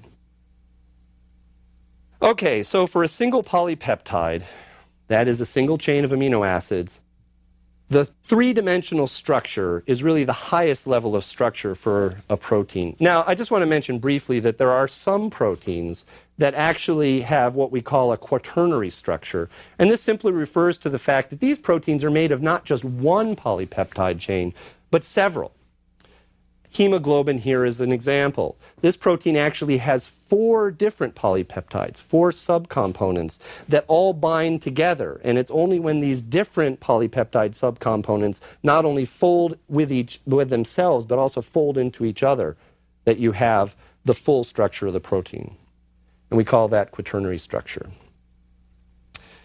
Now, the most important take-home message from this lecture on protein structure is simply this: that if you've got a string of amino acids of a particular sequence, this will lead to a particular three-dimensional structure. That means the shape, and therefore the function of a protein, all boils down to the order of amino acids in a chain. So if we're interested in how information can be encoded in a blueprint for building proteins, what it means is that all we simply need is to have information about the order of amino acids in the sequence of that protein. Because we've got the sequence, the structure emerges on its own. Contrast this to a blueprint, say, for building a house. It would be like you'd be able to build a house if you were given a list of the parts that you needed for that house in the order that you'd happen to use them. You know, a 4-foot 2x4, okay, a nail, now another nail. I mean, this would be a really crummy blueprint for building a house. But it's exactly this that's the blueprint, or that can be the blueprint, for building an amino acid. And in fact, a polypeptide chain or a protein. And in fact, a protein is much, much more complicated, as you can imagine, than a typical house. Beginning in the next lecture, we'll ask exactly what this blueprint is in cells, what it's made of, and how it really works.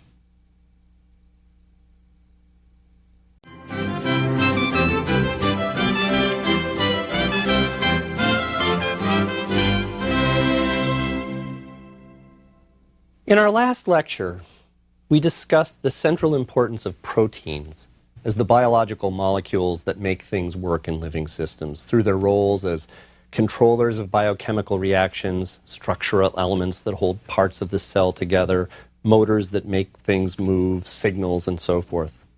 Let me remind you of 2 important take-home messages from that earlier discussion. First, remember that the function of a protein, what it does for the cell, depends almost entirely on its shape. The 3-dimensional configuration of each protein determines its physical and chemical properties, which in turn allow the protein to serve its unique function. Second, remember that the 3-dimensional shape of a protein depends almost entirely on the linear sequence of the building blocks, the amino acids that make up that protein. There are 20 different kinds of amino acids. An average protein might have a few hundred amino acids, and if you get the right sequence of those few hundred amino acids, the shape of the protein emerges. So proteins are the workhorses, their shapes determined by their sequence.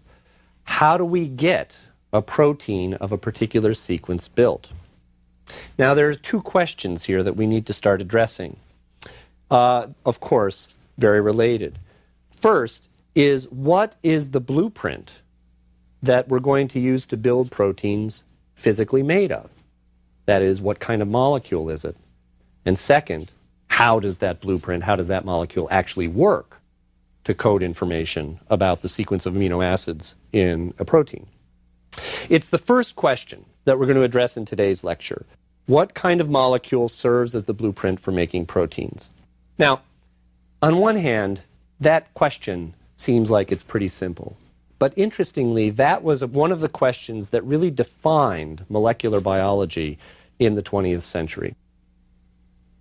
What we really want to know, and the big picture that we're aiming to go to here eventually, is how this blueprint acts as a code for making proteins. But before we could understand how the code works, we had to understand what the code itself is actually made of. And this is the smaller piece of the puzzle we want to understand next. Now, of course, today, everybody knows the simple answer to this question. We all know that the code is something that we'll call a gene. These genes are found on chromosomes. We've all heard this, and we also know that these genes somehow involve DNA. Now, these first two parts, that genes, or what we now call genes, were where the code resides, and more importantly, that genes somehow were on chromosomes, actually was already known at the very beginning of the 20th century. This was known from the work of early cell biologists. Walter Sutton and Theodore Boveri are actually two of the most important here, who discovered that the particular and somewhat peculiar movement of chromosomes that occurs when cells divide to make reproductive cells, cells that we call gametes, that are involved in sexual reproduction, that the movement of chromosomes during that event corresponded to patterns of transmission of traits between parents and their offspring. These patterns of trait transmission between parents and offspring actually had been discovered earlier by the Austrian monk Gregor Mendel, and we're going to talk about his work in just a couple of lectures. So they knew about Mendel's work, they saw how chromosomes moved, and they developed what's now called the chromosomal theory of inheritance, which basically means the way the chromosomes move is somehow related to the way that inheritance occurs, and therefore, following the concept that we're trying to develop here, somehow related to how information is stored. The information has to be on chromosomes.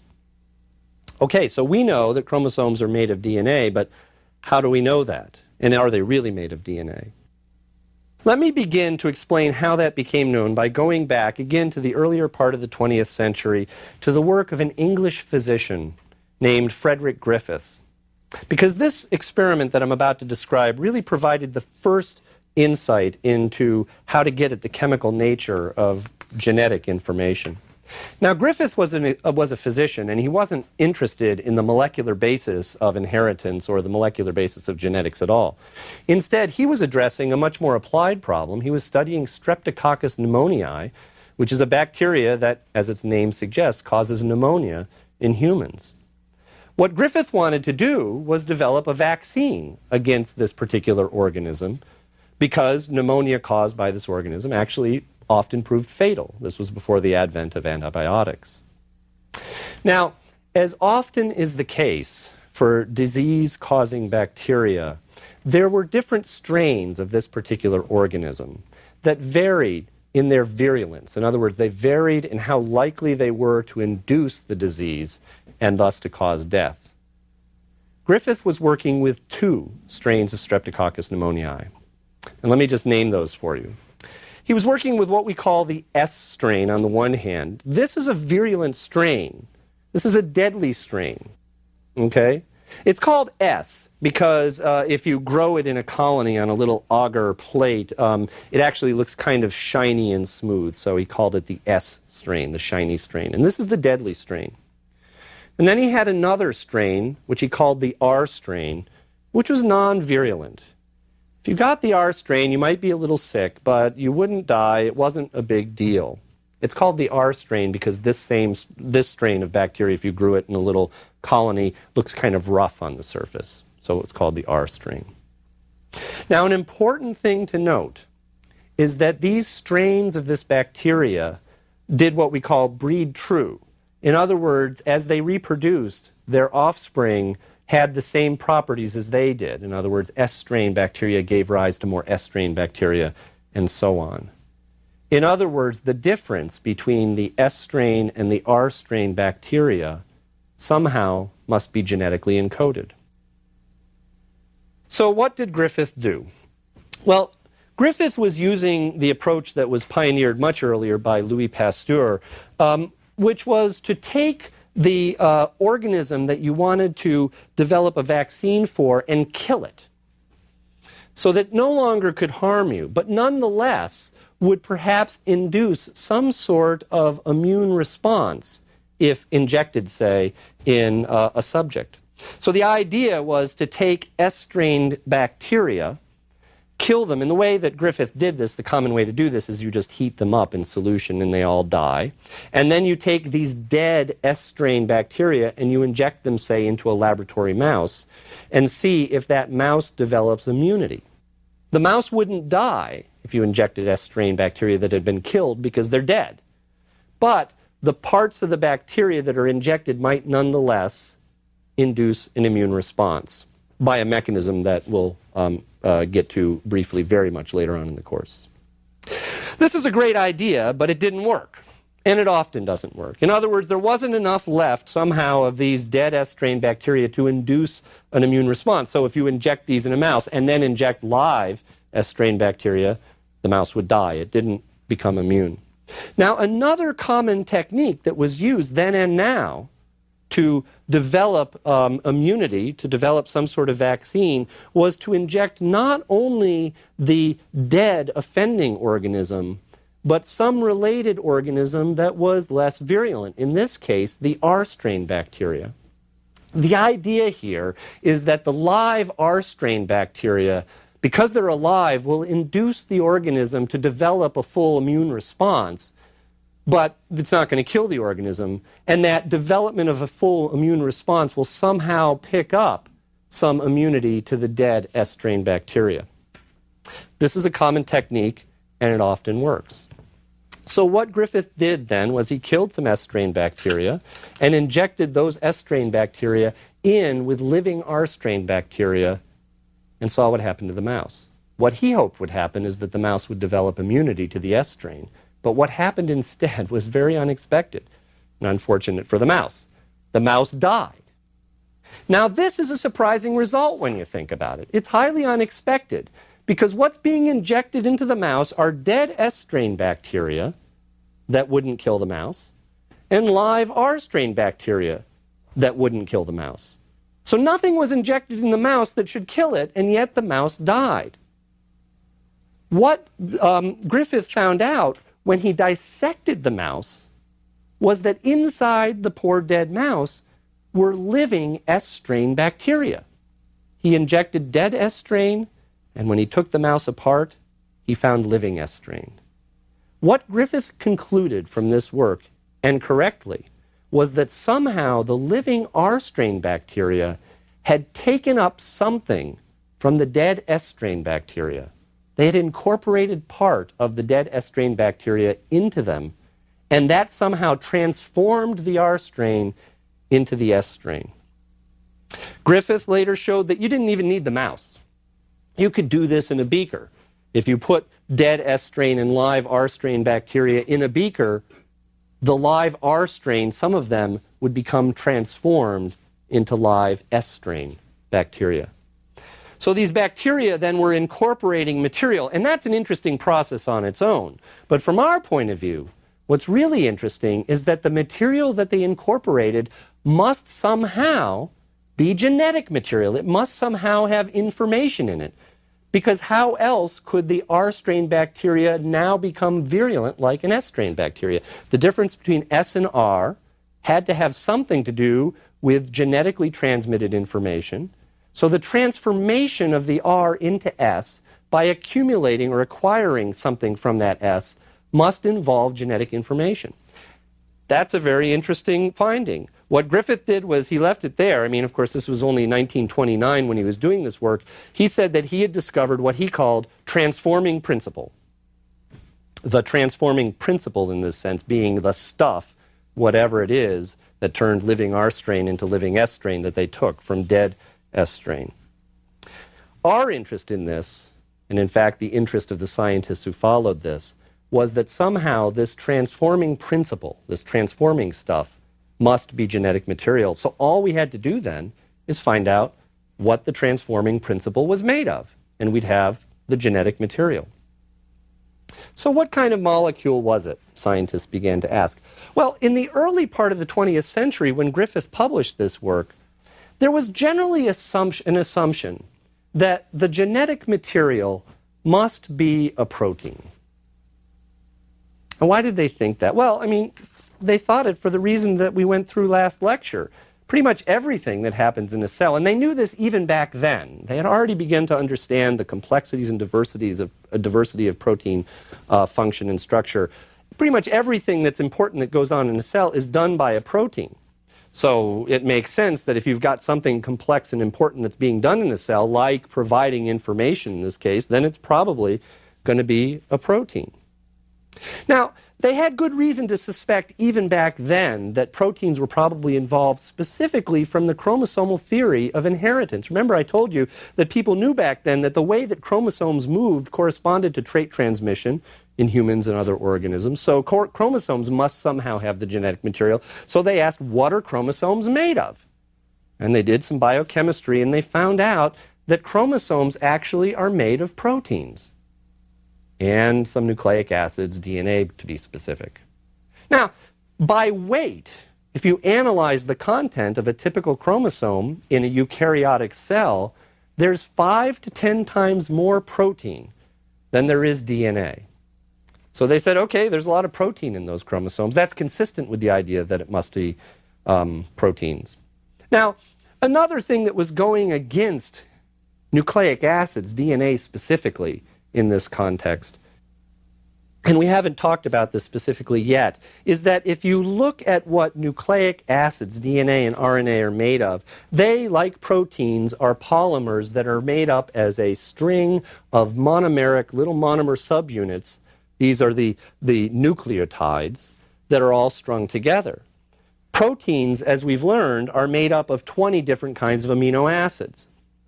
Nucleic acids are made up of only 4 different kinds of nucleotides. Another thing that they knew about nucleic acids was that they're actually structurally quite boring. We've already talked in detail about how proteins have these complex structures that determine their function. Well, by and large, and especially back then, nucleic acids just seemed to be strings that lay there. They didn't have these kinds of very complex structures. So the sequence of the building blocks of nucleic acid seemed rather simple, only 4 things. The structure of the nucleic acid, if that had anything to do with its function as an information-bearing molecule, seemed kind of simple and maybe not very useful because it wasn't nearly as complicated as proteins.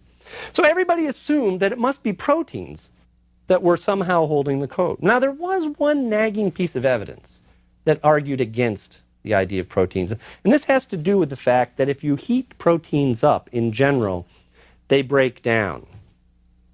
They break down because those chemical interactions that we talked about in the last lecture that hold proteins in particular complex shapes start to themselves break apart as the heat rises.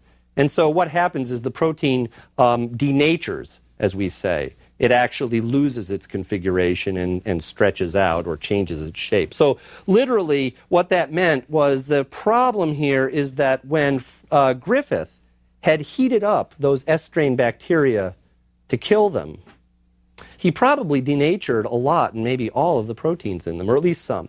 So there was some evidence that it might not be proteins, but nonetheless, most biochemists thought that they should be looking at proteins in the early part of the 20th century. So how do you actually answer this question then? How do you go and ask yourself, what is the transforming principle made of? Well, back then, the way to do this was through biochemical procedures that would selectively break down particular kinds of biological molecules. In fact, this kind of work was done in the early 1940s, really quite a long time after Griffith's first discovery, by 3 researchers at the Rockefeller Institute, what's now the Rockefeller University in New York, Oswald Avery, Macklin McCarty, and Colin MacLeod. These guys were biochemists who had been developing relatively sophisticated techniques at that time for selectively breaking down different classes of biological molecules. Remember, we've got these 4 major classes to work with that we've talked about. We've got proteins, we've got nucleic acids, we've got carbohydrates, which are sugars and so forth, and we've got lipids, which are fats and so forth. So if what you could do is take a beaker of transforming principle from experiments that were done in the same way that Griffith might have done them, and selectively break down each of these classes of biological molecule, then you could ask, which biomolecule, when it's broken down, causes transforming principle to no longer work. So, I mean, this is the way you do the assay. You have some sort of transforming assay with things like S strain or R strain bacteria, although by that time many other kinds of bacterial systems were being used. You extract from a solution some substance which you would call transforming principle if you were Griffith, and then you treat that solution biochemically in selective ways to selectively knock out the proteins or the nucleic acids or the carbohydrates or the lipids.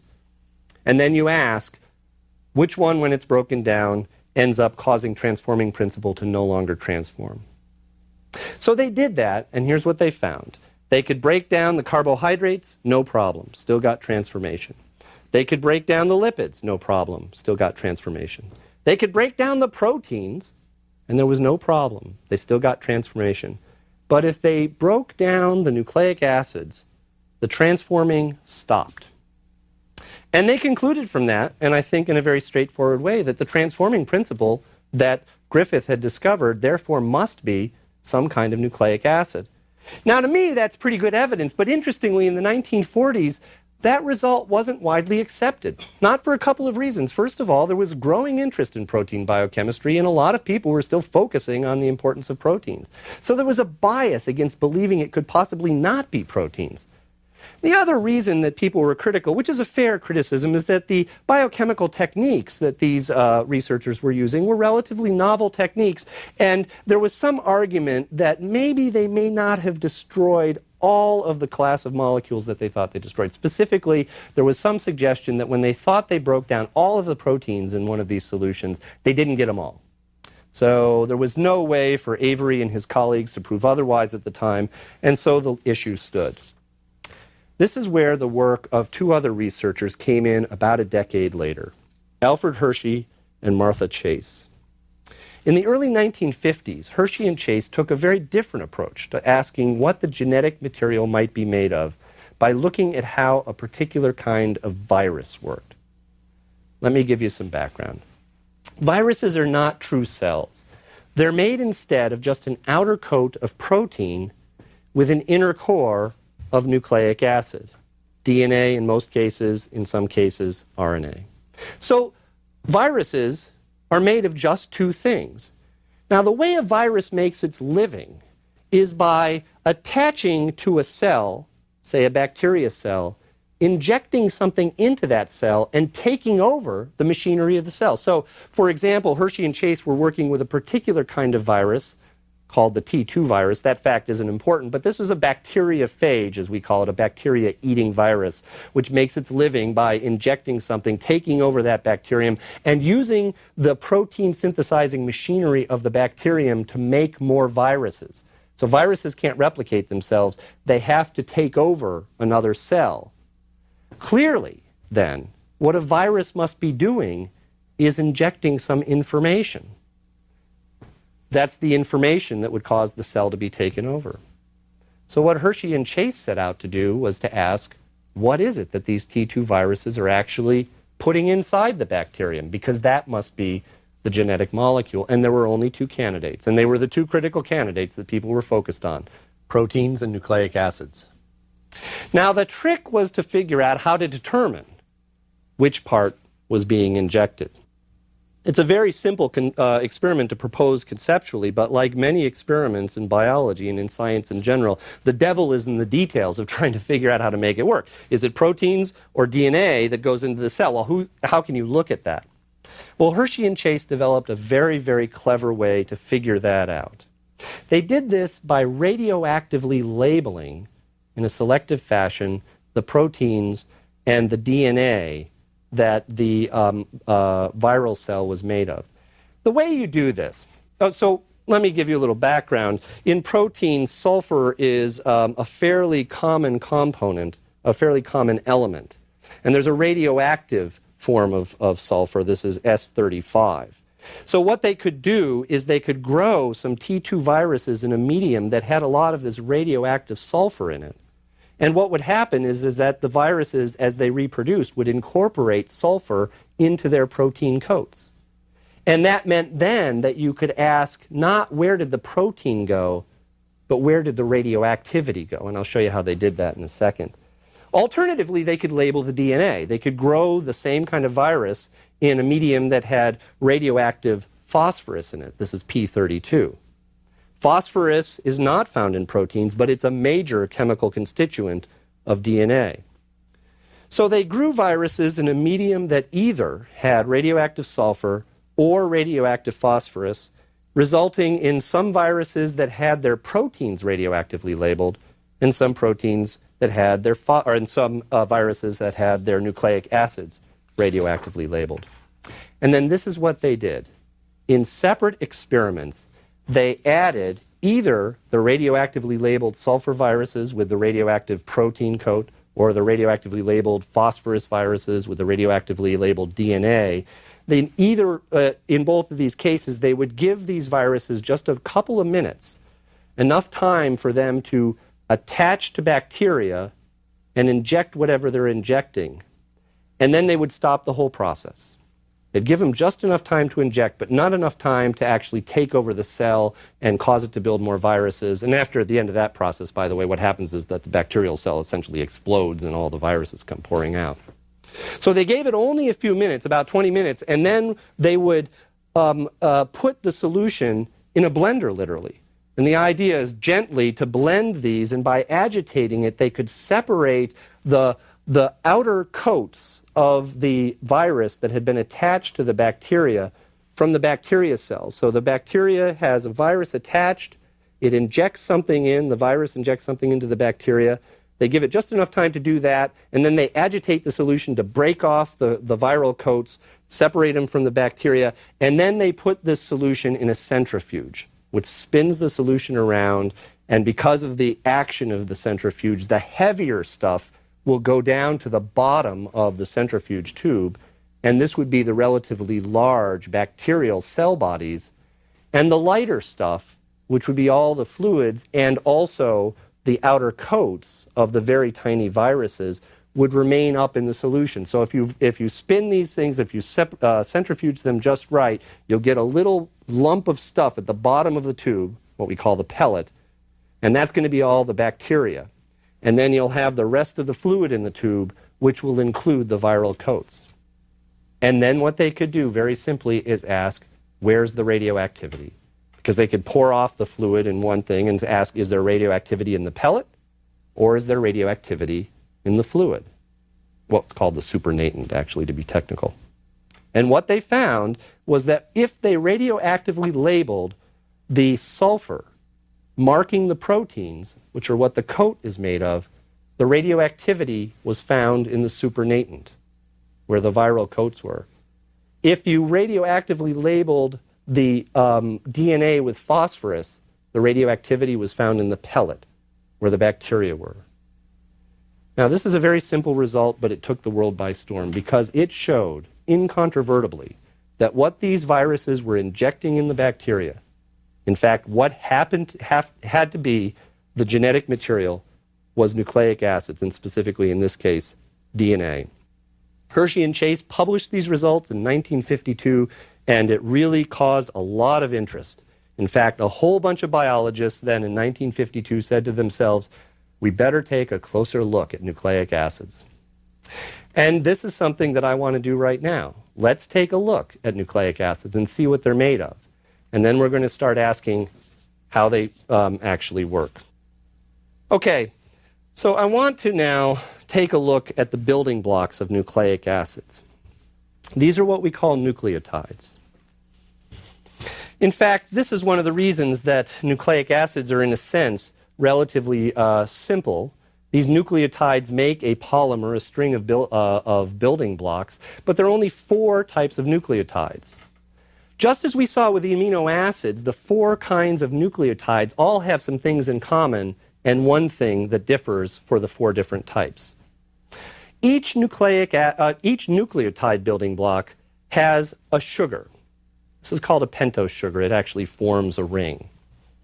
Bonded to one part of this pentose sugar is something that we're going to call a phosphate group. This phosphate group is just a phosphorus atom with a bunch of oxygens around it.